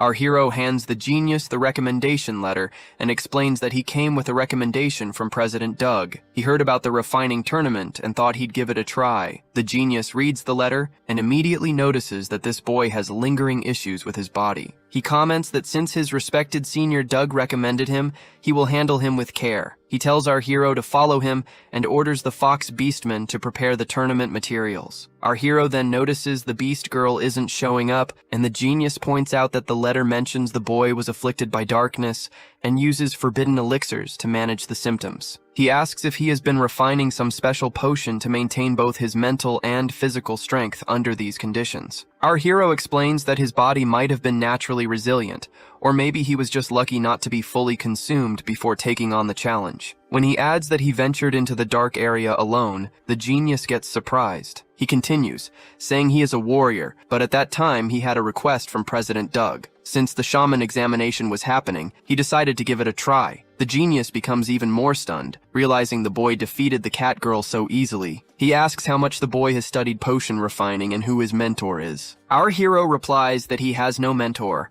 and hasn't formally studied it, to which the genius confuses, suspecting this boy might be a genius even greater than himself. He realizes he cannot allow the existence of someone more talented than him. The genius tells him that perhaps the president mentioned his control over the laws of earth and wind. He adds that the potion he plans to refine can harness those laws and might be able to purge the darkness from his body. He leads him to his refining chamber, filled with countless medicinal herbs. He proudly explains that he loves collecting these items and knows more about herbs than anyone else. When our hero notices the refining platform and asks if it also boosts refining effects, the genius realizes this boy doesn't even recognize premium herbs or understand the value of a high-quality platform. He takes a small bowl and says he needs a drop of his blood to examine his condition. Our hero agrees, and as the genius channels a blue wind magic over the blood, he gets surprised to detect traces of darkness in the boy's body. He notes that if this darkness had entered an ordinary adventurer, they would have long lost their sanity, but this boy remains completely fine. He explains that now, potions alone won't be enough. He must use the power of the laws to purge the darkness from his body. As he channels his magic along the boy's back, he feels a burning pain, and the genius warns him that the aura is extremely stubborn, and he'll need to inject even more power. The boy endures the pain, and as the genius intensifies the magic, the agony grows, but the hero activates his ultimate physique, which gives him some relaxation. The genius gets surprised to see a strange power within the boy resisting the laws. Realizing this human could cause trouble later, he discreetly places a magical mark on him, a precaution that would allow the genius to neutralize him if necessary. After finishing, he declares that every trace of darkness has been erased and asks how he feels. Our hero feels much better, but curiosity strikes him. He knows the genius wielded the 12th law of the legendary ruin laws and wonders what the first law might be. He offers the genius some gold coins, but the genius refuses, saying that since the president recommended him, he can't accept payments. He then asks if the boy plans to join the refining tournament, and when our boy confirms, the genius says that ranking first in the shaman examination already qualifies him. He adds that the tournament is about to start, so no special preparation is needed, but he won't go easy on him just because of the recommendation. Summoning his uniform with magic, he heads out, telling the boy to show his full talent in the tournament. Afterward, the cat girl guides our boy to the main venue, where the crowd is already gathered. She tells him that his registration is complete, and asks if the woman who came with him has abandoned him. The boy explains that she likely has other business to attend to, which is why she isn't here. The cat girl then warns him that the participants are confident young shamans and adventurers, and this tournament won't be as simple as the basic assessments he faced before. Her senior blue shamans are also competing, so it will be a valuable experience for him. When he asks if she is participating, she rejects by saying that her master told her she couldn't enter since she didn't achieve first place in the examination. She then leads him to the refining platform she has prepared for him, explaining that it's hers, so he shouldn't break it and must clean it after the tournament. She also tells him that the tournament is an elimination-style competition, so half the participants will be knocked out in the first round. Some nearby beastmen mock him, but the cat girl reassures him to ignore them, as the presence of a human here is already unusual. As she goes over the final details, he thanks her for her guidance, and just then, the announcer calls for the start of the first match, the herb examination. As all the other participants focus on examining their tables, a blue shaman named Drax, who actually looks kind of red, observes quietly and thinks to himself that this isn't just a simple contest of picking ingredients. It's a test of judgment, and a great shaman must have exceptional discernment. Scanning the competitors, he realizes that only a handful of blue shamans might even come close to challenging him, and the greatest threat is likely the Fox Beastman, the genius Kevin's disciple. Drax considers the Fox Beastman's skill in final refinement. The disciple must have been taught countless secrets by Kevin, making him a formidable opponent. Other than him, no one else poses a real challenge. While he is thinking this, our hero accidentally bumps into him, to which he scowls in anger, but our boy quickly apologizes, explaining that he was distracted while trying to find his place. By looking at him, the blue shaman recognizes that this is the human everyone's been talking about, a warrior rather than a shaman. At that moment, the Fox Beastman steps forward and tells him that this human boy is only here because of his connection with the genius, to which Drax comments that it's a shame the boy relies on connections to participate. Hearing this, our hero comments that if this weren't a public venue, he would have punched him already, but he simply steps forward. Then the announcer girl begins explaining the rules that they will announce the name of a potion, and the participants must identify the ingredients needed to make it and collect them within the time limit. Failing to gather the ingredients on time results in disqualification, and the participants will be scored based on the quality of the ingredients they choose. As several girls carry buckets filled with ingredients to their tables, the cat girl stands in the corner, worried about our hero. She knows this isn't like the previous shaman exam as this time. Skilled blue shamans are competing as well. Meanwhile, a senior named Conte, a level 33 red shaman, an old beastman, sits beside the genius Kevin. He remarks that he's glad his disciple Drax is participating in the competition. The genius replies that he simply wants to give talented shamans the opportunity to showcase their skills. The old beastman then asks about the fox beastman, and the genius comments that he certainly has talent, but what matters is whether he can demonstrate it in the tournament. The old beastman adds that he's heard a human participant is joining this time, to which the genius confirms, explaining that the boy, Tsuyoshi, comes recommended by the president. He explains that this boy is a warrior who has never trained as a shaman, yet he not only took the shaman exam as a human, but also defeated the cat girl to claim first place. Hearing this, the old beastman grows curious to see what the boy will do in this tournament. Meanwhile,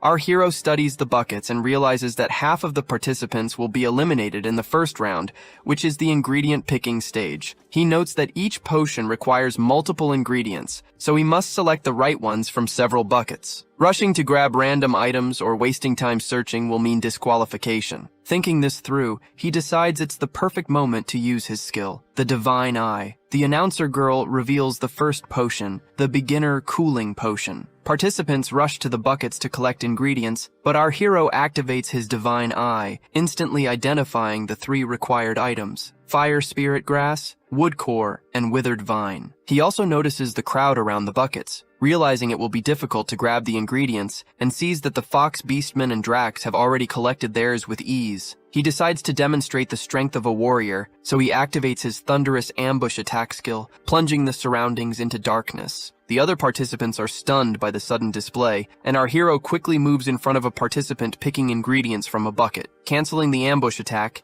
he reactivates his Divine Eye, instantly identifying the highest quality ingredient. When he picks it up, the old beastman and even the genius look surprised. Using the skill, he efficiently collects the remaining 2 ingredients as well. The announcer girl then stops everyone as the time is up and orders the inspectors to inspect the quality of the ingredients to determine who advances to the second round and who is disqualified. As they examine each participant's selections, many are disqualified for picking the wrong items. When they reach Drax, he passes by, earning a score of 84 out of 100 for ingredient quality. When the inspectors check the fox beastman, they give him a score of 94, and the genius remarks that his disciple is likely to take first place this round. Next, they move to our hero to check his ingredients, but they get stunned when the inspection device malfunctions. After a moment, they announce that all his ingredients are correct, awarding him a perfect score of 100 out of 100. The genius and the others get completely shocked that a human boy could achieve full marks. Our hero feels good, knowing his Divine Eye skill analyzed everything flawlessly, and he eagerly looks forward to the next event. The analyzer announces again that there is no mistake in the scoring. The old beastman wonders how skilled this boy really is, and the genius grows curious about him as well. The girl then explains that the second round is the refining tournament for an intermediate invisibility potion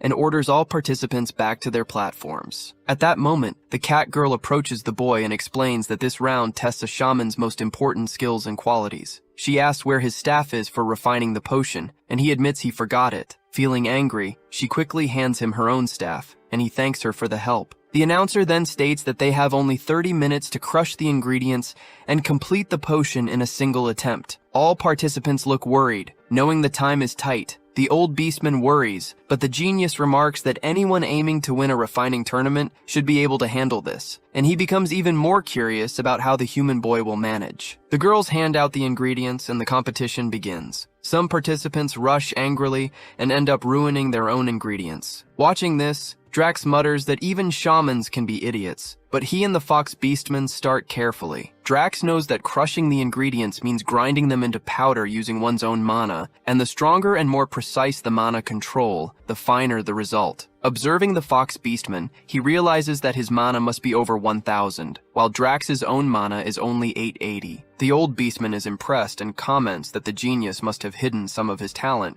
but the genius notes that the fox's mental fortitude still needs work. As they talk, they suddenly remember the human boy and look for him, only to find him standing on the table, not doing anything. They worry that he won't finish the potion in time. Meanwhile, our hero quietly studies the mana capacities of both the fox and Drax, figuring out what grade of potion they are likely to create. Then the cat girl orders him to start immediately, reminding him that he can't win by just standing there. Our hero begins the task, but as his mana spreads around him, the others laugh, It barely reaches 600, far below what a shaman would need. Being a warrior, he simply doesn't have much mana. Even the genius realizes he had overestimated this boy's potential because his mana is quite low. Meanwhile, Drax decides to use the special skill his teacher taught him for the tournament. Activating advanced mana amplification, his mana capacity jumps to 1,180. Waves of power ripple around him, drawing gasps from the spectators. They comment that with this, he can produce a B-grade intermediate invisibility potion. As expected, he successfully creates the potion, and the old beastman mutters that he won't let the genius take first place so easily. However, the genius is already prepared for situations like this. Silently, he signals the Fox Beastman to demonstrate his true ability, ready to show everyone the level of skill he is capable of. At that moment, the Fox Beastman activates the law of the earthly phoenix flame. Strong blue flames swirl around him, and he remembers his teacher's instructions to add this flame during the fusion stage. Now, there's no way he can lose. His mana surges to 1,430, and he easily creates an A-grade potion to which everyone gets stunned. Watching this, our hero realizes that both Drax and the Fox have been holding back their true techniques. He also understands that if he restrains himself, he won't even be able to surpass an A-grade potion, so he activates his ultimate physique to boost his mana. Instantly, overwhelming waves of power ripple around him, pushing his mana capacity beyond 9,000, and the system alerts him that with this extraordinary energy, he can create an S-grade potion. Everyone around him gets completely shocked as just moments ago, his mana was only at an average level, and now it has suddenly skyrocketed. The Fox Beastman realizes that even the laws of earth and wind couldn't produce such an effect. Suddenly, a lightning dragon descends from the sky, summoned by our hero's power. Even the genius gets stunned, recognizing it as an A-grade supernatural phenomenon. As our hero concentrates on creating the potion, the dragon moves closer. The old beastman warns that this is a divine lightning punishment, and anyone unprepared would suffer immense damage. The genius adds that the rarity and difficulty of S-grade potion refining come from this challenge, as refiners need extraordinary skill, massive mana, and the ability to endure the divine punishment triggered during the process. At that moment, the system informs our hero that he can use the Divine King's hammer to absorb all the incoming lightning strikes. Feeling confident, he summons the hammer from the system. Instantly, it absorbs every strike, and a powerful aura spreads across the sky. Putting the hammer back into the system, our hero turns his full focus to the potion. Using the staff, he carefully stores the S-grade potion in the bottle. The genius feels strange, thinking that even he could only create such a potion by fully using the laws of earth and wind, and he can't understand how this boy managed it. Suddenly, the old beastman leaps toward our hero using his flying skill. He tells the genius to come with him, insisting that he must check the boy as he must have cheated. The others agree, but the cat girl protests, saying that he already proved his abilities during the shaman examination, so cheating is impossible. However, the announcer insists that the genius has the right to verify it for himself. Our hero calmly allows them, saying they can do whatever they need, as he has simply used his true power like anyone else. The old beastman prepares to test him, activating the magic on his staff and ordering our hero to release his mana. He realizes that if he can't maintain his amplified mana, they will assume he cheated. He activates his ultimate physique to the fullest, pushing his mana capacity to its absolute maximum. As he releases his mana through the staff, a brilliant light erupts, so intense that even the old beastman's staff shatters. Then our hero asks if they are satisfied now. The genius apologizes for doubting him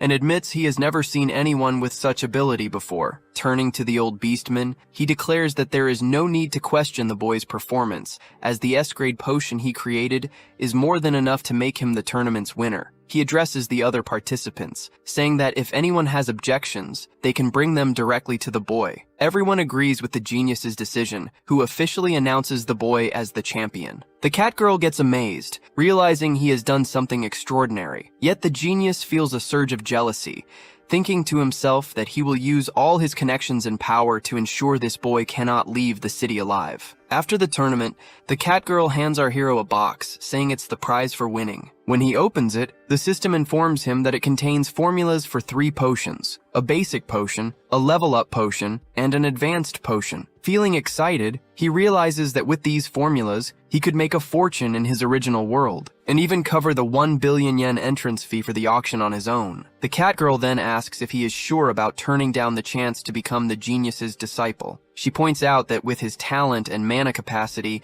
studying under the genius could make him an incredible shaman. Our hero replies that he is a warrior and has his own path. When she asks if he is really leaving, he explains that now that his body is healed, he will rest for a while, meet up with the Beast Girl, and then set off. He also reminds himself that he needs to return to his original world now that he has the potion formulas. The cat girl curiously asks why he keeps mentioning that Beast Girl and what his relationship with her is, to which he answers that she is his friend and comrade. Hearing this, the cat girl asks him to meet her before he leaves, saying she has something to give him, and then she walks away. Our hero heads to his in-room and examines the Ring of the Infinite. The system warns him that due to unstable debugging, he can't stay in this world for more than 3 days, and he also can't use the boundless passage again until 3 days have passed in his original world, to which he realizes he needs to act carefully. Storing the prize box in his inventory, he activates the boundless passage and returns to his original world to earn the 1 billion yen. Upon arrival,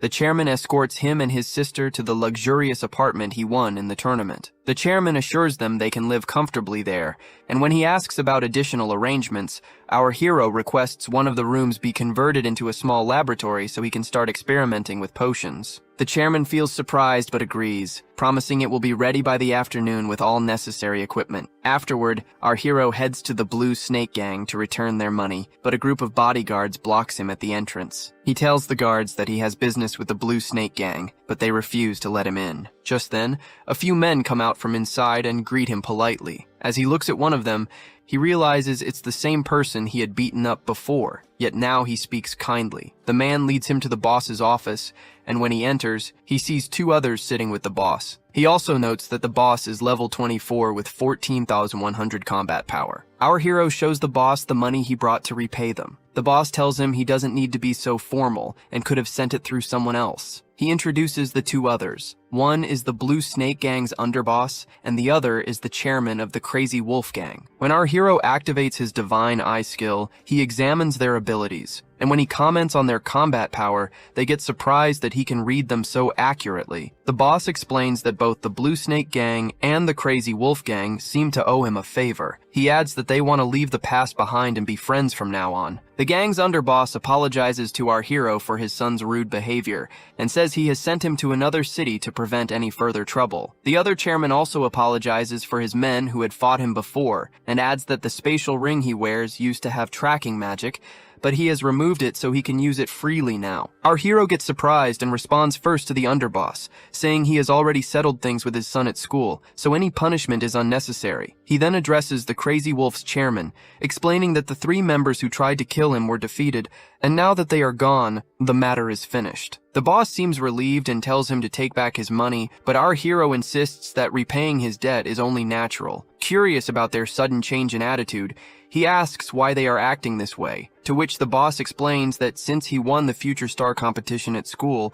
he has become very famous. He also mentions that Chairman Suzuki is trying to recruit him, and every faction and guild in the area is eager to form ties with him. They also admit that they cannot afford to pick a fight with someone as powerful as him. Hearing this, our hero feels relieved, knowing he won't have to face more trouble. After some time, when he prepares to leave, the 3 men see him off politely. On his way out, he thinks about returning to his work and realizes he needs to buy ingredients to begin refining potions. He heads to a store and tells the shopkeeper he wants potion ingredients. The shopkeeper casually tells him to take whatever he needs from the loose stock, but when our hero hands over a list of 15 ingredients and shows 9 million yen, the shopkeeper gets surprised. Realizing that this boy is a VIP customer, the shopkeeper quickly invites him inside and assures him that the necessary potion ingredients will be prepared immediately, wanting to hear more about the deal. He instructs his female assistant to bring out and pack every item from the warehouse, while he offers our hero some tea. Our hero tells him he wants to purchase these 15 types of potion ingredients for the next month as well. The shopkeeper explains that their stock is replenished weekly and asks how he plans to pay. He also notes that today's cost is about 6.6 million yen. Our hero hands over a bag containing 9 million yen and says that the extra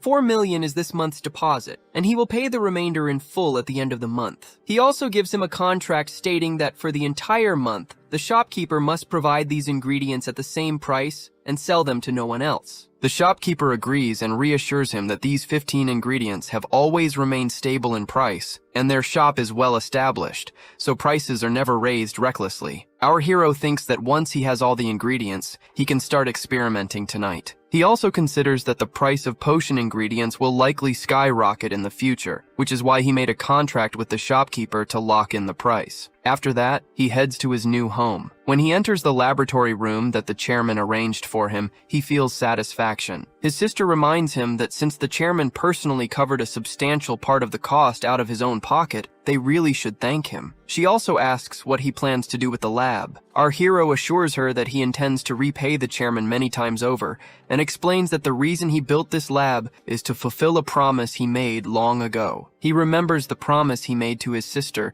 to bring back her smile like the old days. Thinking of that, he gently pushes her out of the room so he can begin his work. Using both of his rings, he pulls out the wooden box and the ingredients stored in his system. He starts creating the potions, commenting to himself that he will need 3 essential ingredients for the basic circulatory stimulant, while the other 2 potions each require 6 different ingredients. With the help of his divine eye skill, his work becomes much easier. He mixes several liquids into a jar, places it into the machine to heat, and notes that in this world, the normal refining process ends here. Once the heating is complete, he can check the effects. He also realizes he will use his shamanic techniques to accelerate the fusion and infuse the mixture with mana, which will greatly increase the success rate and enhance its medicinal properties. He summons his staff from his inventory, explaining that he left the Divine King's hammer at the inn in the other world to free up space, but it doesn't matter since time has stopped. Using the staff, he begins the fusion process. When it's finished, he removes the potions from the machine to examine the results. After drinking one, he notices that his HP and stamina recovery speed have increased by 45%. Damage taken is reduced by 12%, and the effect lasts for 10 minutes. Excited by this, he remembers that in this world, capsules are used instead of potions. He then begins transforming the potions into capsules using another machine and his own magic. The next day, many other heroes are gathered at the entrance of the portal, preparing to go on a hunt for the monsters. At that moment, our hero arrives, wearing a masking cloak that conceals his identity. He also carries a small trolley filled with boxes of capsules. When the others notice a traveling merchant with some capsules,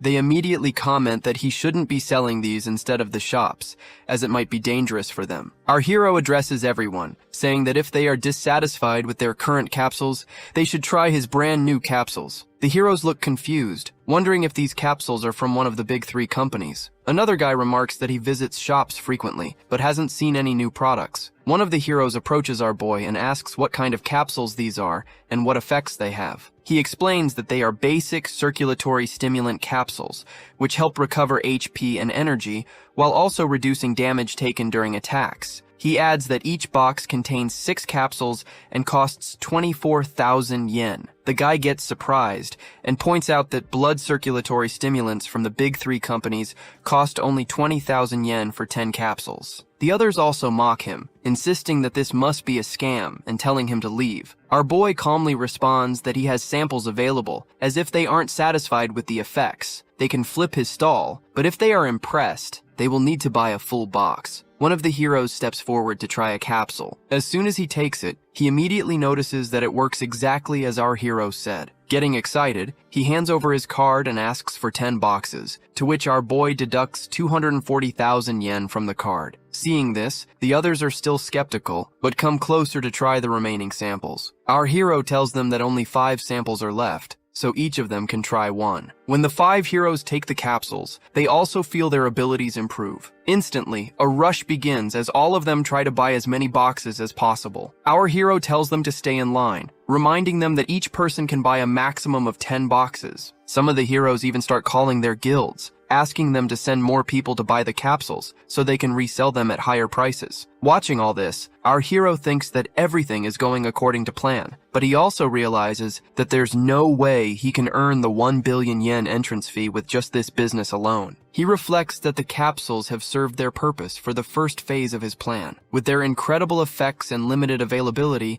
a devoted following will soon form. When that happens, he knows the big three companies will inevitably come looking for him. A few days later at Red Tier Pharmaceuticals, one of the three major companies, a senior staff member reviews the market report with everyone. He explains that this week, the prices of three major products, including their own, have been steadily dropping. He points out that everyone knows this is happening because of the appearance of dark capsules of the same types. Another staff member adds that it's already confirmed these products don't belong to the other two pharmaceutical companies. He shows them the three capsules that are rapidly gaining popularity in the market and remarks that it's hard to imagine these capsules are currently so sought after by heroes. After conducting strict pharmaceutical tests, they found that the capsules could only be created by a group with extremely advanced technology. Even with their machines, they cannot determine the exact composition or ingredients, and they have no idea who the genius behind them is or why no one knew about them until now. As they discuss the situation, the company president, a young woman named Misa, arrives with her assistant Tommy. She comments that if all of these are indeed dark capsules, then the products of the three major companies should be considered a failure. When she asks if they have started investigating the case, the staff members explain that no one knows who is producing these capsules and that the seller changes locations every day. She immediately orders her assistant to prepare the car, saying she will handle this personally. Meanwhile, at a random spot in the dungeon, a crowd of heroes has gathered, and our boy is once again selling his capsules. With only 3 boxes left, everyone wants them at any cost, and some are even willing to pay 30 times the regular price. Watching the rush, our hero thinks that a week has passed and everything is going according to plan. Now all that remains is to wait for the right opportunity. At that moment, the company president suddenly arrives and announces that she is willing to pay 100 times the price. Everyone around her gets shocked, and she also tells our hero that she only needs 10 minutes of his time. Observing her closely, he realizes he has caught a major player. They both get into her car to discuss the matter further, and as she introduces herself, he notes that her voice sounds young, even though she is hiding her identity. She then clearly states that she wants to purchase the formula for the 3 types of capsules he is selling. Our hero responds without hesitation, saying that he will sell them for 10 billion yen. Hearing this,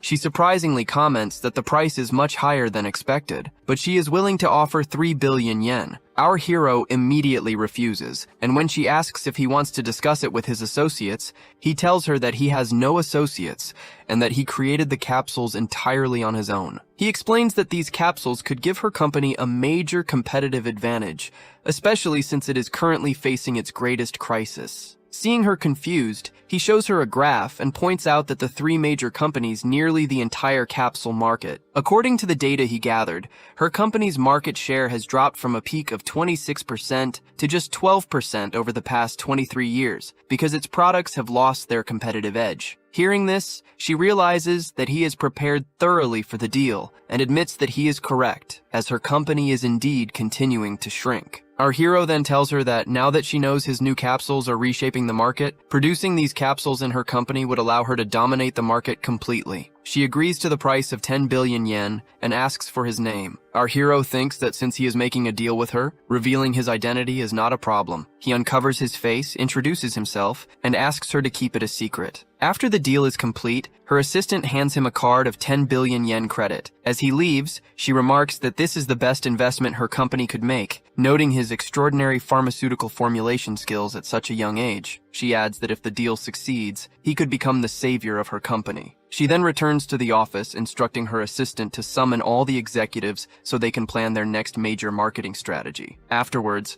our hero heads to a coffee bar to meet Chairman Suzuki. When he tells him that he has earned 10 billion yen, the chairman gets completely astonished. Our hero hands him the card and asks him to reserve a spot in the upcoming auction. He explains that this completes one of the conditions for entering the auction. For the second condition, he needs to obtain C-rank hero status. If he ranks in the top positions in the Supernova tournament, he can apply for promotion to C rank. The chairman tells him that to enter the Supernova tournament, he must place in the top 3 at least twice in publicly accessible dungeons. He adds that the registration deadline is tomorrow, making it seem impossible. However, our hero assures him that one day is enough and asks him to take him to a public dungeon tomorrow morning. After returning to his mansion, our hero waits until his sister sleeps peacefully. He thinks to himself that he needs to grow stronger, as he has been stuck at level 12 for far too long. So he activates the boundless passage again. While preparing to leave, he tells himself that he will bid elixir for his sister once he returns. And suddenly, he teleports to the other world. Upon arriving, he notices that Sakura still hasn't come, and remarks that he will plan a leveling strategy for the next 3 days once she returns, since he can't accomplish much in this world without her. As he reflects on her, he opens the window and sees some crows behaving strangely in the sky. Suddenly, one of the crows launches a powerful magic attack at him, but he manages to block it just in time. The crow immediately transforms into a nightbird girl, who is level 32 with 51,000 combat power. She admits that she underestimated him, seeing that he blocked her attack so easily,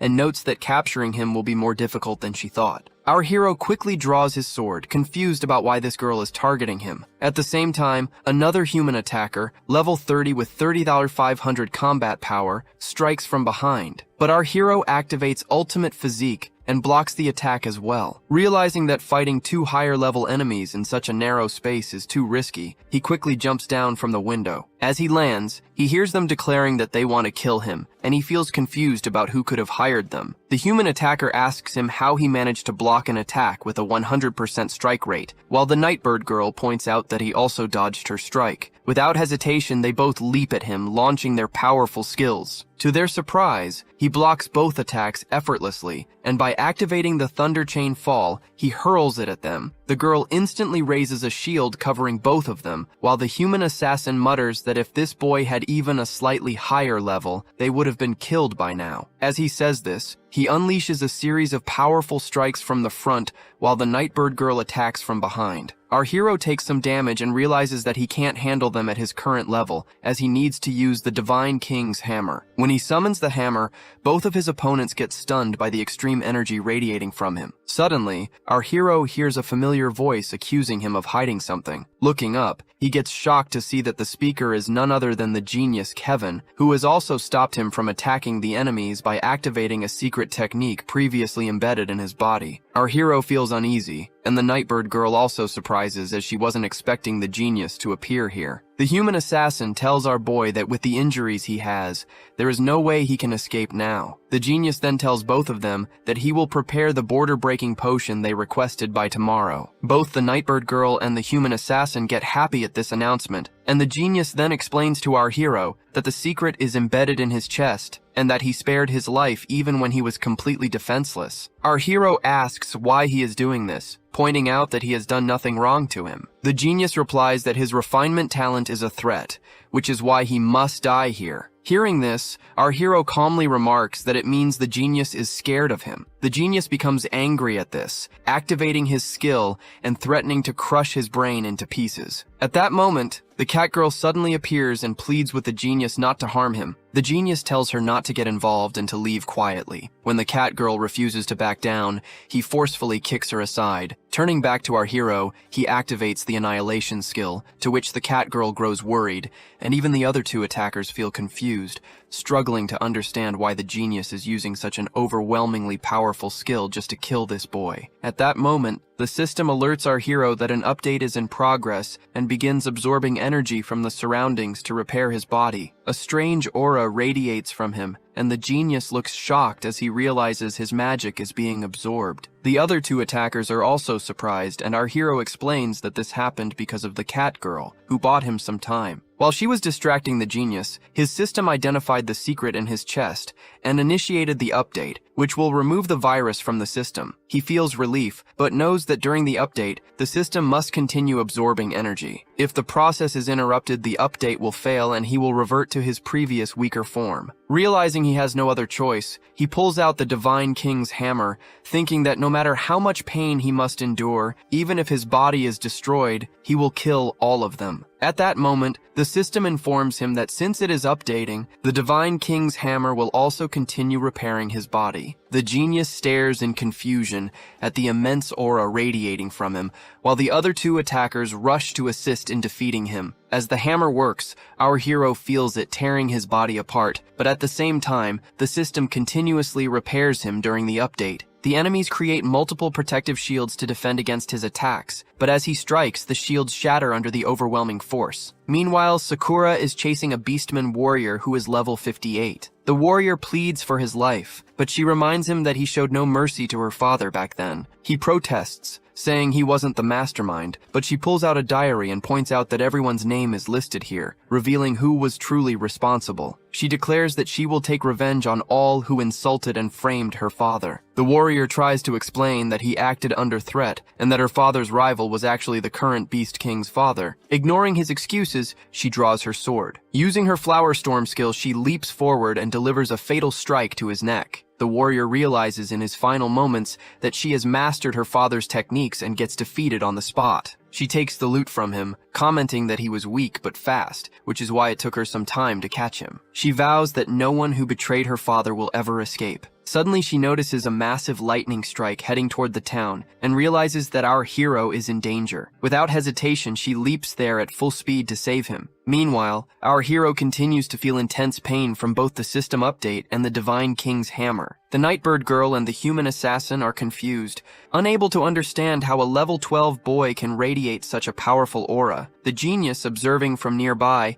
dismisses it as just a special skill. At that moment, the assassin leaps forward to attack, only to be shocked as he suddenly finds himself paralyzed in mid-strike. Actually, this is the hammer's ability that anyone who approaches without high lightning resistance is easily immobilized. Taking advantage of the situation, our hero delivers a powerful strike with the hammer, instantly defeating the assassin. The system then instructs him to use the energy from the fallen enemy to further upgrade itself. As our hero agrees, the system upgrade jumps to 48%, though his body has sustained 66% damage. The genius warns the Nightbird girl to avoid close combat, sensing that something is off about the energy surrounding the boy. Seeing the situation, the girl grows worried, but our hero shows no mercy, and by leaping forward, he strikes her with the Divine King's hammer, defeating her as well. The system absorbs the energy, raising the upgrade to 68%. Realizing that the boy is even taking him down with his power, the genius unleashes his own formidable skill, the laws of earth and wind, thunder. A violent green wind swirls across the entire town, but our hero maintains his focus.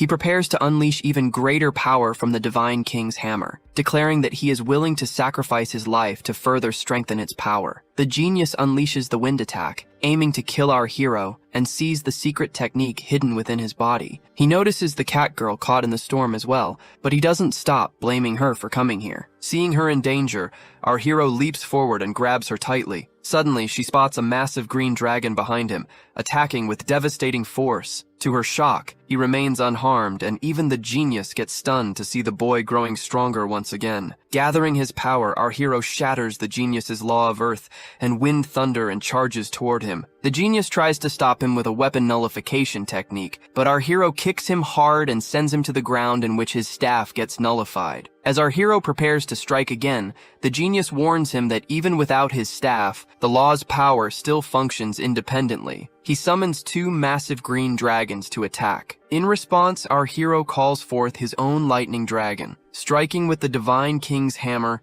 the lightning dragon tears the two green dragons apart, and the genius gets defeated instantly. At this moment, our hero's body damage reaches 100% and he collapses. The system instructs him to absorb the energy of the defeated enemies to continue the upgrade. He agrees, and the system restarts, unlocking new functions. His level jumps from 12 to 18 and his combat power rises to 25,000. The next morning, the cat girl rests in a shelter in the middle of the forest. When she wakes up, she finds Sakura nearby. She curiously asks about the genius, and the beast girl tells her that he is dead, explaining that when she arrived last night, he had already been torn apart by Tsuyoshi's hand. Hearing this, the cat girl feels sad and then asks about our hero. feeling worried since he was also in danger the previous night. The Beast Girl responds angrily that it's not her concern, and warns that if she hadn't helped him, she would have killed her along with the genius. She adds that she doesn't trust her and must leave. Just then, our hero's voice calls from outside, assuring the Beast Girl that she has nothing to do with what happened. Overjoyed, the Cat Girl runs out to see him, but gets shocked to notice that he now wields the same law of earth and wind power that the genius had. He explains that when he woke up, he already had this power. What seemed like misfortune turned into a blessing, thanks to the law of earth and wind. The system upgraded his energy, saved him from certain death, and with the remaining energy, he leveled up 6 times. He has also transformed the copied skill into the law of earth and wind, and energy now surges constantly through his body. He curiously asks the Cat Girl why she was there last night, to which she asks if he really doesn't trust her. The Beast Girl points out that according to their information,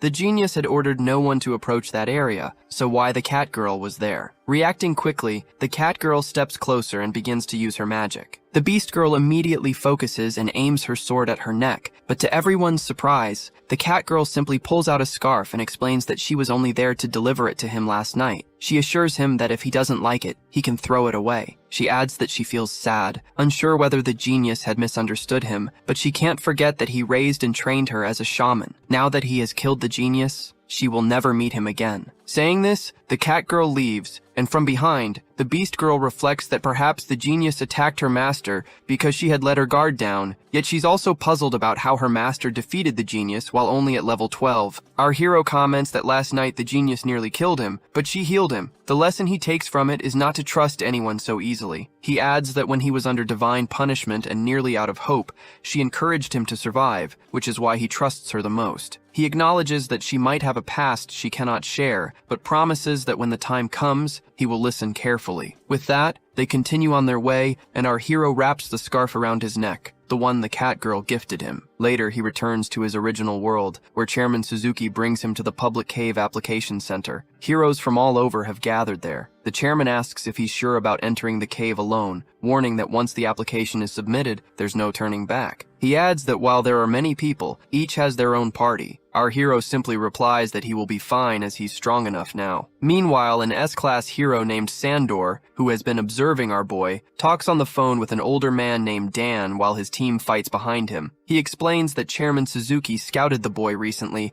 and that they've underestimated how quickly the hero's alliance moves. He adds that if the boy joins the alliance, they'll see his true strength in the rookie tournament. As he talks, another S-class hero from his team, Luca, arrives dragging an enemy. Sandor warns the enemy that if he had accepted their conditions before, none of this would have happened. However, the guy comments that even if they take them by force, they will gain nothing in the end. Sandor responds by launching a fatal strike, instantly defeating the enemy, and instructs his team to deal with the others alone. Meanwhile, our hero goes to the receptionist to register for solo entry into the dungeon. The girl gets surprised, warning him that he might not even make it out alive. He calmly replies that there's no rule against entering alone, and insists that she register him immediately as he doesn't have much time to waste. At that moment, another girl arrives and agrees to his request, explaining that there are currently 6 public dungeons, 3 C-class, 2 D-class, and 1 B-class, which is the highest difficulty. Hearing this, he turns toward the entrance, aware that he has only 1 day to clear all 6 dungeons. As he approaches, he notices another party standing at the dungeon entrance, looking worried. One of their team members, a girl, has left her expensive wand inside the dungeon and is crying. The team comments on how exhausted they are, and mentions that they cannot enter the dungeon again, so they need to offer a reward to anyone who can retrieve the wand. Seeing this, our hero asks them to step aside so he can enter. They agree, but the girl begins pleading with him to return her wand. The others apologize for her behavior, but assure him that they will reward him if he succeeds. They also ask about his party, and when he mentions that he is going alone, they get surprised and warn him that it is extremely dangerous to enter the dungeon solo. They explain that their party has 5 members, but even a small mistake in a C-class dungeon can be deadly, so he must be careful. Our hero thanks them for the advice and steps into the dungeon, knowing he doesn't have much time. Looking around, he realizes it is a stalactite dungeon, something he has never seen before. He uses his divine eye skill to scan the area and detect the monster's weaknesses, noting that while the system has been upgraded, he doesn't see any major changes. Drawing his sword from the system, he spots a level 22 monster, but notices that this dungeon feels calmer than those in the other world. He activates the copied skill on his sword, the law of earth, wind, and frost, and delivers a powerful strike to which the monster gets defeated on the spot. As he works through the dungeon, he realizes he might be able to rank in the top 3 for all 6 caves at once. He also considers that the law he could gain at the end is the legendary law of destruction, and if he absorbs more laws, he could take on even higher level challenges. 15 minutes pass, and the other party is still waiting outside, growing confused since he hasn't emerged yet. Suddenly, they get shocked to hear that a new record has been set, a C-class dungeon cleared in just 15 minutes. The receptionist girl checks the details and realizes that the achievement belongs to the same boy who went in alone. At that moment, our hero steps out of the dungeon holding the little girl's wand in his hand, to which everyone gets stunned. The receptionist and one of the men rush toward him, eager to verify his identity. Meanwhile, the little girl looks at her wand and asks him if he really brought it back. He explains that he found the wand while fighting a B-class boss, so he brought it along. Hearing this, the others get amazed at how powerful he is despite being only level 18. The receptionists approach him and explain that they need to verify him because he has changed his transformation. He tells them that he is running late and asks them to make it quick. Once they complete their task, they invite him to visit the Hero Alliance headquarters, saying that since he broke the record, he will receive a special bonus. However, he steps forward toward another dungeon, saying they can save that for later. One of them warns that he needs rest and points out that he doesn't even have a healing priest with him, but he replies that he doesn't need anything to recover since this is all just a warm-up for him. After spending 20 minutes in the second C-class dungeon and defeating several monsters, he comments that he needs to move faster if he wants to visit all the dungeons today. He realizes that after the system update, it seems he will have to discover the new functions on his own. Reaching the boss room, he sees a human-type lady monster, level 25, standing in the center of a pile of skeletons. He feels uneasy because she is not a darkness monster. Suddenly, she launches a radiation attack at him, and the system warns him that this attack often causes opponents to experience brief illusions, during which they are extremely vulnerable and can be killed. He quickly recognizes that it is a mental attack. At that moment, his minor defense skill activates automatically, a feature designed to counter this type of assault. The monster girl becomes confused, unable to understand why her attack is failing on him. Our hero realizes that this is one of the new functions of the updated system. Without hesitation, he activates the power of his sword and strikes, instantly killing the monster. Meanwhile, the receptionists are busy on the phones, informing everyone that a solo boy, brought in by Chairman Suzuki, has broken another record. Across the guilds, people are talking about him, amazed at his growing fame. Just then, the boy emerges from the dungeon, having set yet another new record. Guild members rush forward, pleading with him to join their guilds and become their companion, but he calmly replies that he is used to working alone and cannot join them. Some of the men suggest that he might need healing and offer to use magic to help him before entering the next dungeon together. Our hero politely declines, assuring them that he is fine. He reflects on his new passive skill, minor exhaustion reduction, which prevents him from feeling tired in dungeons of this level. Still, he knows the upcoming B-class dungeon will likely be a greater challenge. He moves on to the 3 D-rank dungeons, and, after setting new records in each, clears them with ease. The receptionist notices that he is now heading toward the final B-rank dungeon on his own. Meanwhile, Chairman Suzuki waits outside for a message from him. Suddenly, he sees 2 men rushing toward the public dungeon. He stops them and asks what is happening. They explain that a D-rank hero has just broken records in 5 dungeons alone. The chairman considers the possibility that this newcomer might be sent by a powerful organization,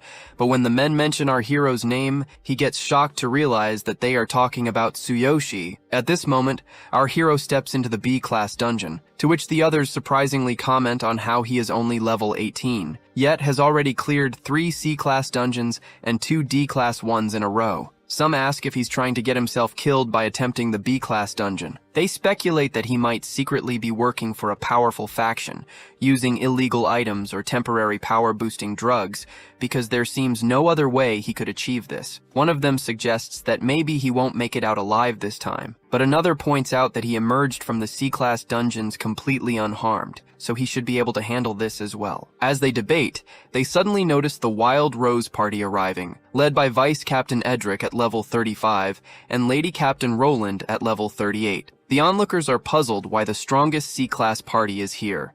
A little girl notes that this party had set the record for the B-class dungeon last time. The captain remarks that she's heard a boy has entered the dungeon alone, and the vice captain adds that the boy must be using forbidden herbs or items to illegally boost his power, possibly with some powerful backing. The captain adds that if the record-breaking reports are true, the boy is a force not to be underestimated. However, the vice captain insists that they cannot allow a D-rank hero to destroy their record, especially if he is using drugs or other illegal means. The captain notes that entering a B-class dungeon alone is already a remarkable feat. If he survives, she may have to reconsider everything she thought she knew about him. She also says that if his power is genuine, she wants to face him personally to show him what Wild Rose is truly capable of. Meanwhile, inside the dungeon, our hero scans the area and notes that its size is far larger than he expected. He reflects that his record already qualifies him for the rookie tournament, but he's more interested in experiencing what a B-class dungeon is really like. He decides to enjoy the challenge and have some fun along the way. When he activates his Divine Eye skill,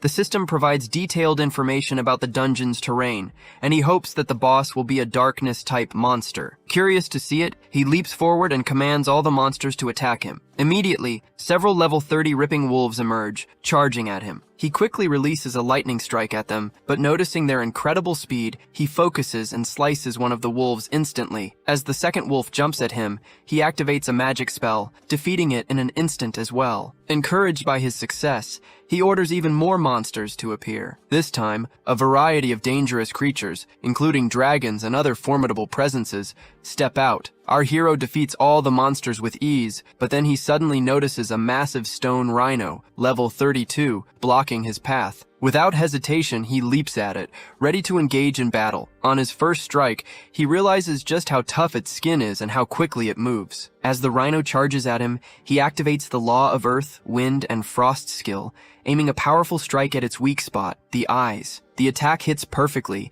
and the rhino gets defeated instantly. After the battle, he reflects that against such a monster, his current equipment is nearly at its limit. Fighting without the divine selection system and relying only on his weapons is extremely taxing. He thinks to himself that he must hurry and upgrade his gear in this other world, or else he will face serious trouble when confronting the boss. Realizing this, he moves toward the dungeon's boss. Meanwhile, outside the dungeon, the onlookers grow increasingly anxious as 20 minutes have already passed, yet the boy has not emerged. Some begin to whisper in concern that perhaps the boy has already died inside the dungeon. The vice captain of the Wild Roses Guild remarks that when they first tackled this B-class dungeon, it took them an entire hour to defeat the level 30 stone rhino, and the final boss is even stronger. Some of the onlookers suggest that maybe the boy will break the record as well, but the vice captain points out that he is only a D-rank hero. If he hasn't emerged in the past 2 minutes, he is likely dead. He adds that if the boy does come out alive, they will demand a full inspection from the Hero Alliance. Another comments that even if the boy is using drugs to boost his power, there's no way he could survive for long in a B-rank dungeon alone. No substance could compensate for facing those monsters solo. While everyone debates the boy's fate, the lady captain stands near the entrance, observing quietly. She watches how he has already cleared 5 dungeons and set new records in each. Meanwhile, our hero reaches the boss room, and as he opens the massive door, he notices the surroundings have changed dramatically. He stands beneath the moon, and the level 45 darkness boss looms before him. Using his Divine Eye skill, he scans the boss, noting its abilities and the powerful moon sword it wields. The boss looks surprised that the boy has dared to face it alone. Seeing the boy, the boss taunts him that he looks scared, but our hero responds with excitement, saying he is eager to face the dark boss and cannot wait to defeat it. He also declares that he wants the boss's weapon, to which the boss angrily unleashes its ice domain projection, challenging him to see if he can claim its weapon. In response, our boy activates his lightning strikes, shouting that for Karina and for his parents, he will destroy the boss with his own hands. The monster unleashes a powerful attack toward him, but our hero quickly uses his Divine Eye skill to analyze it. The system informs him that it is an area attack with a 15-meter range. Reacting immediately, he uses wind attributes to lift himself into the air, easily dodging the attack. The monster looks surprised at his agility, but quickly launches another attack, this time covering a 30-meter range. Our hero analyzes it once again, and seeing the situation, he summons lightning from the sky, destroying the incoming attack entirely. Seizing the moment, he leaps at the monster, aiming for its heart. However, when his sword collides with its chest, he gets shocked to see that only scratches the surface. The monster retaliates with a sword strike, but our boy dodges skillfully. He then activates Thunder Chain Fall and the Law of Earth and Wind on his sword, striking the monster's chest again, to which the monster screams in pain as it takes much damage. At this point, the monster admits that this boy is no ordinary warrior. It launches another attack, but our hero quickly analyzes it and realizes it is a lock attack that cannot be dodged. So he reacts instantly, and by using his sword, he absorbs the full impact. Noticing that the monster has paused slightly, he seizes the opportunity and strikes at its heart again, dealing significant damage. However, the monster does not lose control and immediately tries to attack him once more. Reacting swiftly, our hero moves behind it and inserts his sword into its chest. The monster feels confused by his ability to anticipate its moves, and our hero remarks that its attacks are too easy to read. Realizing he has underestimated him, the monster transforms into its final form, becoming even more dangerous than before. Our boy shows no fear and commands the monster to attack and prepares to draw the Divine King's hammer from the system, ready for the decisive battle. Outside the dungeon, the lady captain still feels uncertain, wondering if the boy has really broken the records. She realizes that if it's true, their party's reputation could be ruined. When one of her party members offers her some tea, she asks for his opinion about the boy. He replies that the boy must be incredibly strong. He points out that when the boy entered the other dungeons,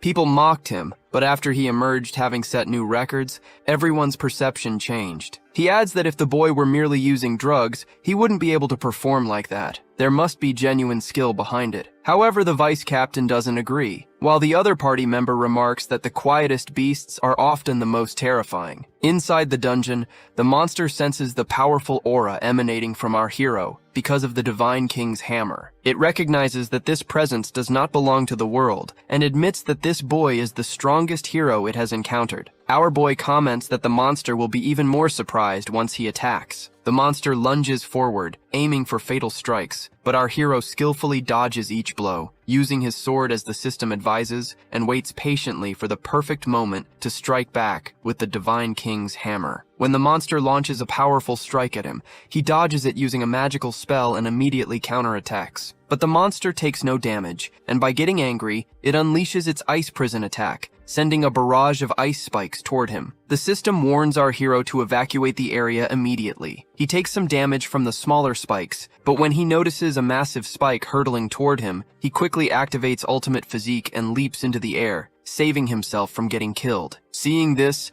the monster grows furious and leaps at him again, swinging its sword with full force. At that moment, our hero recognizes that this is the perfect opportunity to summon the Divine King's hammer, preparing for the decisive strike he has been waiting for. When he grabs the Divine King's hammer, he notices that the upgraded Divine Selection system allows him to draw far more power from it, rising from 3 to 10%. He can also infuse the hammer with the Law of Earth and Wind, adding wind and lightning attributes to his strike. Activating Ultimate Physique in both hands, he delivers a full power blow to the monster, to which the monster's sword falls away, and it gets defeated instantly. Our hero also gets some damage, but he drinks potions to heal his injuries. He also claims the monster's weapon as a new achievement. At that moment, the system announces that he has completed the dungeon in just 45 minutes, a new record, and that his level has risen from 18 to 20. When the others see the notification about our hero's new record, they get completely stunned. They all look toward the portal, and to their amazement, a strange power erupts from it as the hero emerges, holding his newly acquired weapon. He notices the crowd around him, but realizes he cannot waste any time as he needs to meet the chairman and submit his application for the Supernova tournament at the Hero Union headquarters immediately. Before he can move, the vice captain steps forward, insisting that no one could possibly clear the dungeon solo, and claiming the boy must have used drugs. The others also agree, but our hero replies that someone is waiting for him, and he must hurry to the Union HQ.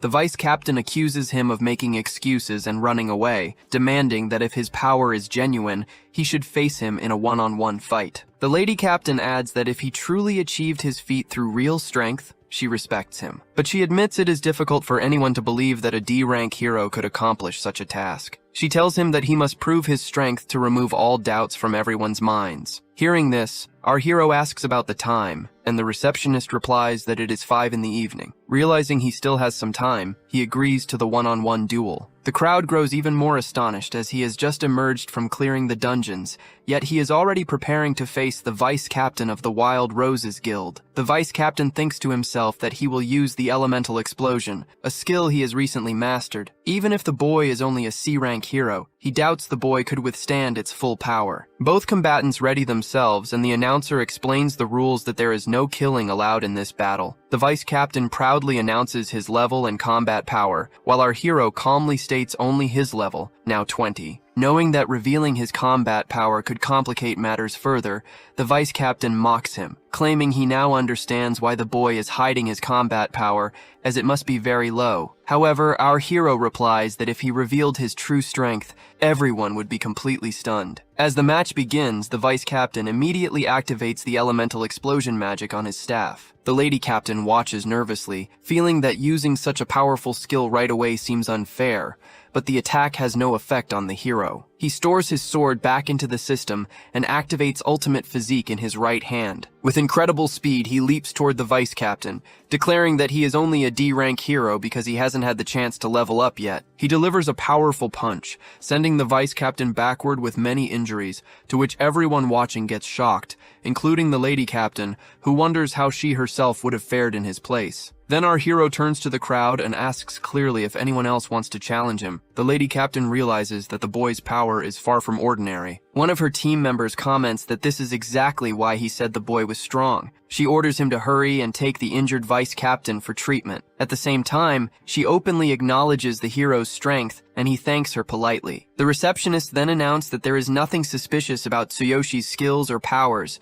and no objections will be accepted from now on. Afterward, our hero steps outside the public caves, where the chairman greets him, amazed by his accomplishments. He remarks that he was the first to receive notice of his results, and feels confident that he has discovered a truly exceptional talent. The chairman adds that the Supernova tournament starts tomorrow, and that today is the final day to register, so they need to hurry to the Adventurer Union headquarters. Our hero agrees, and when they move quickly toward the venue, the receptionist girl notices that this boy has cleared a B-rank cave solo in just 45 minutes and gets surprised. The chairman asks her to confirm the data and quickly register him. She completes the usual procedures and announces that he has been officially approved for the tournament. She also reminds them to arrive at the venue on time tomorrow. The chairman gets happy and tells our hero that the future of their school's Adventurer Association rests on him. Our boy thinks to himself that he must win this tournament to qualify as a C-rank adventurer, which will allow him to bid on the golden regeneration liquid at auctions for his sister's leg. Afterward, he returns to his apartment and sees that his sister has already gone to sleep. He goes to his own room and opens the system. Since he leveled up to 20 in the cave, a new bonus has appeared, but he hadn't checked it earlier due to the ongoing battles. The system shows him the available bonuses, and he gets amazed as now he can choose any of his own skills to upgrade, and his ultimate physique skill can be enhanced 60 times, resolving his physical weaknesses in combat. He presses the button to upgrade, and the system quickly enhances ultimate physique. Next, he selects the Thunder Chain Fall skill to upgrade. The system transforms it into Thunderbolt, drastically increasing its range by 100 times, and allowing him to continuously attack a single enemy for 10 seconds. Closing the system, he comments that he needs to get a good sleep, because tomorrow is the tournament. His thoughts then turn to Sakura, who had looked worried. He resolves that once things settle here, he will return to the other world to help her. The next morning, he travels with the chairman to the tournament venue. The chairman explains that many young elites will be fighting in this tournament, risking their lives, so he must stay alert at all times. He also notices that the boy seems even stronger than before. The chairman adds that the venue is a cave inside a massive mountain, known as One Strike Mountain, because long ago a legendary S-rank adventurer punched through it in a single blow. Our hero curiously asks if there are really S-rank adventurers in this world. The chairman replies that he has only heard about them in stories. When they arrive, our boy gets surprised by the huge size of the venue. The chairman tells him that he will accompany him for the entry process, but once the matches begin, he will have to rely entirely on himself. The organizers welcome him at the entrance, and the chairman reminds him to stay safe. to which our hero assures him that he will handle everything. When he steps into the venue, he sees many heroes gathered there, including the Adventurer Union Party, which will be his team for the tournament. Using his divine eye skill, he scans their abilities and notices that 2 men and a woman are all at level 36. When he introduces himself as a substitute for the Adventurer Union, the 2 men immediately mock him, questioning how a low-level hero like him could even participate. The woman comments that he probably got in through connections, and that they will need to work hard so the substitute won't have to step in. Hearing this disrespect, our hero simply sits aside, understanding that the tournament's purpose is straightforward: support the party and secure a smooth victory. He also realizes that performing well here will allow him to apply for C-rank adventurer qualification. While he considers this, the others continue mocking him. Then he notices another party, the Hido group, entering the venue. All their members are level 37, making them clearly stronger than his own party. When the Hido group hears that the boy is only a D-rank hero, they laugh and comment that the Adventurer Union will be defeated soon. Fabian, one of the union's members, feels angry and tells them to watch their words and not get ahead of themselves. Hearing this, the Hido group's senior, Gan, asks if he wants a warm-up sparring match without weapons before the tournament officially starts. The guy agrees and steps forward to fight. As the match begins, he leaps at Gan, aiming to strike with his secret hand blade, but that guy dodges just in time and delivers a powerful kick to his leg, to which his bone gets broken. As Gan moves in for another kick, our hero jumps in between them to stop the attack. He immediately calls for the organizers to take Fabian to the medical room. Then he readies himself to face Gan and take over the sparring match. The bully feels angry at our hero's arrogance and leaps forward to punch him, but our boy quickly activates the law of earth and wind to dodge the attack. He strikes the bully's leg with a precise kick, breaking it instantly. Not stopping there, he grabs the bully by the face and slams him hard to the ground, which causes him to faint. The bully is now unable to participate in the tournament, and everyone watching gets completely shocked. Our hero then asks if anyone else wants to spar with him, but no one steps forward. Afterward, he moves to a separate area with his 2 team members. The girl thanks him for stepping in and asks about his true strength, insisting that no D-rank adventurer could possibly be that powerful. Our boy assures her that he only intervened because he couldn't ignore the situation and that he truly is a D-rank adventurer. She agrees and explains that since their other team member is injured, he can now officially participate. She fastens a communication bracelet on his wrist and briefs him on the tournament rules. The first event is an elimination competition, a basic trial to remove half the participants. She explains that all contestants must defeat monsters in a mock cave, scoring at least 150 points within an hour to pass. Anyone who fails to do so is eliminated. She explains further that there are specific rules because there are currently about 120 participants. Even if more than half meet the passing criteria, only the top 60 based on points will advance and the rest will fail. This means contestants need to defeat as many monsters as possible to maximize their score. The other team member adds that he can choose between 2 difficulty levels, normal mode and dark mode. In normal mode, defeating 1 monster gives 1 point. In dark mode, only darkness-type monsters appear, and defeating 1 grants 5 points. He also warns that every 30 seconds, the number of monsters doubles automatically, and cautions him not to choose dark mode at his current level because level 20 monsters will appear. Our hero curiously asks about the highest record, and they tell him that long ago, a contestant from the Adventurer Union chose dark mode, lasted 45 minutes and scored 1,500 points, defeating 300 monsters of the same level. That contestant later became an S-rank adventurer, and is now one of the prideful members of their Adventurer Union. After that, they move to the spot where the real cave has appeared. The girl asks our hero if he's heard that this mountain cave was supposedly created by a legendary S-rank adventurer's single blow. She adds that the cave still contains mysterious energy that even modern science and S-rank adventurers can't fully analyze, which is why it naturally generates the mock caves for the tournament. At this moment, our boy notices his ring start to glow, but he ignores it. His team members advise him to stick with normal mode as long as possible, and to maintain distance when the number of enemies increases, defeating them one by one. Then our hero notices the ring glowing again, as if it is reacting to something. When the selection screen appears in front of him to choose the cave's difficulty, he comments that normal mode would be safer, but instead, he confidently selects dark mode. When he enters, the system gives him the details about the monsters. Since he is level 20 darkness monsters will appear, and every 30 seconds, the same number of surviving darkness monsters will be generated. Our hero realizes why dark mode is called a nightmare. Ordinary contestants have no chance, but he is different, and this is perfect for testing his new skills. He pulls the moon sword from the system, and a huge monster appears before him. Using his divine eye skill, he sees that the monster has 8,000 combat power, and its attacks include mental damage. He also checks his own skill, Thunderbolt, which has a range of 300 meters and allows him to attack a single enemy continuously for 10 seconds within that range. Deciding to test the monster's reactions, he looks at the mountaintop 283 meters away. Using the law of earth and wind, he swiftly flies to the top. At that moment, the darkness monsters double in number, and our hero comments that now he will take them all down together. Using the Thunderbolt skill with the moon sword,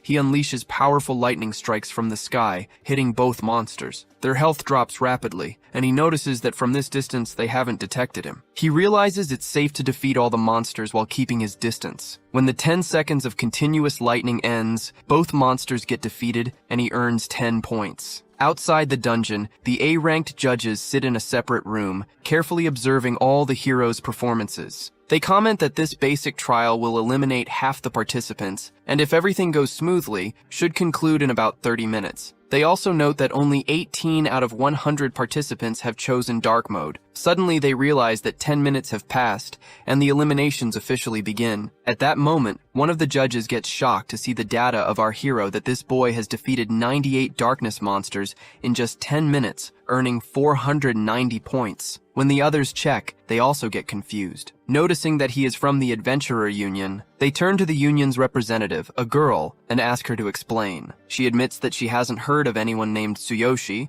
but when she checks her own tablet, she sees that he applied late and is registered as a substitute member of the Adventurer Union. Hearing this, the judges speculate that he must be using some special high-grade item, and some even suggest that this boy might break the record for the youngest S-rank adventurer. Meanwhile, our hero continues defeating the monsters in the cave using the Thunderbolt skill. After clearing the third wave, he drinks a potion to restore his energy, and notes that during this recovery, he only needs to wait for more darkness monsters to spawn, so it is still relatively easy to manage. He thinks about the Adventurer Union's S-rank adventurer record, which was 300 monsters in 45 minutes for 1,500 points, and decides that he will break that record now. 50 minutes later, another member from the Adventurer Union emerges from the cave after defeating 560 monsters. He considers that if he wins, he might receive better treatment in the Adventurer Union, and possibly even get direct guidance from an S-rank adventurer. He also feels curious about how many monsters Tsuyoshi and the girl have defeated by now. Just then, he notices a large crowd gathered in front of the results screen. When he approaches, he looks at the girl from his team standing nearby. He asks her how many monsters she has defeated, and she replies that she has earned 386 points in 30 minutes. When he asks about our hero, she explains that he chose dark mode, which makes the guy angry since he had told him not to select it, and he wonders if that disqualifies him. The girl reassures him that he is still in the middle of the trial. When the guy looks at the screen by himself, he gets shocked to see that our hero has defeated 588 darkness monsters and earned 2,140 points in just 53 minutes. She remarks that everyone is gathering because this boy has already broken the record for the youngest S-rank adventurer. 7 minutes later, our hero emerges from the cave, and his team members ask if he has seen his results. He confirms, and the guy exclaims that he has broken the highest record, achieving an astonishing 3,240 points by defeating 648 darkness monsters in 60 minutes. Our hero says that if he had more time, he could have defeated even more monsters. The announcer then declares him the winner of the round and the new record holder. The girl tells him he is truly the pride of the Adventurer Union, but warns that he has now become the greatest rival for everyone else. He reassures her that he expected this and can handle it on his own. Suddenly, their communication bracelets light up with messages announcing that the second event is about to begin, where they will enter the caves with their respective parties. Before his defeated enemy stood the warrior Hoshimiya Kenji, an S-rank adventurer affiliated with the Adventurers Union. He sighed as he realized it had taken him only 12 seconds to finish a level 60 battle. As expected of the youngest adventurer of his class, not even a darkness of that level could resist for that long. Kenji then turned his gaze to Sesko, one of the adventurers from the Union of the Four Elders. The old man informed him that year's supernova tournament had already begun, and asked if the young man wasn't planning on participating. Kenji replied that it would be like every other year, and that reaching the final ceremony was enough for him. However, Sesko surprised him by announcing that the preliminary test record had just been broken. Initially, the young man didn't show much surprise, commenting that records were made to be broken by new talent, but he then asked what the new record's score and time were. The old man replied that in dark mode, the mark was exactly 3,240 points in 60 minutes. Upon hearing this, Kenji's eyes widened, and with an expression of pure astonishment, he asked again what the record had been. Sesko then handed Kenji a clipboard, asking him to see it with his own eyes. The sheet confirmed it. 3,240 points in dark mode in 60 minutes, achieved by a D-rank adventurer. Kenji immediately wanted to know if the young man was from the Adventurers Union. Sesko explained that Tsukishiro Tsuyoshi had no S-rank instructor,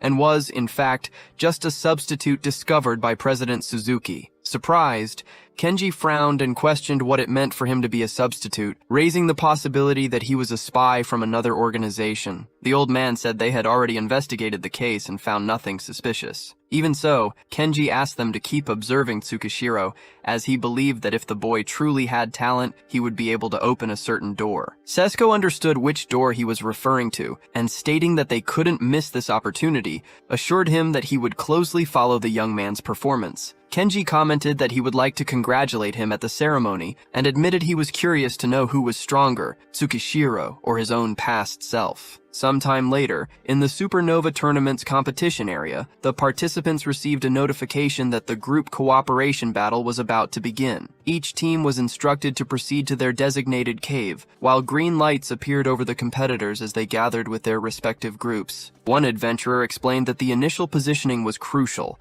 as each team would be sent to a different cave and would only receive their mission upon arrival. Another participant added that an unfavorable position combined with a difficult mission could easily lead to failure and elimination from the tournament. Amid the preparations, a boy in a cloak activated the Law of the Earth-Wind skill, opening a portal before him that emanated a green energy resembling an emerald galaxy. Meanwhile, in an upper area, several observers watched the start of the competition. A man in heavy armor commented that the real Supernova tournament was beginning now, and a woman with long black hair expressed her hope that everyone was prepared for the challenge. Shortly after, the participants were transported to a dark, dense forest. An adventurer analyzed the environment and concluded that the terrain was complex, filled with dark energy and surrounded by thick vegetation, which would make movement difficult. A moment later, the devices attached to the competitors' wrists issued an alert, displaying the mission: obtain 6 dark crystals from specific creatures within 3 hours,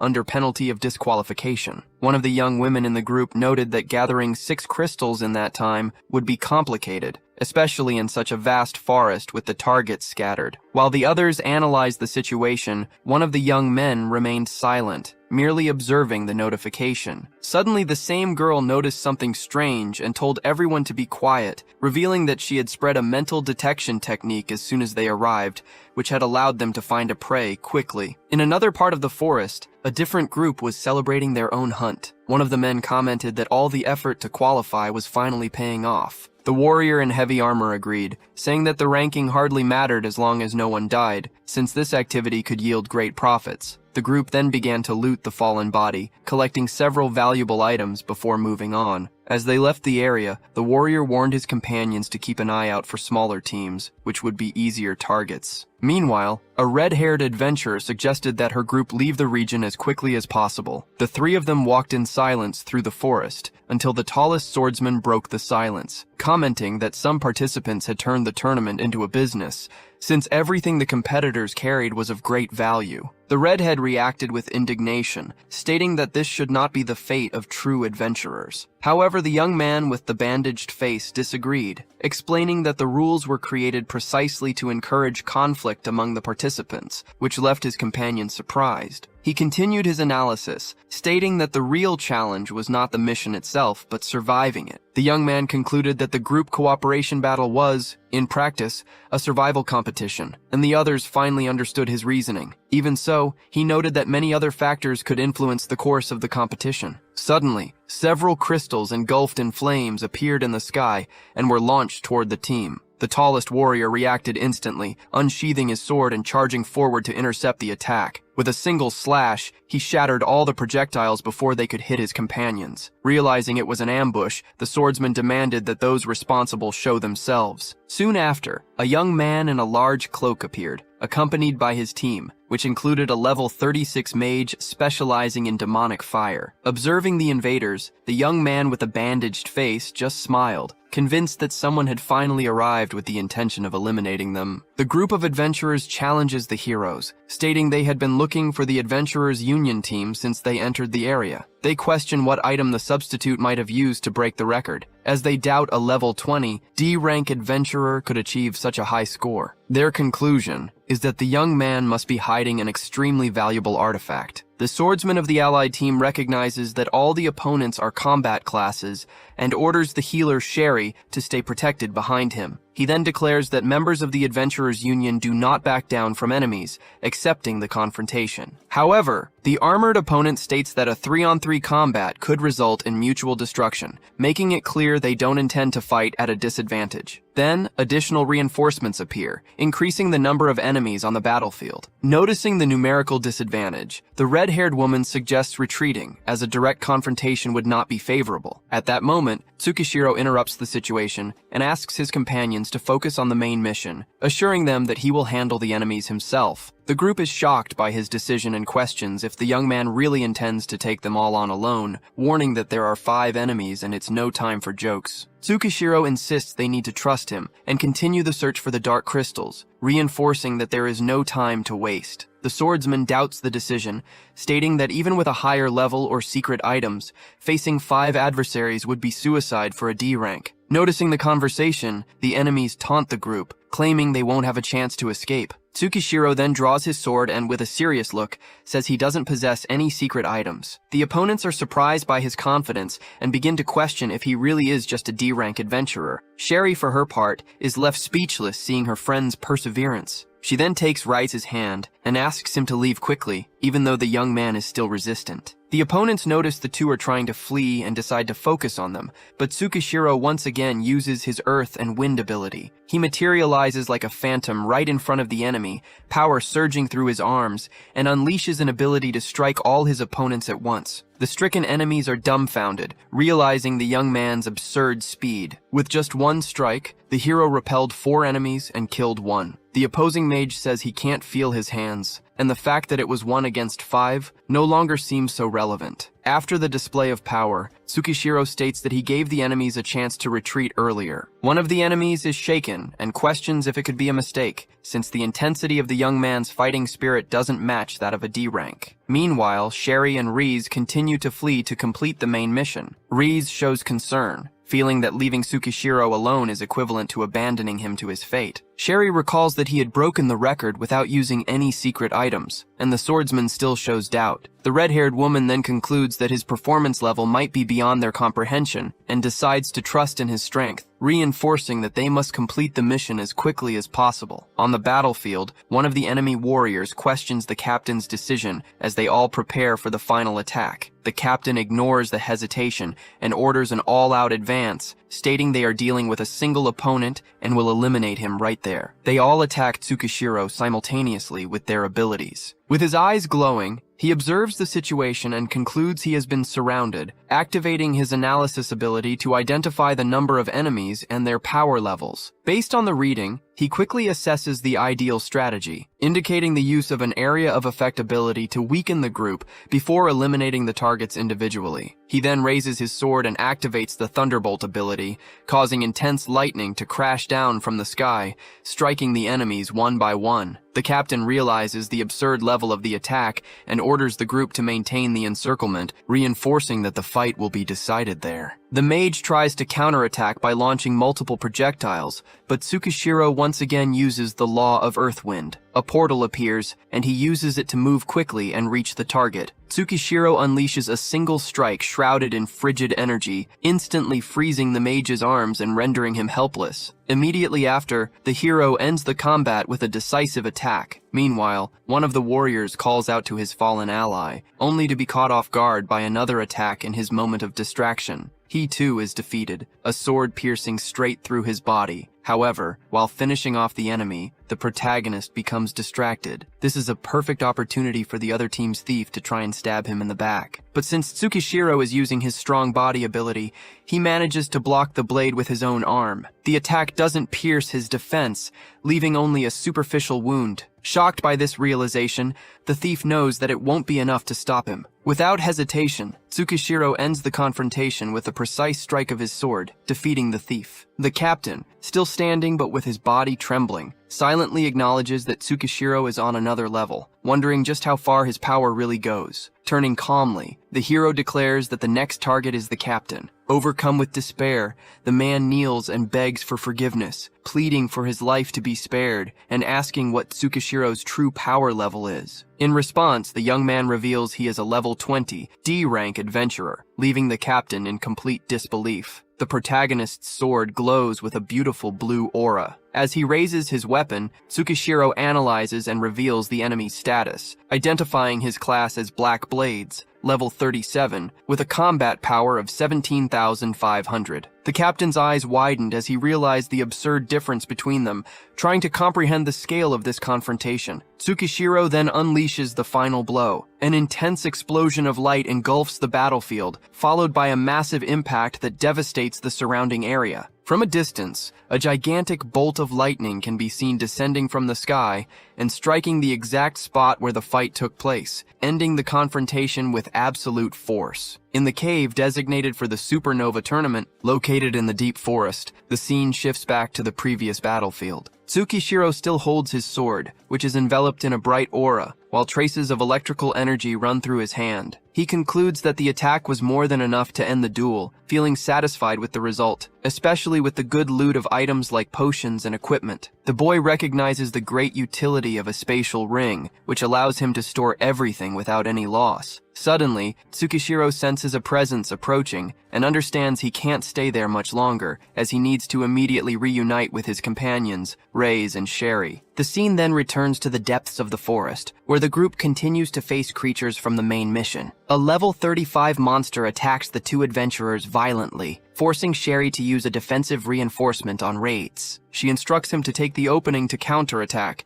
informing him that she has already taken about a third of the creature's health, but warns him about its dangerous horn attacks. Reyes uses his sword skill to defend himself and suddenly notices a dark crystal embedded in the monster's abdomen, indicating a rare opportunity to advance in the mission. At that moment, the crystal begins to glow with an intense purple energy, signaling a new ability. Sherry immediately warns of the danger, as the monster activates an even more aggressive attack. With red eyes, the creature charges at Reyes, striking him with force and sending him flying. Although the swordsman manages to stay on his feet, he has lost a considerable amount of his health points. Reyes recognizes that this creature is different from the common shadows, as a single blow was able to affect his body internally, even with the protection of a magic shield. Next, the monster turns its attention to Sherry. The redhead realizes that her position as a battle priestess leaves her extremely vulnerable. The creature then concentrates violet energy in its claw and fires a sinister purple wave of energy, which begins to drain the girl's life force. Engulfed by this energy, Sherry feels her power being slowly siphoned away. Reyes tries to advance to protect her and asks her to create a shield, using his own sword to block the enemy's ability. However, he ends up being hit and wounded in the process,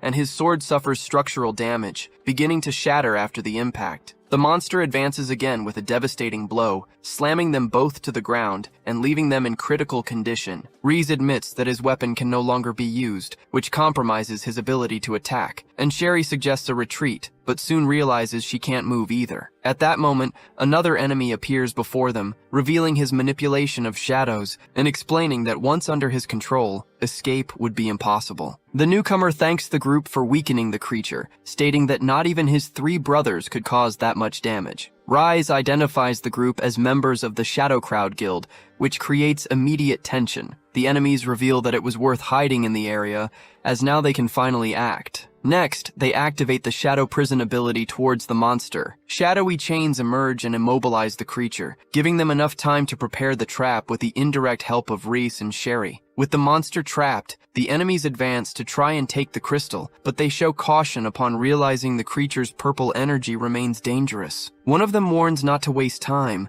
as the monster's health points are almost gone. Suddenly, a dark energy begins to accumulate in the creature's head, and the enemies panic, but the group's leader reinforces that they should not be distracted and orders them to finish the mission. Meanwhile, Rise remains paralyzed, unable to react. The leader of the shadow crowd taunts the young man, saying that they are both after the same objective, but that this is just bad luck for his group. Reese reacts with fury, but is prevented from acting as the enemy continues to humiliate him, stating that the strongest will be eliminated first. Then, the enemy threatens Sherry, making it clear he intends to use her before eliminating her, keeping her completely immobilized. The tension rises until the sky begins to light up with multiple bolts of lightning. The enemies notice the phenomenon and are confused by the abnormal amount of electrical energy in the area. The lightning directly strikes the chains holding the creature, breaking the technique's control. In shock, the enemies try to understand what is happening and alert their captain, but even he doesn't seem to know how to react. Immediately after, a sword enveloped in intense light is thrown and strikes one of the Shadow Crowd guild members squarely. Before they could react, Tsukishiro suddenly appears behind another enemy and orders him to be silent. Reinforcing his body with energy, he unleashes a powerful blow that sends the opponent flying,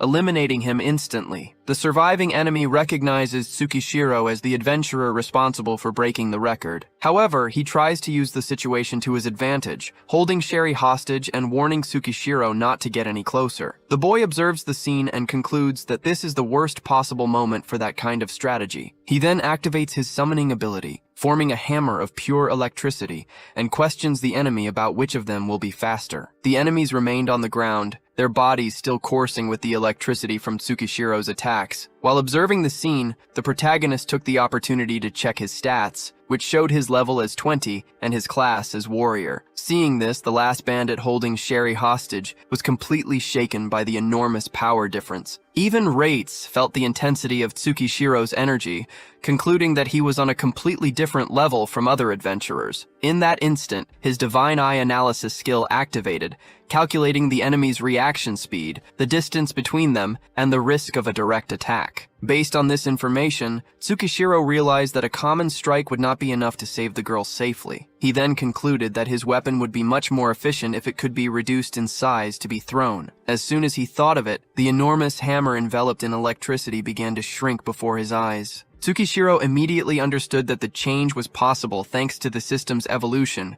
which now allowed him to alter the weapon's size with his will alone. Meanwhile, the enemy held Sherry even tighter, reinforcing the threat that he would attack her if Tsukishiro came any closer. Ignoring the warning, the hero concentrated all his power into a single finger and launched the hammer with an extremely powerful flick. The weapon shot across the battlefield like a comet, catching the enemy completely off guard. The impact was devastating, launching the assassin through several trees and defeating him instantly. That opponent, a level 35 assassin with a combat power of 14,500, was eliminated with a single blow. Reese and Sherry were completely shocked as they witnessed the ease of the victory. Soon after, the hammer, still wreathed in electricity, automatically returned to its owner's hands, and with the victory, Tsukishiro gained another level. Tsukishiro approached to check if his companions were okay. Still unable to believe what they had seen, Sherry and Reis remained silent for a few moments. Reis was the first to speak, asking if Tsukishiro had also defeated the enemies left behind. The protagonist confirmed that he had eliminated them all,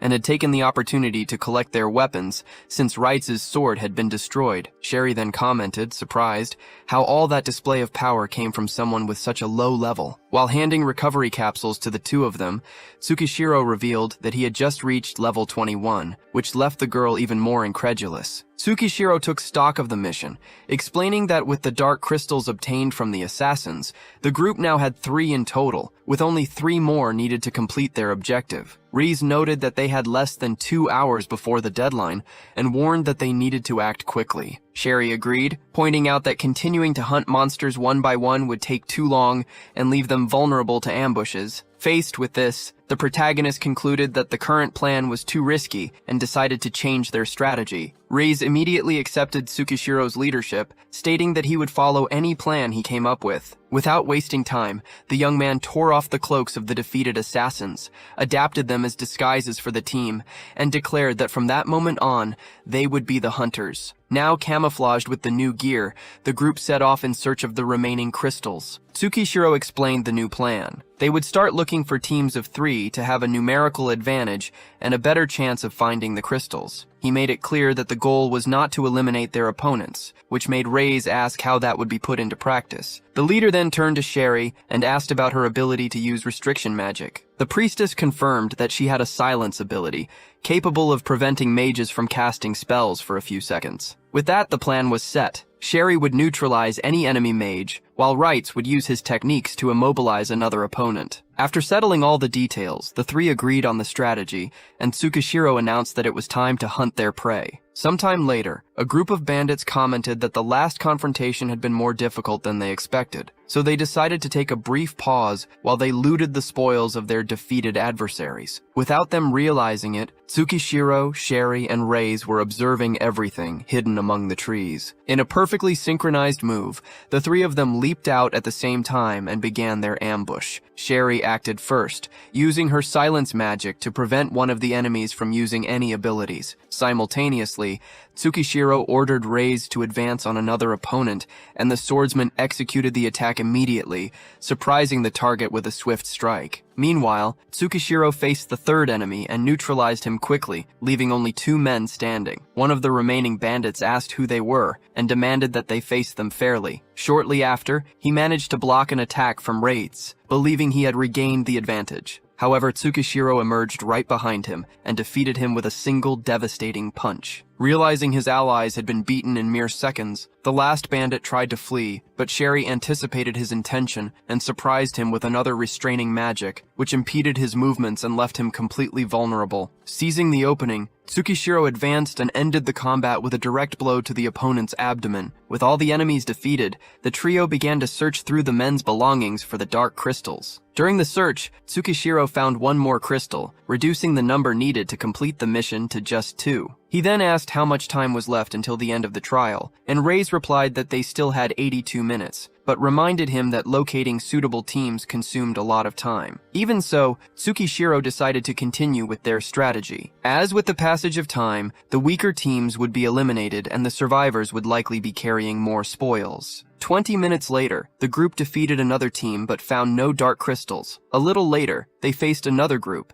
and Sherry managed to locate just 1 more crystal. 45 minutes later, they defeated another team of adventurers, but again found nothing. Even after completing 60 minutes of the trial, the group faced 1 more team and secured another victory without much difficulty. With the new opponents on the ground, the 3 began to rummage through their belongings, hoping to find the last dark crystal. Reis searched tirelessly, but he was already showing clear signs of exhaustion. Sherry commented that, although they had chosen this strategy, they ended up facing groups that put up more resistance than expected. Tsukishiro agreed, stating that no matter how careful a plan was, there were always unforeseen events, and he acknowledged that they had been lucky to win all their confrontations. After checking his target, Tsukishiro confirmed that he had not found any crystals, and Reis also found nothing. With less than 20 minutes until the end of the mission, the tension mounted. Sherry, however, kept searching, and, to the group's delight, felt something different among the items. Lifting the stone with a smile on her face, the redhead found the last necessary dark crystal. Tsukishiro smiled as well, praising his companion's work and celebrating the completion of the mission. Immediately after, a notification appeared on the trio's watches, informing them that all 6 dark crystals had been gathered and they could now leave the area. Relieved, Reis celebrated their success by raising his arms and expressed his desire to rest before the next stage of the tournament. However, before the calm atmosphere could last long, an unexpected blow violently struck the swordsman's arm. Sherry was completely shocked to witness the sudden attack, and at the same instant, the ground beneath her feet began to move strangely. Tsukishiro reacted immediately and managed to pull Sherry to a safe spot, a second before a huge platform of earth rose from the ground. As soon as they both landed, he checked on Reis, who was clutching his injured arm. In great pain and with a look of despair, the swordsman cried out as he tried to identify who was responsible for the attack. A mysterious figure appeared, holding one of the dark crystals that had been stolen from the team. Sherry realized at once that the enemy had managed to take one of the crystals during the ambush. The purple-haired man taunted Tsukishiro, stating that he had heard of the famous D-rank adventurer who had piqued Lord Sandor's interest. Sherry recognized him as Sid, a member of the Fairy Dragon Party, and warned that he was far above the standard of a C-rank adventurer. Without showing any concern, Tsukishiro asked the reason for this fame. Sherry explained that Sid was a second awakened, someone who had undergone a new awakening even after already becoming an adventurer, acquiring exceptional abilities. Sid then revealed that he was participating in the tournament only on his leader's orders, who wished to test Tsukishiro's true capabilities, and declared that he was eager to begin the test. Cornered in a complicated situation, the heroes prepare for the confrontation. Tsukishiro asks Sherry to hurry and treat Rei's injuries, assuring her he will buy time against the new adversary. However, when trying to analyze Sid, the protagonist realizes he cannot obtain any information about him, concluding that the enemy must be using a rare and very expensive item capable of blocking analysis skills. Reis then asks Tsukishiro to find an opportunity to escape, explaining that the Second Awakened are very powerful adversaries. He reveals that even in the Adventurers Union, there are very few Second Awakened so young, and all of them receive special training. Sherry reinforces the warning, adding that adventurers with a Second Awakening possess skills far superior to those of others at the same level. Surprised by the information, Tsukishiro begins to question Sid's true level of strength. Giving them no time for more talk, Sid interrupts the group and reveals he had already observed Tsukishiro's performance in the tournament's first trial. He states that he rested after reaching the necessary score and now intends to personally test the adventurer who sparked his leader's interest. Tsukishiro finds the situation strange, saying he knows of Fury Dragon's fame, but does not know who the organization's leader is, suggesting it could all be a misunderstanding. The response deeply irritates Sid, who cannot accept someone being unaware of his leader. Next, Sid slowly draws his sword. The mere motion of removing the weapon from its sheath unleashes a powerful shockwave toward the three adventurers. Tsukishiro manages to block the attack, impressing Sid with his reaction speed, while Reis and Sherry are stunned by such a destructive blow. Realizing the danger, Tsukishiro orders his companions to fall back, as he is the true target. Sid also prevents his own men from interfering, making it clear he will settle the confrontation alone. Remembering that only 15 minutes remain for the trial to end, Sid decides to finish the test at once. In the next instant, he vanishes at high speed, leaving a trail of purple energy, and reappears before Tsukishiro to strike him with the sword's sheath. Even facing such absurd speed, Tsukishiro reacts in time and blocks the blow, earning praise from Sid for his reflexes. The hero realizes that Sid is an adversary specializing in speed, but notices that his analysis skill can keep up with all of the opponent's movements. Soon after, Sid envelops himself in an intense purple aura and charges forward using his advanced technique, Viper's Tears. Tsukishiro's analysis skill calculates the best response, guiding him to block the strike and counterattack toward the opponent's hand. Following the strategy, Tsukishiro uses his sword to destabilize the enemy, which surprises Sid and causes him to lose his weapon for a moment. Even unarmed, he recovers the sword almost immediately and launches a powerful vertical counterattack. Meanwhile, Reis and Sherry watch the fight impressed, fearing for their companion's safety. Sherry even considers helping him, but is stopped by Sid's subordinates, who appear behind them and warn that any interference will be considered an attack. The men reveal they were ordered only to observe and record the fight. Reis is startled to realize he hadn't sensed the warrior's approach, concluding that they too are far above his level. On the battlefield, Tsukishiro realizes he has a cut on his shoulder and recognizes that, without his body's reinforcement, that blow would have shattered his bones. Sid takes advantage of the opening and prepares his final blow, but the Divine Eye analysis skill detects the danger and recommends interrupting the attack. Sid then uses the Serpent Thrust technique, lunging forward at extreme speed. To counter, Tsukishiro activates the Earth Wind Law skill, creating a massive emerald magic circle in the palm of his hand that generates a powerful whirlwind to collide with Sid's charge. Sid's subordinates are astonished to see Tsukishiro facing their captain on equal footing and begin to question if he too might be a second awakened. The clash between the two techniques kicks up a massive cloud of smoke, and when the dust settles, only the silhouettes of the two combatants can be seen, with their swords pointed at each other. At that moment, an announcement states that only 1 minute remains for the trial to end. Sid admits he is impressed that a D-rank adventurer could keep up with him, but states that the combat will have to end due to lack of time. Tsukishiro, however, demonstrates that the situation was already under control. Opening his hand, he reveals he had recovered the dark crystal during the fight, and a notification confirms the objective's completion. Sid, his subordinates, and Tsukishiro's companions are left speechless, as no one had noticed the feat. Finally, the hero makes it clear that his objective was never to win the battle, but to complete the mission, and he challenges Sid to resume their confrontation in the next stage of the tournament. Sometime later, Sid's subordinates inform the leader of Fury Dragon that they have sent the full recording of the fight. After watching the video, the leader orders Sid to return immediately, but he refuses the order, stating that he intends to finish the confrontation in the next stage, which will be individual battles. However, the leader interrupts him and states that he wouldn't be able to defeat Tsukishiro. The response surprises Sid, who points out that he has not yet used his ultimate technique, capable of facing even higher-level creatures. Sandor becomes thoughtful for a moment, as he knows the technique is powerful, and then decides to let his subordinate do as he pleases. When one of the subordinates asks if they will return after the event, Sid reacts with irritation and makes it clear that he has no intention of retreating. Dissatisfied, he decides to fight with everything he has in the next battle, determined to prove his leader wrong. Meanwhile, Sandor communicates with someone else and concludes that the time has come to meet Tsukishiro Tsuyoshi in person. The president of one of the three great guilds speaks with Sandor and shows surprise upon learning that the leader of Fury Dragon has taken an interest in a D-rank adventurer. Sandor comments that it seems the Adventurers Guild has not yet realized the boy's true potential. During the conversation, they speculate that Tsukishiro might be able to open a mysterious door located in the restricted area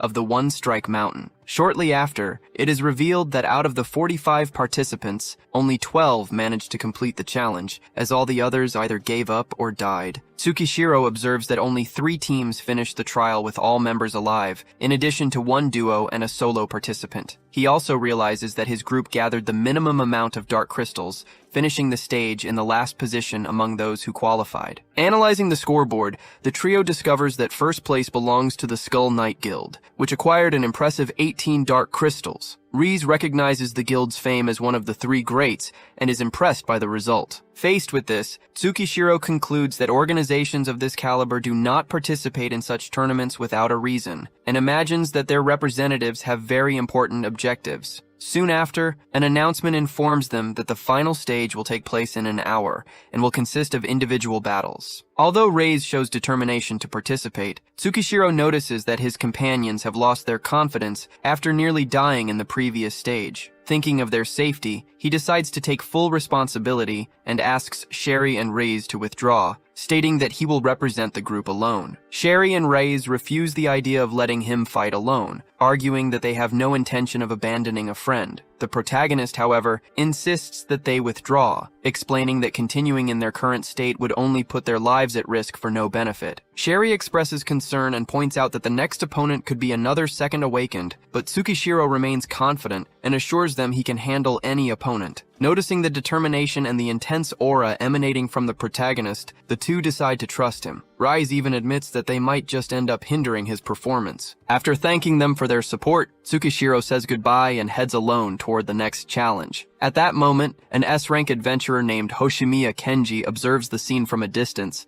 and comments that it takes a lot of courage to continue alone. Tsukishiro finally notices his presence and is surprised for not having seen him earlier. Kenji praises the young man's journey, highlighting his rise from a substitute to an official representative of the Adventurers Union, which leads Tsukishiro to ask who he is. Kenji confirms that he belongs to the Adventurers Union. Tsukishiro even imagines that he might be a second awakened, but Kenji denies this possibility. He explains that he came to the tournament to represent the organization in the final ceremony and also to meet him personally. Finding the man somewhat strange, the protagonist tries to end the conversation so he can rest before the fight. However, Kenji approaches and mentions a mysterious restricted area called One Strike Mountain. Tsukishiro is surprised, as he claims to have never heard of the place, and not even Suzuki mentioned it. Kenji then explains that not even President Suzuki is authorized to know this secret, and makes an unexpected invitation, saying he wants to take Tsukishiro there to check something important. According to Kenji,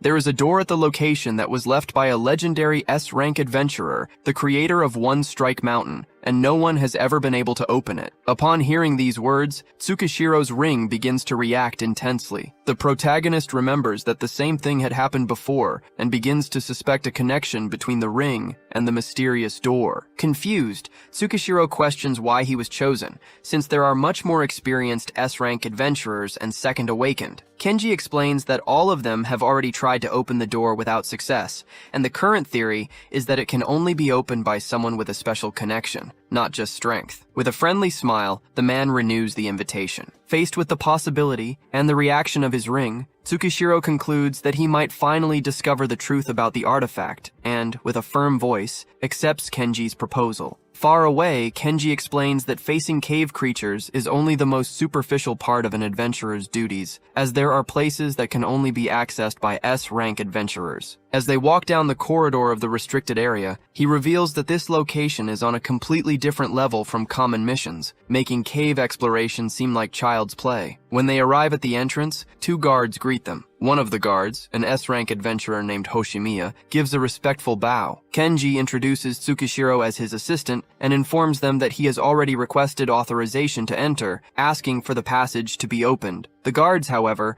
express concern and explain that entry is forbidden when only one S-rank adventurer is present, reinforcing that the rules of the restricted area cannot be broken. Hearing the conversation, Tsukishiro realizes that control over this place is much stricter than he had imagined, while at the same time feeling his ring vibrate more and more intensely, as if responding to something hidden beyond the door. Kenji insists, stating that he will take full responsibility, but the guards remain firm and refuse the request. With the refusal, Kenji's expression changes completely, and his aura explodes with intensity as he once again demands that the gates be opened. Faced with the overwhelming pressure, the guards begin to tremble, kneel, and beg for his understanding, explaining that they simply cannot disobey the regulations. Seeing this, Tsukishiro tries to analyze Kenji with his ability, but the power difference is so great that he cannot obtain any information. As Kenji prepares to insist again, a voice interrupts the discussion. He and Tsukishiro look back and see two men approaching, one of whom comments that Kenji seems to be having fun giving the guards a hard time. The protagonist immediately realizes that both of them are also S-rank adventurers. The newcomers, Lord Sendor and Lord Dan, calmly walk past Kenji, much to the guards' relief. Immediately, an air of tension arises as Kenji responds provocatively to Sendor. Sendor, in turn, slowly approaches and faces the young man firmly, stating that he is not yet at a level to challenge him. The provocation angers Kenji,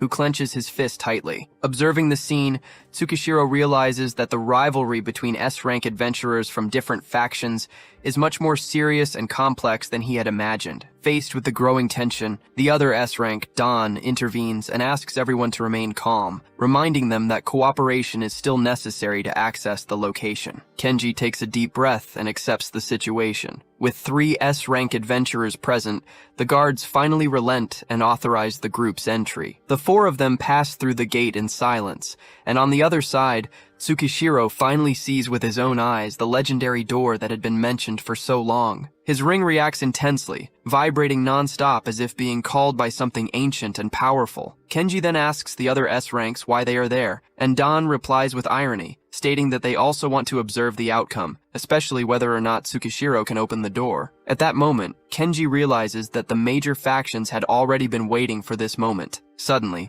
Kenji notices something strange and calls out to Tsukishiro, but the boy seems distant, walking in an odd manner, as if something were guiding him. When Kenji tries to touch his shoulder to check what is happening, he is quickly stopped by Dan, who pushes him away. Sendor then comments that Tsukishiro is no longer reacting to his surroundings as before, and Dan reinforces that something different is happening, as if he has been called directly by the door. The door begins to emit an intense light as the protagonist slowly advances toward it. At the same time, his ring reacts with even greater force, releasing sparks and energy toward the gate. He feels the same strange sensation he experienced when he was called by the hammer in another world, and, without hesitation, places his hand on the door. A notification appears, confirming his qualification, and the structure reacts immediately to his touch, vibrating as if recognizing his presence. Little by little, a crack appears, revealing an intense light on the other side, and, before everyone's eyes, the door finally opens. On the hidden mountain, the atmosphere began to change, as if something important was about to happen. The people felt the ground tremble with growing intensity. and went on alert, not understanding the situation. From above, Sid observed a massive wave of energy spreading and wondered if it was coming from the depths of the restricted area. Other warriors confirmed the phenomenon's origin, recalling that only S-rank adventurers were supposed to have access to that location. At the same moment,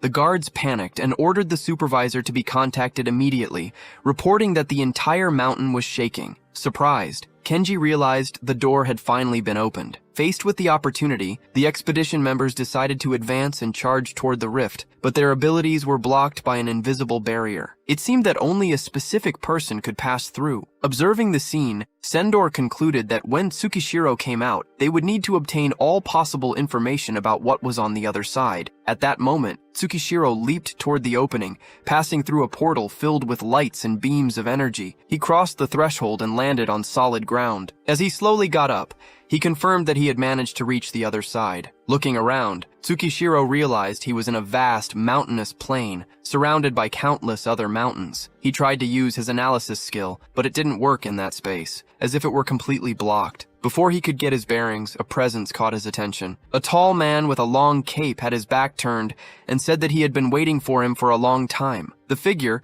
with white hair and purple eyes, observed Tsukishiro in silence and recognized him as the new wielder of the infinite ring. Tsukishiro felt a chill, as that gaze seemed to pierce his very soul, so he asked who the man was and where exactly they were. The man replied calmly, saying it was normal not to understand right away, as he himself had gone through the same situation in the past. He introduced himself as Dignity, someone who in current terms would be equivalent to an S-rank adventurer, and revealed that this place was the One Strike Mountain from 300 years ago. Tsukishiro was in shock to hear that he was in a past version of that location. Dignity then raised his hand and, with a gesture, made Tsukishiro levitate, as if he were being analyzed by an incomprehensible force. The boy admitted to himself that he felt completely powerless before that presence, as if he were facing something far beyond his comprehension. The man explained that this was the final sealed form of his power, and that the place was, in fact, a dimension separate from the real world. He then pointed at Tsukishiro and revealed that he was the former wielder of the ring he now carried. Tsukishiro reacted with even more shock to this revelation. Dignity then asked which world he had been transported from. Still confused, Tsukishiro confirmed that he was sent to another world, a place with races like humans, elves, and beastmen, and that he had many questions about it. Dignity stated that Tsukishiro was luckier than him, as the world he was summoned to was not at all welcoming. The young man reflected that the previous wielder of the ring must have been transported to a completely different world than his own. Right after, the mysterious man observed the protagonist and commented that he already seemed to have obtained the first treasure, questioning how much Tsukishiro could control that power. Tsukishiro replied, referring to the Divine King's hammer, that summoning it consumed almost all of his mana, which prevented him from using it freely before the tournament battles. Dignity reacted calmly and said that, despite that, Tsukishiro should already be able to use about 20% of the weapon's power at his current level. Dignity stated that since Tsukishiro had made it this far, he was willing to answer all his questions, and, with a simple motion, commanded the hammer to appear. Tsukishiro realized, in shock, that the man was summoning the very artifact that was linked to his body. A golden light began to emerge, and the form of the Divine King's hammer materialized in the white-haired man's hands. He observed the weapon with familiarity, as if reuniting with an old companion. Dignity then mentioned the three great treasures, the Divine King's hammer, the sacred sword of the bright moon, and the star-shaped ring staff. Tsukishiro, still confused, asked what the connection was between the ring, the other worlds, and these three treasures, insisting that he needed to understand the whole truth. The man then asked him to follow, stating that he would explain everything he knew, although some answers would still need to be discovered on his own. Then, Dignity began to walk on the air as if it were solid ground. Tsukishiro, surprised, tried to keep up and followed him, hearing that this journey was part of his mission as the former wielder of the ring. As they walked through a void that stretched like an endless sky, Tsukishiro called out to Dignity to ask what exactly the darkness was. The young man already understood that this force existed in both his world and the other, although it manifested in different ways, and he deduced that it was an unknown force capable of parasitizing living beings. Surprised by the accuracy of his conclusion, Dignity confirmed that his interpretation was correct. He explained that the darkness is a form of ancient energy that can only exist by hosting itself in creatures, transforming them into the monsters Tsukishiro knew.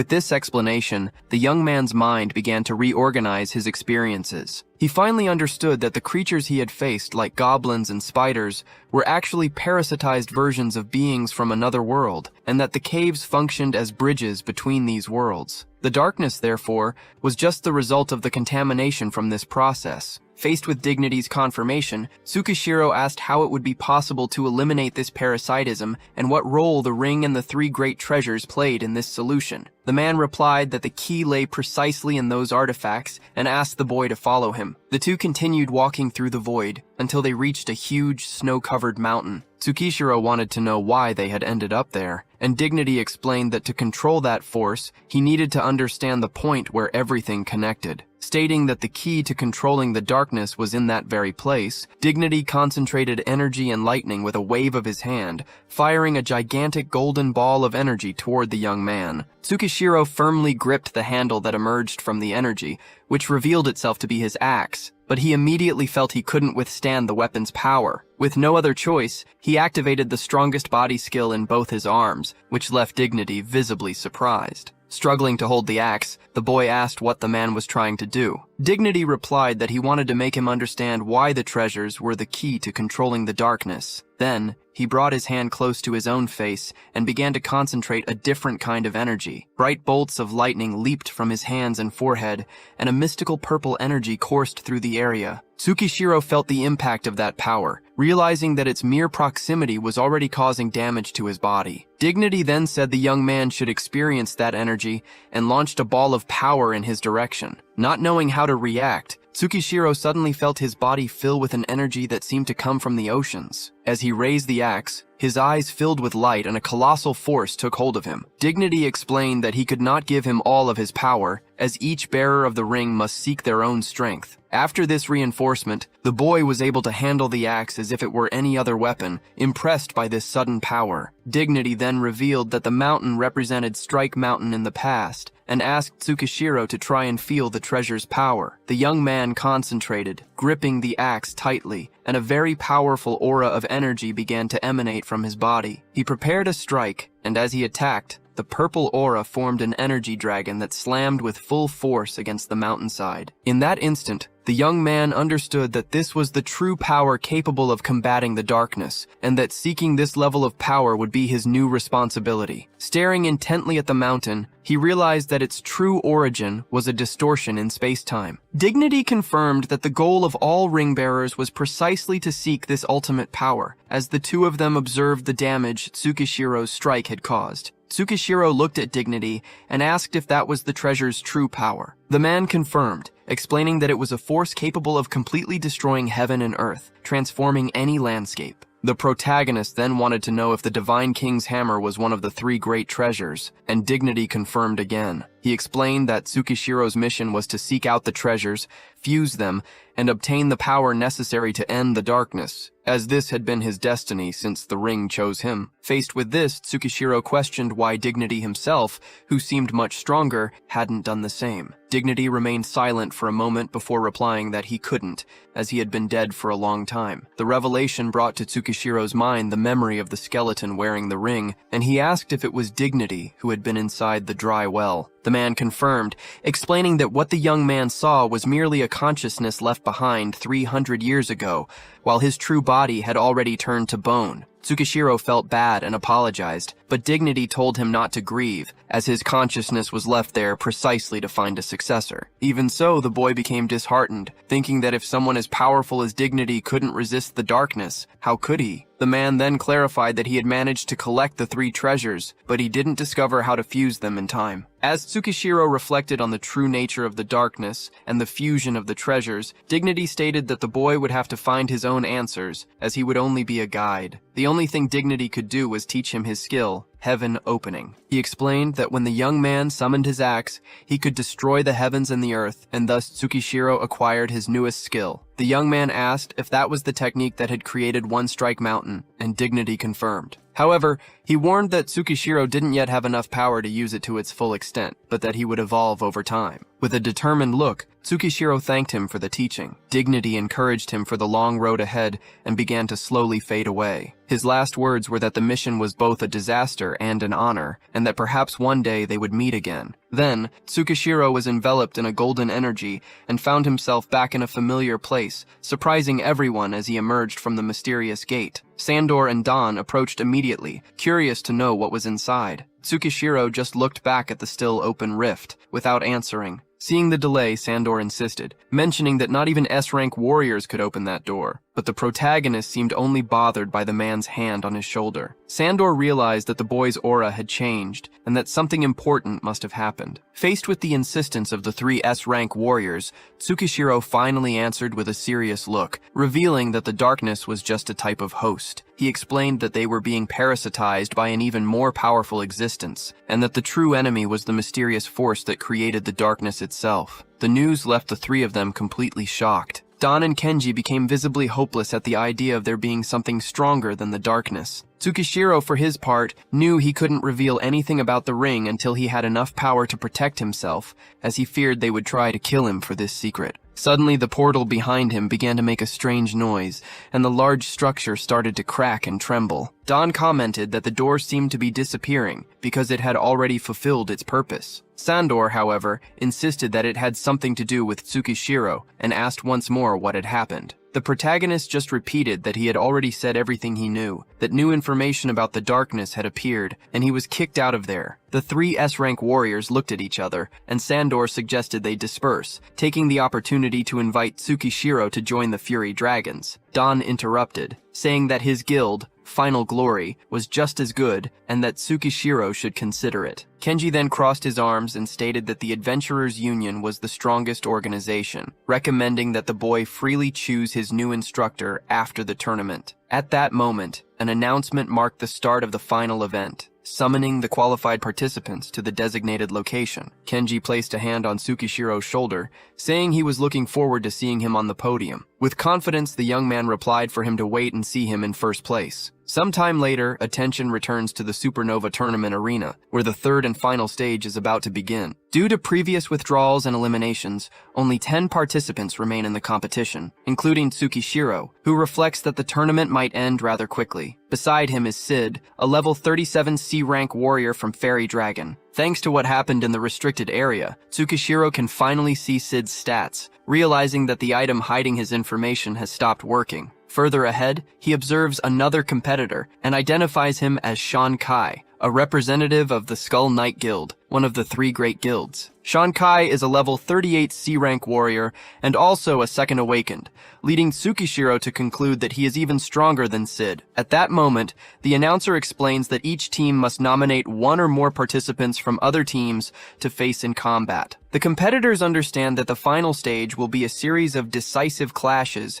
where any mistake could mean immediate elimination. The draw to determine the combat order then begins, and Tsukishiro receives the number 3, realizing he will be able to observe the previous fights before taking action. The first competitor called is Sean Kai. In the judges area, the commentators highlight that he is an extremely powerful second awakened, considered the Skull Knight Guild's greatest asset. The arena erupts with excitement as the crowd watches his entrance. Sean Kai then chooses to face the team with the most members and decides to challenge all at once the 3 members of the Venom Guild. The judges explain that the Venom Guild became known for defeating opponents with long-range magic attacks to steal their crystals during the second trial. They acknowledge that the coordination between the 3 mages is extremely dangerous, but in a survival competition, that kind of strategy is part of the game. Sid watches the scene with interest, curious to see Sean Kai's strength, while the members of the Venom Guild believe their numerical advantage will be enough to win. With the announcer's excited call, the combat begins. The 3 mages assume a triangular formation,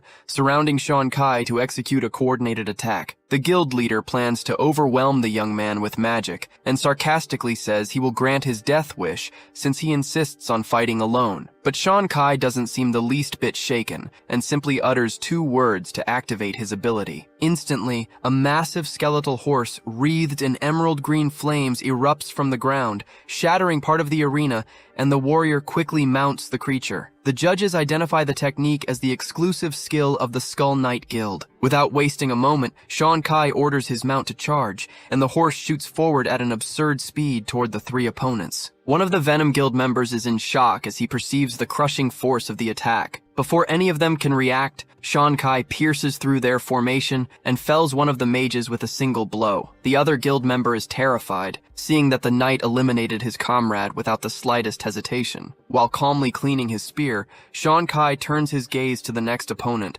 making it clear that he will be the next to fall. The remaining mage warns his partner not to stand still and to start using magic. He tries to use his blizzard ability, but is easily overpowered by the knight. Next, Sean Kai activates his wild dance ability, violently striking his opponent and inflicting a severe injury. The last remaining mage knows that if she lets Sean Kai get too close, her life will be at risk, so she decides to admit defeat to save herself. However, at the exact moment the woman tries to surrender, Sean Kai leaps from his horse in a battle stance. Even after her plea, the woman's life is not spared. With a cold, calculating voice, the warrior scoffs at her for begging, stating that humans without courage or pride do not deserve to be called adventurers. The announcer then declares that the first combat has ended and shouts the winner's name. After the first fight ends, Sid observes Sean Kai and concludes that he has made him even more interested than Tsukishiro himself. While leaving the arena, Sean Kai passes by Tsukishiro, who also feels the immense pressure emanating from the warrior and acknowledges his strength. The announcer officially declares the end of the first combat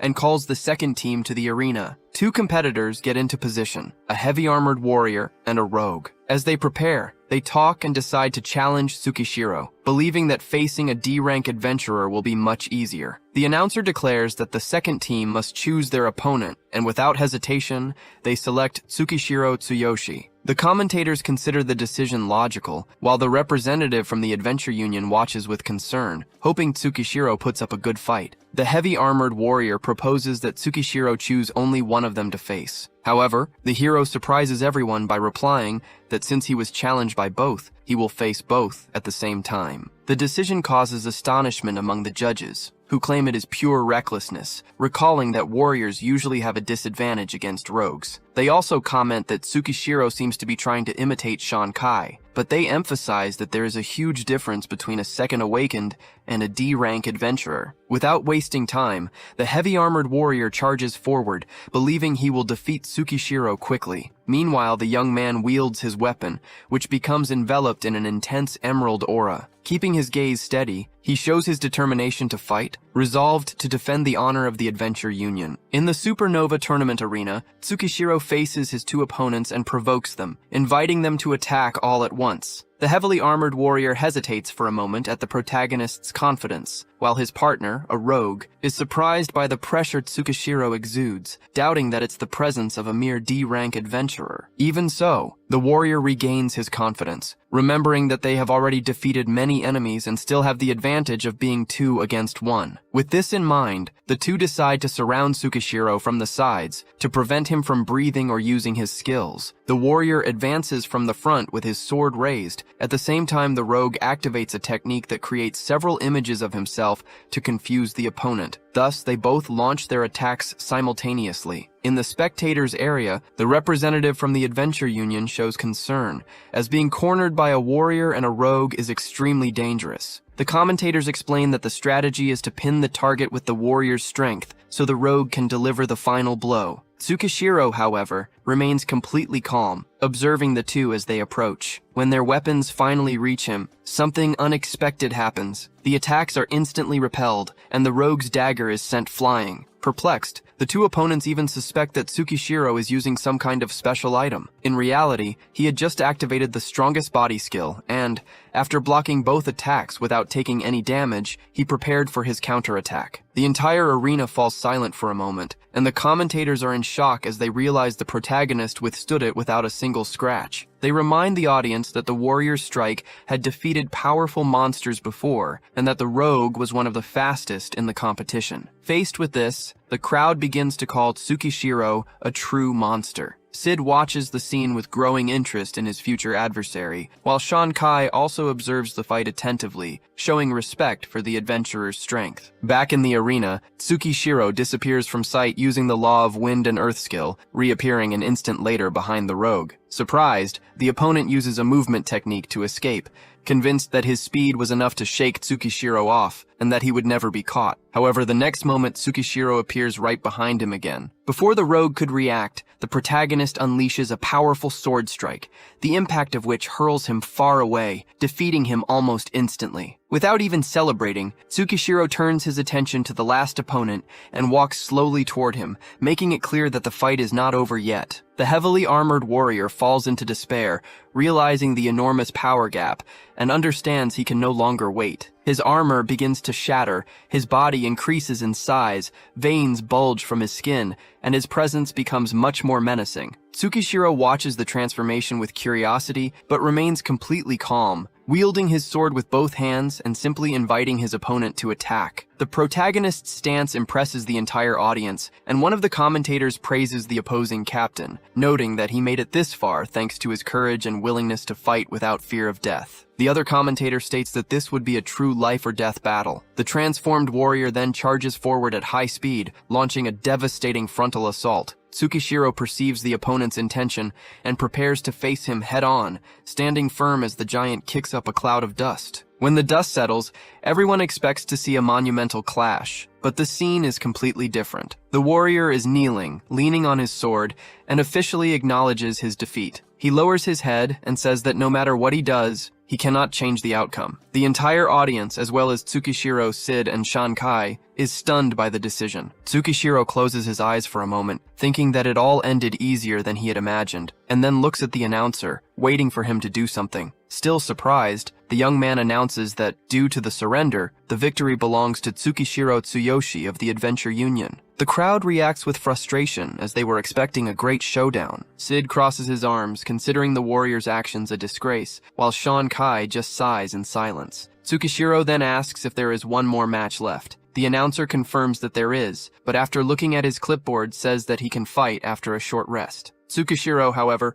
replies that he doesn't need to rest, stating that his warm-up has just ended. Immediately after, he walks directly towards Sid and challenges him to fight right away, making it clear that he doesn't care about the format of the match. The other members of Dragon's Fury consider the act arrogant and try to interfere, but Sid tells them all to shut up and stay seated. His companions obey at once. Then, Sid leaps into the arena and lands right in front of Tsukishiro. Staring at the protagonist with hostility, he declares that he will make Tsukishiro regret his arrogance. Sid states that he needs to prove to his leader that he is stronger, and, with his eyes full of fury and veins popping on his face, he swears he will win this battle no matter what. Sid slowly walks towards Tsukishiro in the arena, facing his opponent with a confident smile. In the audience, the spectators comment that the second Awoken possess growth and combat power far beyond ordinary adventurers, also noting that Fury Dragon invested enormous resources in Sid's training. Meanwhile, Shankai watches everything in silence, interested in finding out which of the two is stronger. The announcer then officially declares the fourth match of the third stage. Sid, a C-rank adventurer, versus Tsukishiro Tsuyoshi, a D-rank adventurer. Right after the starting signal, Sid lunges into attack without any hesitation. With a single motion, he unsheathes his sword and rushes forward at high speed, attempting an aerial strike on Tsukishiro, who remains calm and blocks the attack with his greatsword. Satisfied with the resistance, Sid admits his opponent is better than he imagined, but reinforces that he will defeat him. He then activates the Serpent Thrust technique again, which Tsukishiro recognizes from the previous battle, and narrowly dodges using the Earth-Wind Law skill. The thrust passes dangerously close to his neck, making the hero realize that Sid is truly fighting to kill. In the stands, the spectators comment that if Tsukishiro had been hit, the fight would have likely ended right there. In response to the deadly attack, Tsukishiro concentrates energy into his sword, and golden lightning envelops the blade. With a powerful vertical strike, he hits Sid and sends him flying. Despite the impact, the young man quickly regains his balance, and while wiping his wounds, continues to smile, seeming more and more excited about the fight. He acknowledges that he now understands Sandor's interest in Tsukishiro, sheathes his sword, and announces that the warm-up is over. An intense purple aura begins to envelop Sid's entire body, releasing a much greater pressure than before. The commentators realize he is about to use his most powerful technique,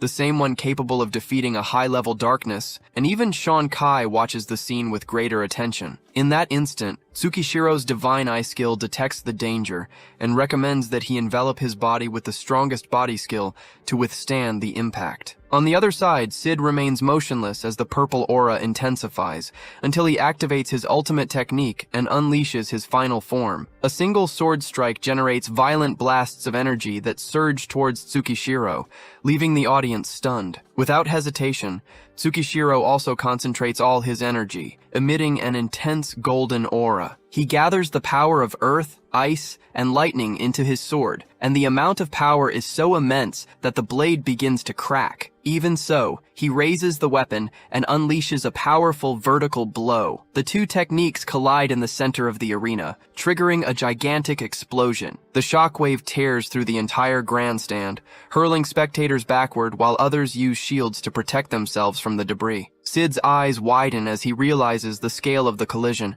and a massive cloud of dust completely covers the arena, obscuring all vision. As the smoke begins to clear, a silhouette is revealed, standing. Holding his defeated rival by the face with a cold expression, Tsukishiro simply states that the fight is over. With a cold, fixed stare, Tsukishiro firmly held his opponent, who seemed unconscious. He then hurled Sid's body towards his rival's companions, telling them their captain was here. The members of Fury Dragon watched the scene in desperation, shouting Sid's name, but Tsukishiro informed them that he was still alive, which reassured the group. His teammates immediately carried him away for treatment, and as they left, one of them commented that it was unbelievable that the captain had been defeated like that. Shortly after, one of the members made a call to report the outcome of the fight. The person on the other end of the line simply replied that if the winner was Tsukishiro Tsuyoshi, then that outcome was expected. Meanwhile, the entire arena erupted in celebration and surprise. Many spectators commented that the strongest young C-rank adventurer and second awakened of the Fury Dragon was defeated head-on by a mere D-rank adventurer. At the same time, the announcer managed to emerge from the rubble of the previous explosion and admitted that he thought he was going to die during the fight. At that moment, another person calmly entered the arena. Tsukishiro turned and identified him as Sean Kai. Without any hesitation, the young man asked the referee to immediately announce the next match. The announcer officially declared Tsukishiro's victory, but reminded him that he had just faced an extremely intense battle, and suggested some time to recover his energy before the final. The hero, however, interrupted him, saying he intended to end everything as quickly as possible and that he didn't need any rest. The declaration left the entire audience in shock. The spectators couldn't believe that right after defeating Sid, Tsukishiro still wanted to face Sean Kai immediately. At the same time, many recognized that this would be the most anticipated showdown of the tournament. With few alternatives, the announcer officially called the final match. As soon as the fight began, the two disappeared at high speed, and the sound of clashing swords echoed through the arena as sparks flew everywhere. The spectators could barely follow the exchange of blows, as that speed of attack and defense was far beyond the expected level for C-rank adventurers. After a brief sequence of attacks, the two moved a few meters apart. In that instant, it became clear that Tsukishiro's sword had accumulated several deep cracks, showing signs that it might not hold up for much longer. Sean's weapon, however, was also severely damaged, and after a spectacular clash, they both shattered their own weapons. The people in the audience were surprised to see this unusual feat and considered that this could mean a draw. But Sean didn't seem fazed, and with a confident smile, said that the warm-up was over. His faithful skeletal mount emerged from the depths, emanating flames, and the young man summoned the bright soul, causing an energy weapon to appear in his hand. The representative from the Adventurer Union was shocked to see this, and wondered if this was the young man's true power. Tsukishiro stood his ground and decided to observe the situation with his divine eye. Sean admitted that Tsukishiro should be proud just for forcing him to summon his bright soul during the fight, and warned that he was prepared to use his most powerful ability. As he leaped towards the protagonist, his opponent used his battle soul defeat power, preparing preparing to deliver a final blow. The audience became certain that Tsukishiro was doomed, since the young man had no weapon. Defying expectations, our hero decided to use an ability he had recently learned. He stretched out his hand, and a powerful axe, wreathed in energy, appeared in it. Tsukishiro then summoned the true power of the Divine King's hammer for the first time, managing to neutralize Shonkai's ultimate attack. The impact of the colliding blows was so powerful that the people in the audience had to protect themselves with magic shields, and the sheer force of the energy destroyed part of the arena. The dust from the destruction rose, severely impairing visibility. Sean was alive, but badly injured, and thought he must have finished his opponent. With a confident smile, he was already convinced of his victory. But as the dust began to settle, the silhouette of someone standing on the other side became visible. It was Tsukishiro, who, despite being injured and with his clothes torn, was still standing. Sean was dumbfounded, realizing he hadn't defeated his enemy even with his most powerful blow. He looked around, noticing that everything around them had been destroyed. But as he looked behind him, something shocked him even more. A huge hole had been blown through the structure of the venue, and the young man realized that if the blow had hit him squarely, he would have died. Remembering all the training he had done, he understood that he had finally found someone who represented the ideal he had always pursued. The referee, who was buried under the rubble, began to get up and tried to announce the winner, but soon realized that both were still standing. Sean then began to walk slowly towards Tsukishiro, leaving the audience even more shocked, believing the fight was about to restart. Instead, he stopped in front of the protagonist, knelt down, and declared that he had lost the duel, stating that his opponent was incredible. He then made a request that surprised everyone, asking Tsukishiro to accept him as his disciple from that moment on. The protagonist was speechless at the request, and the tournament ended not only with his victory, but also with the recognition of one of the greatest talents. Outside One Strike Mountain, a man named Suzuki stood leaning against a black car. While observing the tournament results on a device, he noticed the name Tsukishiro Tsuyoshi and a report of unexpected damage to the structure during the championship. Shortly after, a person approached, apologizing for the delay, and Suzuki turned, surprised to see it was Tsukishiro himself, now dressed in an elegant suit and carrying the champion's trophy with ease. Out of sheer surprise, Suzuki dropped his cigarette on the ground and immediately ran to hug Tsukishiro, completely emotional. Overcome with tears, he expressed his immense gratitude, acknowledging that the young man's victory had saved his position as president. Visibly embarrassed, Tsukishiro asked Suzuki to let him go, as his tears and runny nose were getting his clothes dirty. The blonde man then began to compose himself and apologize for the scene. Suzuki revealed that the Supreme Commander from the Adventure Union headquarters had just arrived, and that in light of his performance in the tournament, the organization had made a decision. As recognition for his achievements, the protagonist would have his classification raised directly from rank D to rank B, without needing to pass through rank C. Even in the face of this historic news, Tsukishiro remained calm and simply expressed his gratitude for the Adventure Union's consideration. Then, the young man changed the subject and asked if Suzuki still remembered the request he had made earlier, and the president immediately recalled the major hearing scheduled for the next day. The blonde man explained that he had personally taken care of all the preparations and the money, telling Tsukishiro not to worry. The young man just confirmed, but in his thoughts, the hope of finally being able to treat Karina's legs surfaced. At that moment, the two were interrupted by a voice calling out for Sensei. It was Sean, approaching with a serious expression, leaving Suzuki completely confused upon hearing that title. Tsukishiro himself remembered that throughout the entire award ceremony, Sean had not stopped staring at him with enormous admiration. Even so, he insisted that he didn't have the qualifications to be called a teacher. Sean, however, made it clear that only he could decide who was worthy of that role, and reaffirmed his decision to follow Tsukishiro from then on. Suzuki recognized him as Sean Kai from the Skull Knight Guild, and was even more surprised as he tried to understand what had happened. Before leaving, the young man explained that he would first resolve his situation within the guild, and, after that, he would follow Tsukishiro at any cost. He slowly backed away, asking his new teacher to wait for him. Already quite annoyed by the insistence, Tsukishiro made it clear that he didn't intend to wait for anyone. He then looked up at the sky, sighed in relief, and realized the tournament was finally over, turning his thoughts to his true goal of obtaining the golden rebirth elixir to cure his sister. Sometime later, on the top floor of the Adventure Union headquarters, Hoshimiya Kenji handed the president all the information gathered on Tsukishiro Tsuyoshi. The mysterious man, known by the nickname Absolute Judge, thought about the information and dismissed Kenji from the room. After he was left alone before the enormous window overlooking the city,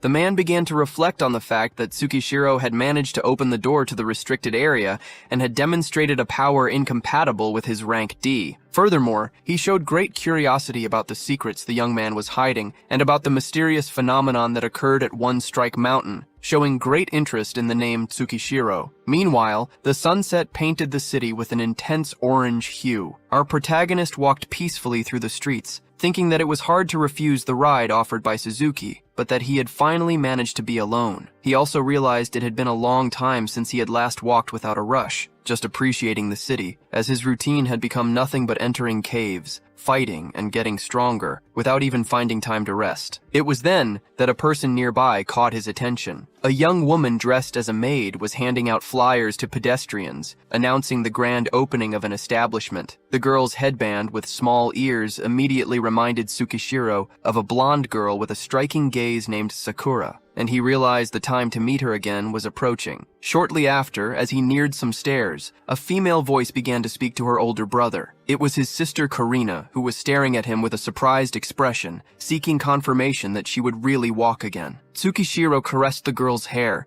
and assured her that it would happen soon, making a promise that she would get back on her feet. Overcome with emotion, the girl began to cry and hugged her brother with great affection. He apologized for making her wait for so long and reinforced that soon she would be able to attend school, walk through the streets, and visit any place just like any other child. Later that night, Tsukishiro put his sister to bed, closing the bedroom door carefully so as not to wake her. He then approached the window with a serious expression. At that instant, his ring began to glow intensely, indicating that the limitless path had been opened, and soon after, the young man was transported to another place again. When he awoke, the sun was already illuminating the surroundings. Tsukishiro realized he had returned to the other world, specifically to the territory of the Beastmen, inside the same abandoned house where he had previously been with Sakura. As he got up, he recalled that the last time he was in that place, he ended up being sent back to his own world. Upon opening the door, he found the blonde girl calmly hanging clothes on a clothesline. Noticing his presence, the girl was surprised,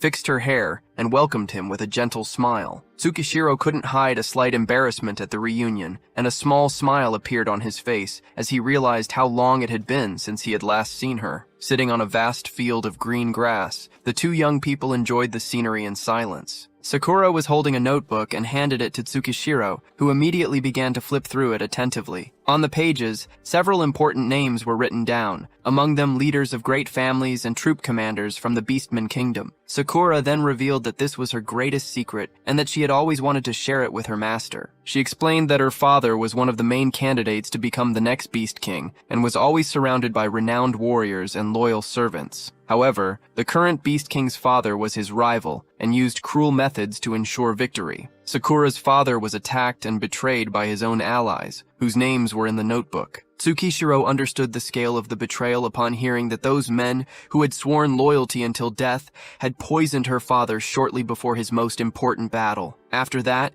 they decided to eliminate the daughter as well, to prevent any future revenge. Upon hearing the whole story, Tsukishiro showed deep outrage. His anger was so intense that the veins on his hand bulged as he clenched his fist. Sakura, however, explained that she survived thanks to her nurse, the woman who had raised her since she was a child. At the time, she was unconscious due to a very high fever, and her caretaker carried her in her arms while desperately fleeing amidst the chaos. Since then, the two of them began to hide their true identities, with the woman taking on the role of her grandmother as they lived in hiding in a distant village. For years, her father's former servants searched for them tirelessly, but eventually gave up due to the vastness of the territory. After finishing her account, Sakura stood up and extended her hand to Tsukishiro, leading him to a place she really wanted to show him. The two walked for some time through the forest, moving past the dense vegetation until they reached a small clearing. In the center of the area was a simple structure, resembling an old indigenous dwelling.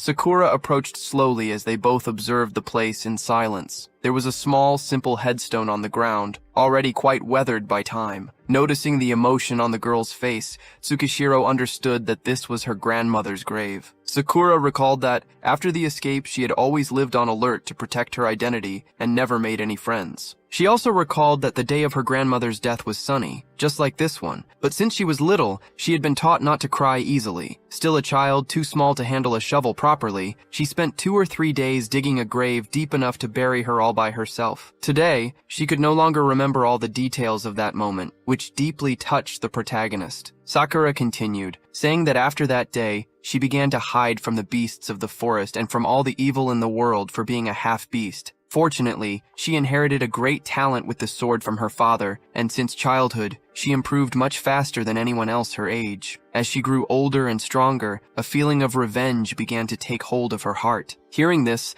Tsukishiro closed the notebook and reflected, understanding that the day he was to be executed was entirely related to her past. Sakura explained that their meeting happened by pure chance, as she had only infiltrated the sacred grounds. The girl was there to confirm if her family's sacred weapon had been offered as a trophy to the man who killed her father and became king. Even knowing she couldn't defeat him, she decided to investigate. But the place was much more heavily guarded than she had imagined. Everyone believed she was just a thief trying to steal treasures, and decided to execute her publicly as an example. Her plan was to escape at the last moment, even with minimal chances, but she never imagined she would be saved by Tsukishiro of all people. After finishing her story, Sakura smiled warmly at her master and thanked him. Tsukishiro handed the notebook back to her, acknowledging the importance of the object. Soon after, he approached the headstone and suggested that the two of them clean her grandmother's grave together. They knelt down and began to remove the cobwebs, leaves, and plants that had overgrown the grave. With teary eyes, Sakura announced that she had finally returned to visit her. After some time, the grave was much cleaner and well tended. Tsukishiro considered that it was enough and knelt before the headstone. He said a brief prayer, thanking the woman for having protected and raised Sakura throughout her life. Sakura also knelt beside him and said her prayer in silence. After a few moments,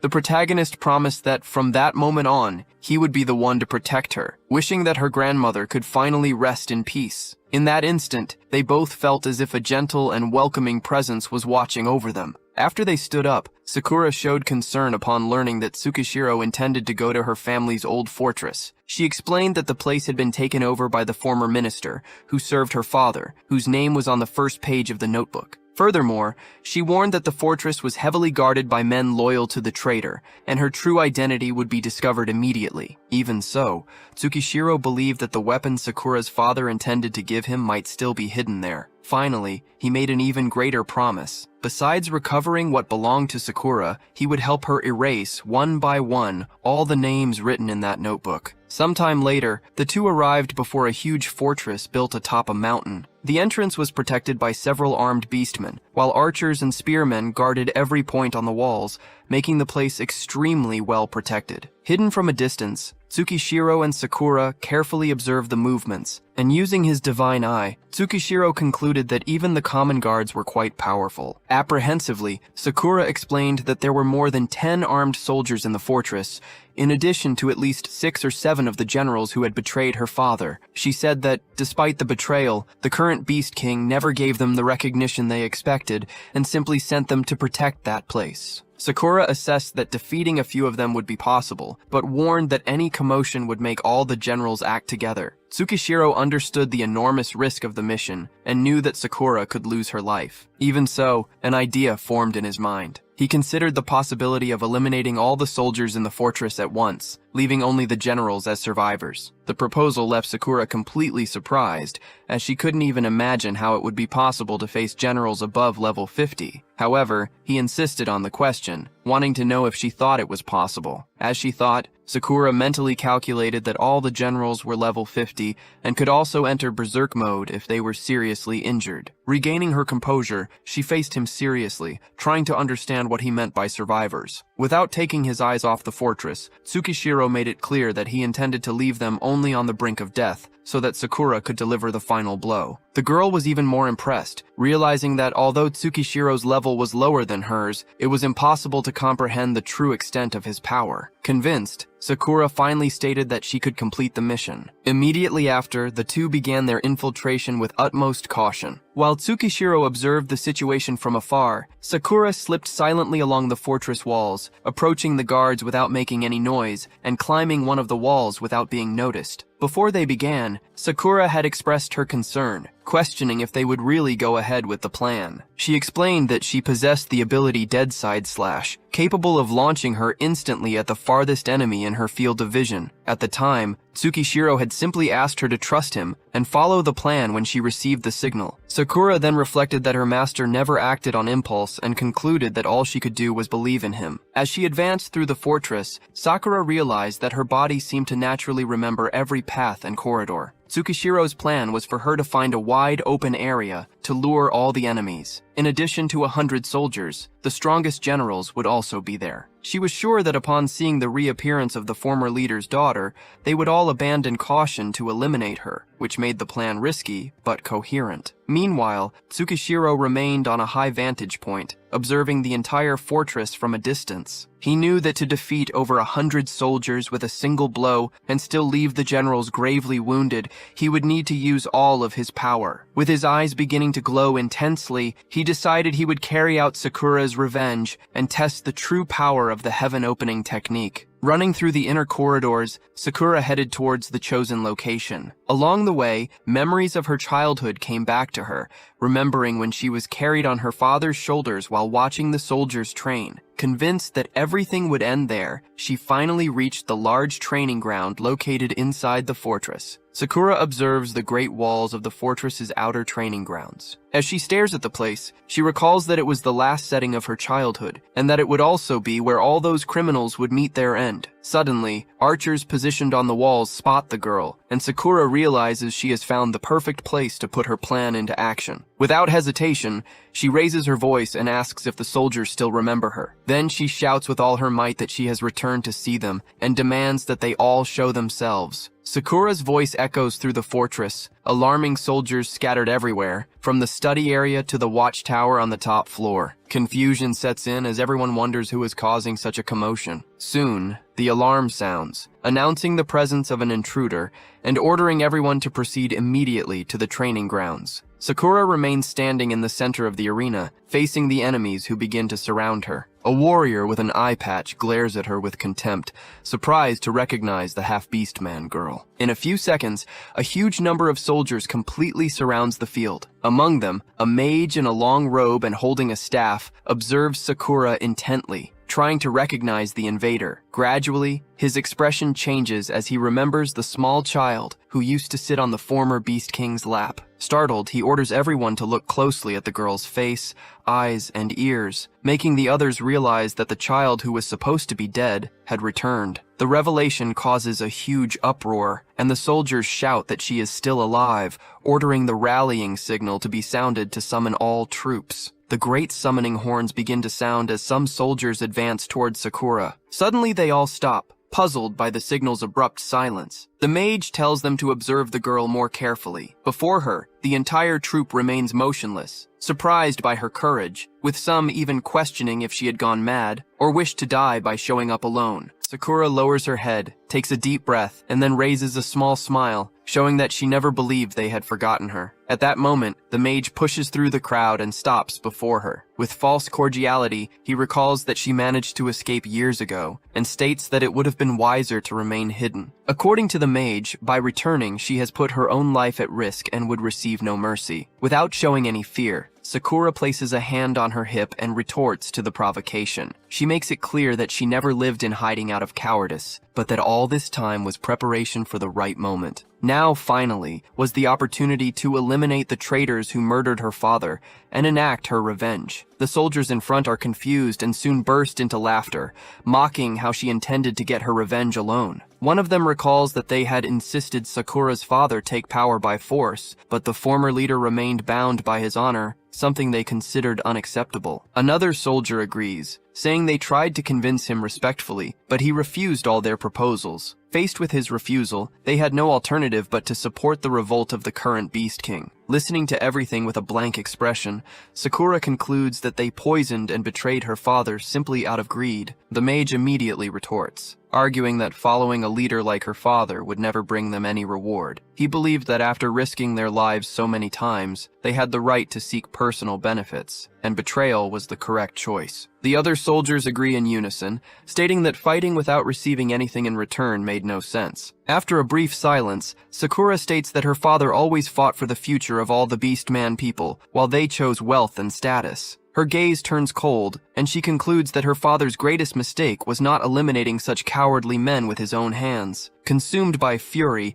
the mage insults her, saying she inherited her father's arrogance and her mother's inferior blood. He then orders all soldiers to attack and end the girl's life. At that exact moment, the sky darkens rapidly. Dense clouds cover the fortress and lightning streaks across the horizon, unsettling the soldiers, as the weather had been clear just moments before. Soon after, a colossal bolt of lightning begins to form above them, gathering a terrifying amount of energy. The scene shifts to a mountain about 30 meters from the fortress, where Tsukishiro raises his enormous axe to the sky. Countless lightning bolts converge on his weapon, as his thunderbolt ability concentrates an overwhelming energy. With his eyes glowing, Tsukishiro acknowledges that Sakura has fulfilled her part of the plan perfectly, and that from this point on, the battle was his responsibility. A gigantic lightning storm takes over the skies above the fortress. As she watches the phenomenon, Sakura recalls Tsukishiro's instructions to use her ability to get away as soon as she saw the first bolts.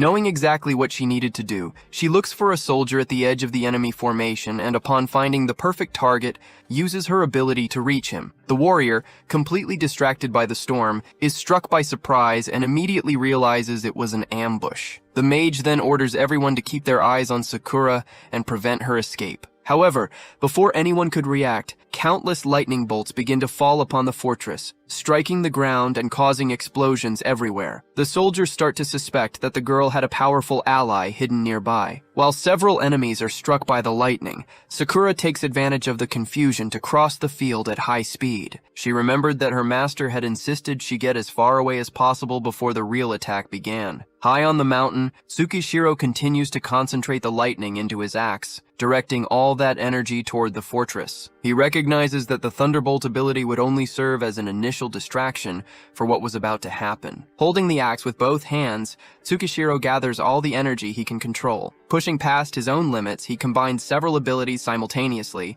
and the overload is so intense that his own body is at risk of suffering severe damage. Meanwhile, many of the soldiers hit by the first lightning bolts manage to get up, even though they are wounded. At that moment, however, a gigantic magic circle appears in the sky above the fortress, and our protagonist decides that this new power will have a new name soon. From within the circle, a colossal bolt of lightning begins to descend slowly, taking the form of a black dragon made of electricity that spreads a terrifying aura. The mage immediately orders everyone to raise their defensive shields and try to escape before it was too late. Already in a safer position, Sakura continues to run as fast as she can, impressed by her master's true strength even from a distance. The lightning begins to ravage the entire fortress, and parts of the structures crumble around Sakura. The electrical bombardment completely transforms the landscape, and in a few moments the fortress is already almost unrecognizable due to the level of destruction. Some monsters are completely annihilated by the attacks, leaving no trace behind, while others manage to survive thanks to magic shields or their own defensive abilities. Sometime later,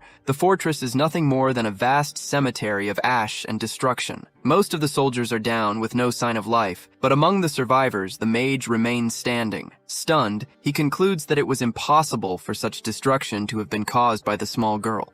Another soldier is also alive and tries to get up, but something catches the mage's attention, and he looks forward. As the dust still covers the battlefield, a silhouette begins to emerge slowly through the smoke. As the figure gets closer, it becomes clear that Sakura was walking in his direction. However, her expression was no longer the same, as the fear had vanished, replaced by a cold gaze, heavy with the weight of a vengeance about to be completed. Before her, the mage falls to his knees and begs for forgiveness. Desperate, he tries to justify the past betrayal, claiming that everyone had been threatened. Sakura firmly grips her sword and replies that she did indeed wish to hear an apology, but that it shouldn't be directed at her. In a panic, the mage points to other survivors and tries to save his own life, begging her to kill anyone else in his place. Before the mage could finish his sentence, his hand is instantly severed by the Flower Hell ability. Showing no mercy, Sakura decides that none of those traitors would leave there alive. After slowly sheathing her sword in silence, she dedicates that victory to her father, convinced that she had finally managed to avenge him and wishing he could rest in peace. Far away on top of the mountain, Tsukishiro remains seated, completely exhausted. The immense power used in the battle takes its toll, leaving his body extremely weakened. Shortly after, Sakura approaches gently and wraps him in a hug, allowing him to finally relax a little after the combat. Even tired, Tsukishiro asks if it was all over. Sakura confirms that all the elite soldiers and the generals responsible for the betrayal against her father have been eliminated. Then, she opens her notebook and shows that all the names on the list were crossed out, with not a single survivor remaining. Satisfied, Tsukishiro smiles and tries to raise his hand to caress Sakura's face as a sign of pride, but his body no longer had enough strength and his arm could barely move. With an emotional smile, Sakura thanks him deeply for everything he did and states that she will never forget this moment as long as she lives. Due to the forced infusion of multiple types of energy at once, Tsukishiro's body entered a critical state, putting his life in serious danger. In response, the system automatically activated its maximum emergency protocol and placed his body into stasis. Tsukishiro's consciousness plunged into a deep, empty space, while the system performed emergency maintenance based on all accumulated data. As a result of the update, the Divine Eye was enhanced, and the system could now calculate and control the integration of different types of energy and attributes with greater precision. This allowed for much safer combinations and significantly increased the success rate and control over his abilities. The system also recognized all achievements from previous battles, granting various bonuses, increasing his level, and reducing the amount of experience needed to level up. Within that conscious space was also the axe that had granted him so much power. Tsukishiro reached out toward the Divine King's hammer, and upon touching the weapon, he could see all the updated system information. His level was now 20, his class remained as warrior, he was still equipped with the black armor, and he retained skills like Thunderbolt and Deathblow. Around him, there was only an immense ocean under a completely black sky. Suddenly, a brilliant flash of energy appeared before him, shining so brightly that Tsukishiro had to shield his eyes with his arm. Soon after, he woke up in the real world, realizing the system had truly saved his life. His entire body was covered in bandages, and beside him, Sakura slept peacefully, leaning on his shoulder. Gently, Tsukishiro stroked her hair, believing she had stayed there taking care of him the whole time. Feeling the movement, Sakura awoke instantly, and her first reaction was to check on Tsukishiro's condition, asking worriedly if he still felt any pain or if there were any more serious injuries. He smiled and reassured her that he was fine, which made Sakura finally relax and blush slightly in relief. He then thanked her for staying by his side and admitted that he was very happy to wake up and find her there. The words made her even more embarrassed, and she replied that it was only natural since Tsukishiro had risked his own life to help her. For a few moments, the two just looked at each other, and slowly their faces began to draw closer, creating an atmosphere of great intimacy. However, the moment was interrupted when Tsukishiro felt a sharp pain throughout his body. Sakura immediately pulled away, very embarrassed, and apologized for getting so close while he was still seriously injured. Even in pain, Tsukishiro laughed at the situation and commented on how adorable Sakura was, but his own laughter made his injuries hurt even more. Tsukishiro remembered that he could only stay in that world for 3 days, so he and Sakura continued hunting all the remaining names from the notebook. At the end of the hunt, the 24 remaining traitors were eliminated, bringing the total to 33 enemies defeated. The revenge operation was successfully completed after the 3rd day, and the girl tore the pages from her notebook, throwing them into the air. He asked her what she planned to do now that her greatest wish had been fulfilled. Sakura replied that the weapon her father had left her had not yet been found,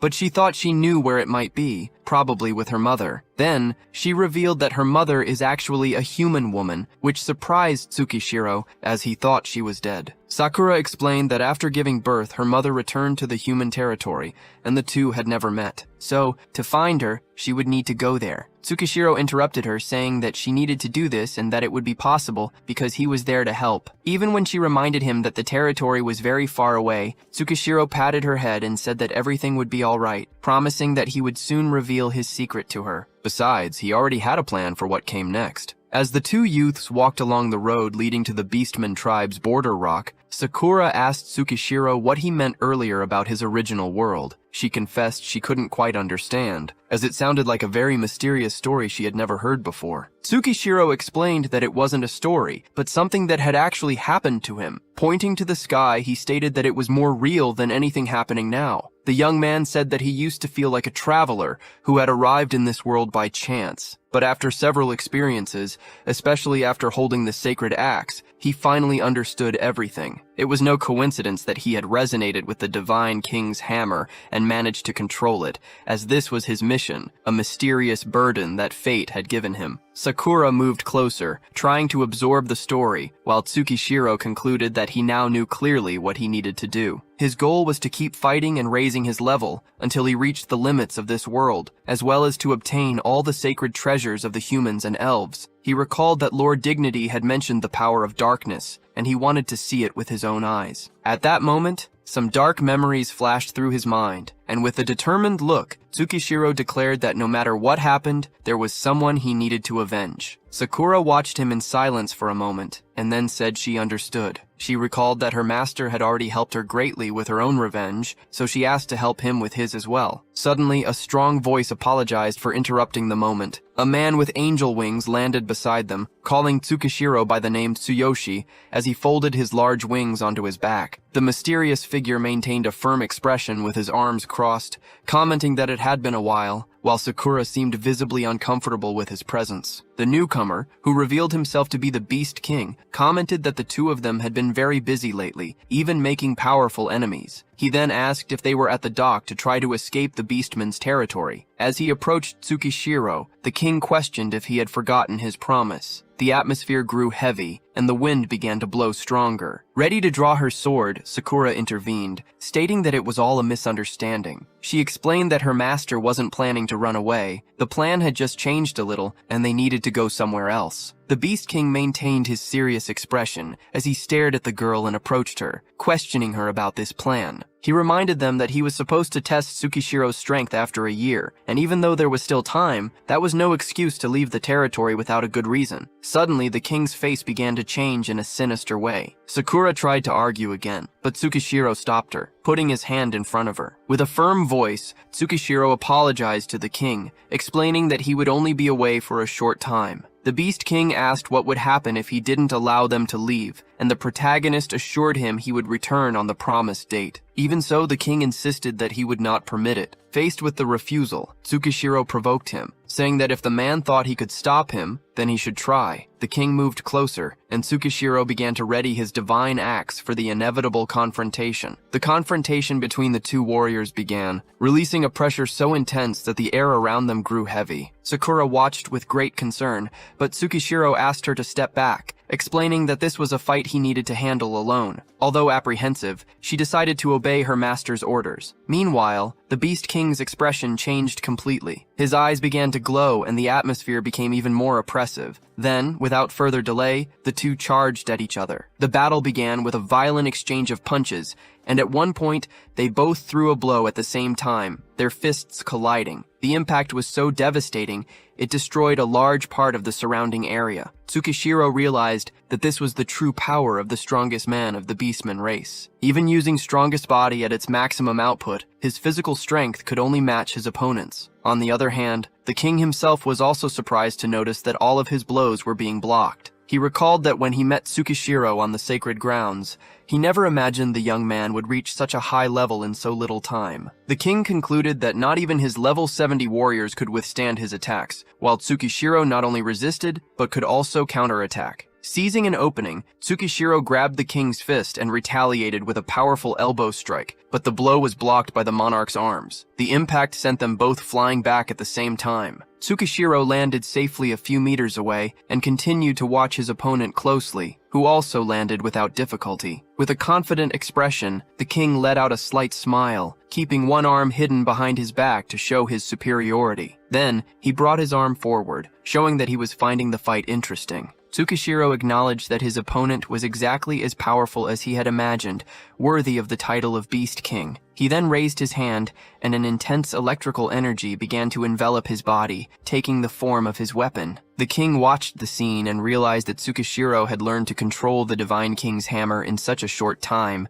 considering it a monstrous talent. Without wasting time, the king also raised one of his hands and prepared his own attack. A gigantic, spike-covered hammer appeared in his hand, and he revealed that he had always wanted to compare his weapon, the Roaring Hammer, with the legendary Divine King's hammer. According to the king, his weapon had been forged over many years by the greatest beastmen artisans. Feeling the pressure emanating from the hammer, Sakura realized that imitation possessed a terrifying power. Determined to find out which of the two weapons was superior, the king raised his hammer and, in an extremely fast leap, charged at Tsukishiro. The two hammers collided with a devastating impact, the force of which destroyed the ground and shattered the arena. The energy released was so intense that Sakura had to shield her face with her arm as she watched the clash. When the explosion subsided, Tsukishiro remained standing, though he felt his arms had nearly been broken by the force of the impact. The Beast King began to laugh, satisfied to have finally found someone who could face him as an equal. But Tsukishiro showed no intention of backing down, and was already preparing for the next attack. The king smiled and questioned if the boy was truly willing to risk his own life in this fight. Immediately after, a strange transformation began, and a red aura started to envelop the Beast King's entire body, making the atmosphere heavy and malevolent. Tsukishiro halted his advance upon feeling that overwhelming presence. Behind the king, the image of a gigantic tiger-like beast appeared, whose mere presence made the protagonist's body freeze. Tsukishiro realized he had been completely paralyzed by a single roar, concluding that it was an advanced form of mental attack. In that instant, he understood that he was finally seeing the true power of the ruler of these lands. Without showing any effort, the Beast King simply raised his right hand and stated that the fight was over. Instead of attacking, the king brought his hand to his head and commented on the Assassin's Guild that Tsukishiro had provoked. As the young man listened attentively, the Divine King's hammer vanished from his hand. The king then placed one of his hands on Tsukishiro's shoulder and revealed that he had disciplined the guild, ensuring that, within his territory, none of those assassins would threaten him again. At the same time, the monarch noted that eliminating the remnants so close to his domain had put his authority in an awkward position. Still shaken by the pressure, Tsukishiro could only manage a brief reply. The Beast King then stated that he would trust Tsukishiro's promise to return, as he knew the young man already possessed enough strength to face the final trial. Next, the king looked at Sakura, who remained completely bewildered by the unexpected turn of events. A few moments later, wings once again sprouted from the Beast King's back and he took flight, disappearing over the horizon with the promise that he would await Tsukishiro's return. As soon as the king left, Sakura ran to her master to check if he was hurt. Under a beautiful sunset, the two remained in silence for a few moments, and Tsukishiro concluded that he was still far from reaching the level he desired, needing to become even stronger. Without hesitation, he called for Sakura to follow, and they resumed their path, beginning a new journey in this other world. A golden energy envelops the protagonist's body, and the limitless path opens once more. With that, his journey through the territory of the Beastmen comes to an end for now, as the next adventure will take place in the human territory where he now returns. The young man goes back to his world of origin, appearing directly in his room. Tsukishiro starts to get ready, first putting on a dress shirt and, soon after, an elegant suit that gives him a completely different appearance than usual. As he finishes preparing, he remembers that the auction mentioned by Suzuki would take place that night. Before leaving the room, his thoughts turn to his younger sister, who is still sleeping peacefully. Watching her in silence, he believes that when dawn comes, everything will finally be better. Shortly after, Tsukishiro heads to the street, where Suzuki is already waiting for him in his car. Upon seeing him so well dressed, the blonde man is impressed and compliments his appearance, commenting that he looked like a completely different person. Tsukishiro explains that it was just a simple disguise, since he couldn't attend an auction wearing his school uniform. The two get into the car and set off. During the ride, Tsukishiro remains silent, watching the scenery from the window, until Suzuki reveals he has discovered some important information. He explains that the auction that night would be much bigger than he had imagined, because in addition to the wealthy merchants who were already expected, important figures from the underworld would also be present, which would make the competition for the items much fiercer. The news surprises Tsukishiro, who immediately turns his attention to Suzuki. The president then informs him that he had prepared a large sum of money, but recommends that they give up on bidding for any other item. Tsukishiro understands at once what Suzuki was referring to: the Golden Rebirth Elixir. The young man decides that, regardless of who his opponent was or the amount needed, he would get that item. Sometime later, the two arrive at a huge mansion, where they are greeted by two maids. They offer trays containing masks and explain that all guests must wear them to preserve their identity. Wearing the masks, Tsukishiro and Suzuki enter the luxurious mansion, decorated with large chandeliers and sophisticated furniture. All the guests appear to belong to high society,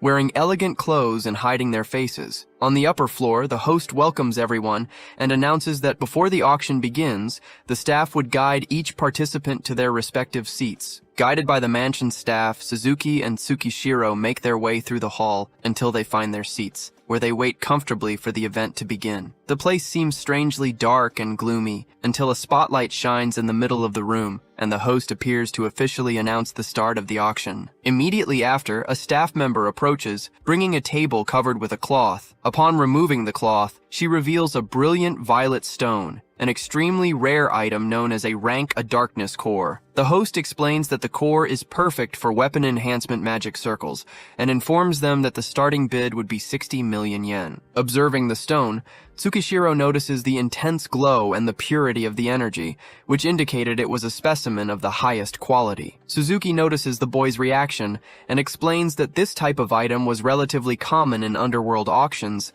and Tsukishiro simply shows his understanding. The auction continues for some time, and several rare items pass across the stage, including ancient books, magic staves, and even homunculi. After several transactions, the host once again calls for everyone's attention, stating that the excitement in the hall had reached its peak. He then announces that the next item was the true main attraction of the evening, a true miracle capable of defying the laws of nature. As he carefully removed the cloth, the host said that the item could make dead trees bloom again and even restore lost limbs. Then, a small vial containing a red liquid is revealed before everyone, the legendary Golden Rebirth Elixir. The revelation sends a stir through the entire hall, and the guests show their surprise upon realizing that such a precious item would actually be auctioned. Excited, Suzuki discreetly calls Tsukishiro's attention to get a good look at the prize. However, the protagonist was already completely focused, with the bidding paddle in his hands and his gaze fixed on the vial. He finally saw before him the object he had been seeking from the very beginning. The liquid inside the vial glows brightly, giving the impression of incalculable value, and the guests watch in awe, commenting that its brilliance confirmed its authenticity. Seeing it before his eyes, Tsukishiro realizes he had finally found the item he had been searching for. Suzuki takes the opportunity to remind him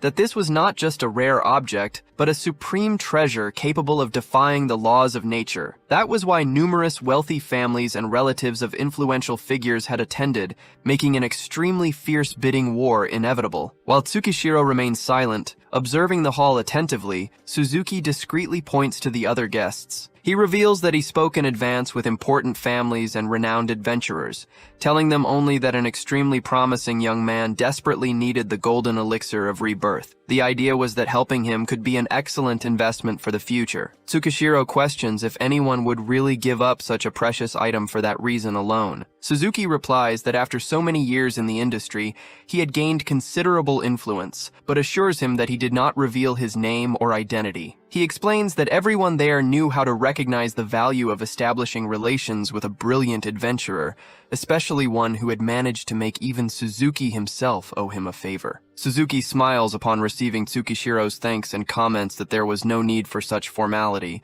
to which the protagonist states that they would continue working together from now on. At that moment, the host announces that bids should increase in increments of 2 million yen, with the starting price set at 160 million. As soon as the auction begins, the hall erupts in successive offers, and the bids quickly climb from 170 million to over 460 million yen. Suzuki observes the speed of the bidding and advises Tsukishiro not to raise the price little by little, but to make one large bid all at once. The strategy was to make it clear to everyone that he had no intention of giving up the item, while Suzuki prepared to signal his presence to the people he had spoken with. Following the advice, the protagonist raises paddle number 18 and makes a bid of 600 million yen, a sum that surprises the entire hall. Shortly after, the participant with paddle number 7 responds with a bid of 700 million yen, but without hesitation, Tsukishiro raises his paddle again and increases the offer to 800 million. The participant with paddle 7 shows irritation, but before he could react, another guest offers 900 million. At that moment, Suzuki discreetly reminds him that all the money they had prepared totaled exactly 1 billion yen. As soon as he hears this, Tsukishiro raises the paddle once more and offers the full amount, 1 billion yen. The entire hall falls silent, and all eyes turn to the mysterious participant who had just made such a high bid. A man sitting in the audience even raises his hand, looking as if he would make a new offer, and for a moment Tsukishiro believes he would lose the item. However, the man gives up before even raising his paddle. Suzuki breathes a sigh of relief, concluding that the people he had spoken with understood that this was the promising young adventurer he had mentioned. The host asks if there are any bids higher than 1 billion yen and prepares to close the bidding. Beside him, Suzuki begins to celebrate discreetly, believing they had won. As he watches the gavel about to fall, Tsukishiro imagines Karina walking again, going back to school, and living a happy life, free from her wheelchair. The gavel is almost touching the table when, unexpectedly, a golden paddle with the number 88 is raised and a new bid is announced. 2 billion yen. The entire hall immediately turns toward the bidder. Seated in a luxurious blue chair, a young man crosses his legs and shows complete composure, as if the amount was of no importance. Suzuki is completely shocked upon recognizing him as Lord Scorsese, and explains that he was the only son of 2 legendary S-rank adventurers. Having inherited the fortune and influence of both, he possessed virtually unlimited resources. Hearing this, Tsukishiro realizes he was facing a very powerful adversary, and for a moment, the thought of giving up crosses his mind, but the image of Karina immediately returns to his thoughts. Suzuki tells him to stay calm, as facing someone with such financial power was impossible, since they did not even have the 2 billion yen. As a last hope, Suzuki considers trying to negotiate directly with the Lord after the auction ends. Meanwhile, the host asks again if anyone would make a higher offer, and Tsukishiro clenches his fists so tightly that his hands begin to tremble, realizing that the opportunity to save his sister was slipping away. The gavel begins its descent to close the sale, but at that exact moment, a new voice announces a bid of 3 billion yen. Tsukishiro and Suzuki turn immediately, as surprised as the rest of the hall. The person who had made the bid was an elegant woman, also holding a golden paddle. Tsukishiro recognizes her immediately as Misa, the president of Red Tier Pharmaceuticals. Upon noticing the protagonist, Misa also seems to recognize him and reveals that if she won the auction, she would give him the golden elixir of rebirth as a gift. The revelation completely surprises everyone, and Suzuki is also impressed to discover that the young man knew the president. Unsure how to define their relationship, Tsukishiro just admits they were not exactly friends, while the Lord shows some annoyance at having lost the lead. Without hesitation, the Lord raises his paddle again and increases the offer to 4 billion yen, but Misa immediately responds with a bid of 5 billion. Determined not to lose, Lord Scorsese raises the price to 6 billion and then stands up, making it clear that whoever was competing against him should know exactly who they were dealing with. Beside Misa, a bald man approaches and reminds her that this was the only son of the legendary S-rank adventurers. She replies that she already knew, but since she had promised to give the elixir as a gift, she had no intention of giving up. With that, she raises her paddle again and offers 7 billion yen. Already impressed by the amounts, the host announces the new bid, but without showing any difficulty, the Lord increases it directly to 10 billion yen. Misa's expression changes completely, and her irritation is so great that the veins on her face become visible. Observing the contest, Tsukishiro realizes the enormous difference in economic power that existed between ordinary people and the heir of 2 S-rank adventurers. Misa even raises her paddle again, ready to continue, but the man beside her discreetly stops her. He explains that the price had already surpassed any reasonable limit, and that insisting would be a direct affront to the pride of the S-rank adventurer couple. After a few moments, Misa lowers her paddle, accepting her limit, and approaches Tsukishiro to apologize for not being able to go further. Receiving no new offers, The host asks one last time if there were any bids higher than 10 billion yen and brings down the gavel. Among the guests, some people laugh at the situation, commenting that challenging Lord Scorsese in wealth or influence was impossible. Shortly after, the host declares the auction officially closed and informs everyone that all items would be delivered later to the buyers' residences. The hall slowly begins to empty. Before leaving, Misa approaches Tsukishiro again, regrets the outcome, and says they would talk more when they met again. Suzuki also shows his frustration and states that they were unlucky to encounter an opponent like the Lord, trying to console the protagonist. However, Tsukishiro was already on his feet and showed no sign of discouragement. Instead of giving up, he simply asks Suzuki to go on his way and refuses the offer of a ride home. Then, the protagonist reveals that he intended to find Lord Scorsese personally at that very moment. As everyone was leaving the luxurious auction, Lord Scorsese demanded to be given the item he had won immediately. He explained that he intended to use it as soon as he got home and didn't want to wait for the delivery. The host promptly attended to the request, handing over a luxurious briefcase that was taken by an intimidating-looking security guard. Before Lord Scorsese could get into his limousine, Tsukishiro called out to him, approaching with a serious expression and determined to negotiate, but the security guard immediately placed himself in front of him to protect his boss. Lord Scorsese recognized Tsukishiro as the young man who had been watching the bids during the auction and showed disdain, assuming he was just another person trying to get close because of his fortune. At that moment, Suzuki arrived out of breath and tried to introduce Tsukishiro,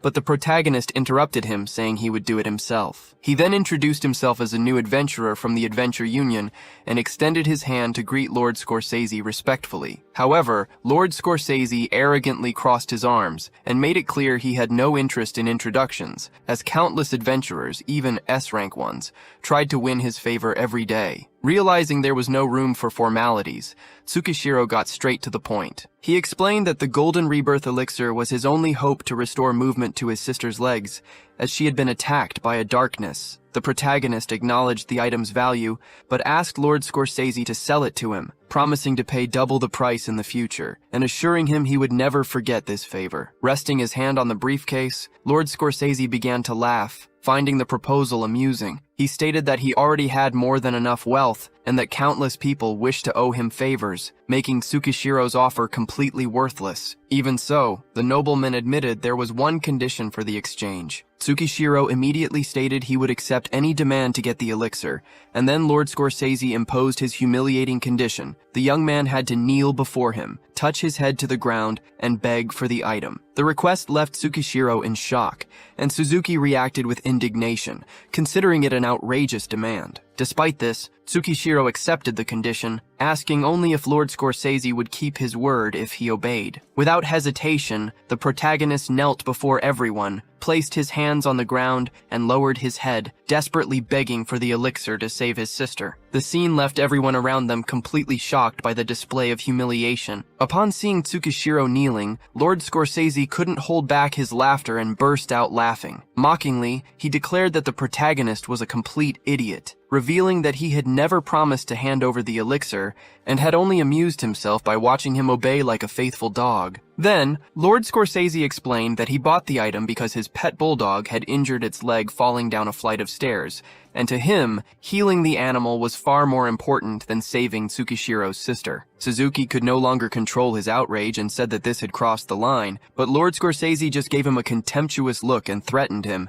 saying a single phone call would be enough to get him kicked out of the Adventure Union. The threat made Suzuki freeze, and even filled with rage, he stood trembling, unable to react. Paying them no more mind, Lord Scorsese got into his car, stating that he couldn't stand people who pretended to be strong without knowing their place. The limousine then departed, leaving Tsukishiro and Suzuki behind. Slowly, Tsukishiro rose from the ground. Suzuki tried to comfort him, saying they would find another solution, but as he placed a hand on his shoulder, he was taken by surprise. Consumed by an uncontrollable fury, Tsukishiro shoved Suzuki away, leaving him shocked by the reaction. The protagonist's rage began to overflow, and the pressure of his aura was so intense that it made small stones levitate as the ground around him began to shatter. With a cold expression, Tsukishiro made a single request to Suzuki, who, still frightened, agreed to listen. The protagonist asked that no matter what happened the next day, Suzuki was to say absolutely nothing. Sometime later, the scene shifted to a road on the outskirts of Tokyo, where Lord Scorsese was enjoying a glass of champagne inside his limousine, mentally scorning those who dared to speak of dignity. Suddenly, the security guard noticed an intense light appearing in the night sky. Lord Scorsese initially paid it no mind, but the light approached at an astonishing speed. When they could finally see it clearly, they realized it was Tsukishiro, wielding his gigantic hammer, his eyes glowing intensely, showing that all of his restraint had vanished. Lord Scorsese's eyes widened as he recognized the protagonist,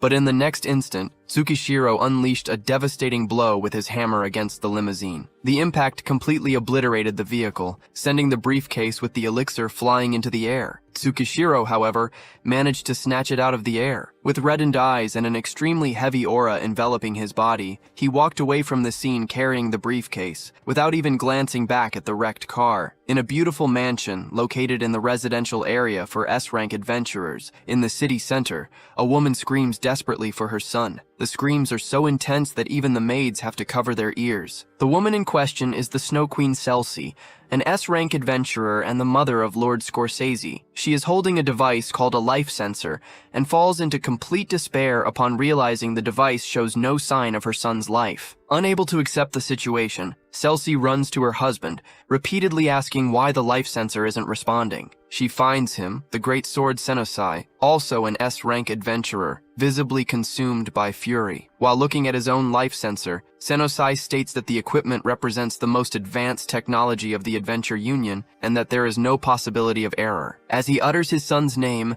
his strength is so great that he ends up shattering the device's screen, and the released pressure also crushes the table and cracks the floor around him. Senosai shouts, recalling that he sent several elite bodyguards to accompany Scorsese, which would make it impossible for any ordinary person to dare confront them. Celsi suggests that perhaps their son just lost the device, or that their old enemies sought revenge, but Senosai immediately rejects this hypothesis. He states that everyone who might desire revenge has already been completely exterminated. With tears streaming down his face, he admits that the life sensor has never failed and orders all S-rank adventurers and influential families connected to them to be mobilized immediately. Then, the couple departs at extremely high speed, disappearing like two bolts of lightning, while Celsi is already on the phone demanding to find out everyone who met her son that night. Meanwhile, Suzuki arrives home and starts to take off his coat. He is still worried about Tsukishiro, remembering the immense fury he saw in the young man's eyes. After hanging up his coat, his gaze rests on a picture frame showing him, a woman,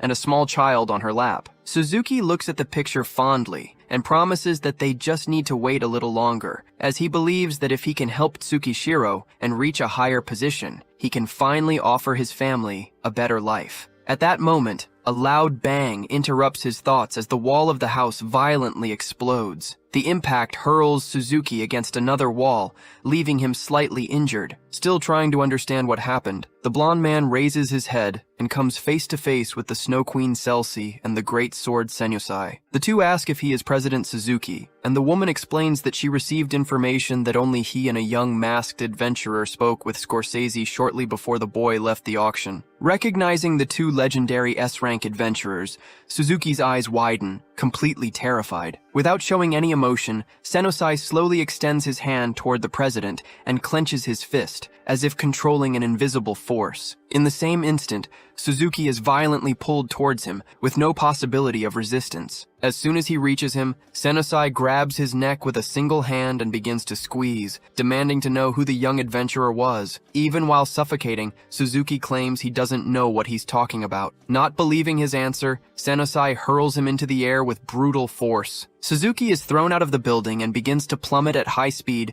screaming desperately for help, but no one comes to his aid. A few moments later, the young man slams into the ground violently. Despite being severely injured, he manages to remain conscious and looks up, trying to understand what was happening. Meanwhile, Celsi continues on the phone, making sure her orders have been understood. As soon as she ends the call, she reports that they have already discovered the young adventurer's identity, and that he had a direct conflict with Scorsese shortly before his disappearance. Upon receiving this information, Senosai's expression changes completely. Consumed by fury, he glares at Suzuki, who is still on the ground, and approaches him, stating that he will not allow the blonde man to die easily before confirming Tsukishiro's identity. Then, Senosai lifts Suzuki up and declares that he will accompany them. Using the president of the Adventure Union as a hostage, the couple quickly disappears from the scene. Far away, the protagonist is walking, carrying the case with the Golden Rebirth elixir, when his phone starts to ring. When he answers, he realizes it's Dawn,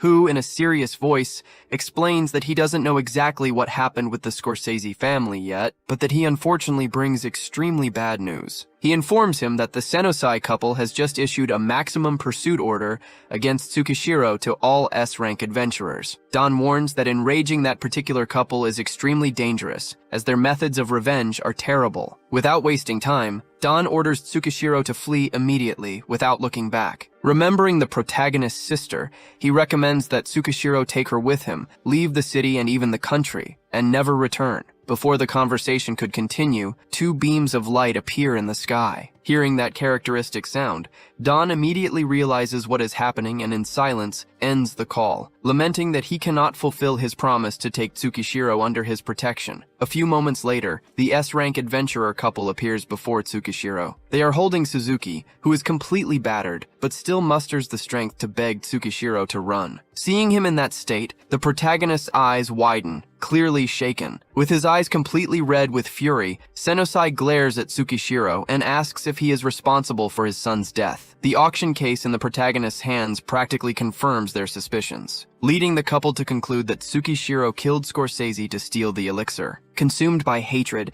the two begin to release a powerful amount of energy. Then, Senosai violently hurls Suzuki towards Tsukishiro and demands that the protagonist pay with his own life. Realizing Suzuki is being thrown in his direction, Tsukishiro runs as fast as he can and manages to catch him before he hits the ground, holding him safely. At the same instant, the S-rank adventurer couple charges forward at extremely high speed, ordering the protagonist to die. Without wasting time, Tsukishiro throws the case far away and concentrates energy in his hand to summon the divine hammer. As soon as the weapon appears, the hero unleashes an extremely powerful blow towards the couple. The explosion raises a huge cloud of dust, giving the protagonist enough time to lean Suzuki against a tree. With a firm gaze, Tsukishiro promises that if he survives, he will save him. Immediately after, his clothes change, and he once again assumes the form of the powerful warrior. An intense aura pierces through the dust as the couple reappears, stating that Tsukishiro will never be able to face two S-rank adventurers at the same time, and that he will accompany Scorsese in the afterlife. Showing no fear, the protagonist charges directly at the two, and the clash of their attacks generates a gigantic sphere of energy. The force of the explosion is so great that the windows of the nearest building begin to shatter. Tsukishiro is thrown far back by the impact, but manages to stay on his feet, although his injuries are extremely severe. He recognizes that their combined strength is terrifying and that, without the strongest body skill, he would have already died. He also realizes that with his current power, facing both of them simultaneously is a nearly impossible task. Observing his opponents more closely, Tsukishiro sees Celsi wielding a beautiful blue staff, while Senosai holds his enormous sword. The Ice Queen shows surprise at the amount of energy released by the protagonist and asks if he possesses power equivalent to that of an S-rank adventurer. Senosai, however, concludes that Tsukishiro only survived thanks to some powerful defensive skill. At that moment, Celsi recalls the information she had confirmed and reveals that Tsukishiro has a sister who lives right there. Hearing this, Senosai coldly declares that they should destroy the entire building, making Tsukishiro's eyes widen as he realizes that Karina is now also in danger. Celsi raises her staff and begins to gather a gigantic amount of freezing energy. She blames Tsukishiro for her son's death and announces that she will use her magic to send all the building's residents to the afterlife. Immediately after, an intense ice begins to creep up the building, freezing floor after floor, and completely innocent residents begin to suffer the consequences of the attack. The freezing energy continues to advance until it reaches the floor where Karina is, who watches everything, consumed by fear. Seeing that scene, Tsukishiro shouts in outrage, asking how she can do something so cruel. Without hesitation, the young man leaps towards the building at an impressive speed. As Celsi prepares the final blow, Tsukishiro hurls the divine hammer at her, but the adventurer manages to dodge it by a hair's breadth. However, at that instant, the protagonist notices Senosai appearing right below him using the Flame Lion Slash technique. The S-rank adventurer strikes Tsukishiro dead on, opening a huge gash in his body. Soon after, the couple gathers their energies again to launch a joint attack, stating they will destroy Tsukishiro without leaving even his bones behind. Gravely wounded, the protagonist looks at the enormous cut on his body and for the first time begins to wonder if this will truly be his end. As he is thrown back, Tsukishiro remembers President Suzuki and his sister Karina, who had fallen from her wheelchair due to the battle's impact. The image of the girl, consumed by fear, comes to his mind. Even knowing that the cooldown time for his ring's ability had not yet finished, Tsukishiro decides he no longer cares about the price he will have to pay. In his heart, he wishes only to survive and become stronger, to obtain enough power to crush any obstacle and, when he returns, to save everyone important to him. At that moment, the ring begins to emit an intense light, enveloping his body in a powerful aura of energy. A notification informs that the host's life points are reaching 0, and due to his last wish, the special transport is being initiated. Sometime later, the young man is transported to a port located in the border region of the Beastman's territory. In another world, a door opens slowly, and Sakura appears smiling, carrying the clothes she had prepared for her master. However, she finds Tsukishiro completely unconscious, his body covered in severe wounds. Startled, Sakura runs to him, not understanding what happened. Her eyes quickly fill with tears as she observes the terrible wounds. Desperate, she kneels beside Tsukishiro and begs him to wake up. Then, a new notification appears, announcing that a mission has been issued by the system for the young man to reach level 100 in the other world within 30 days.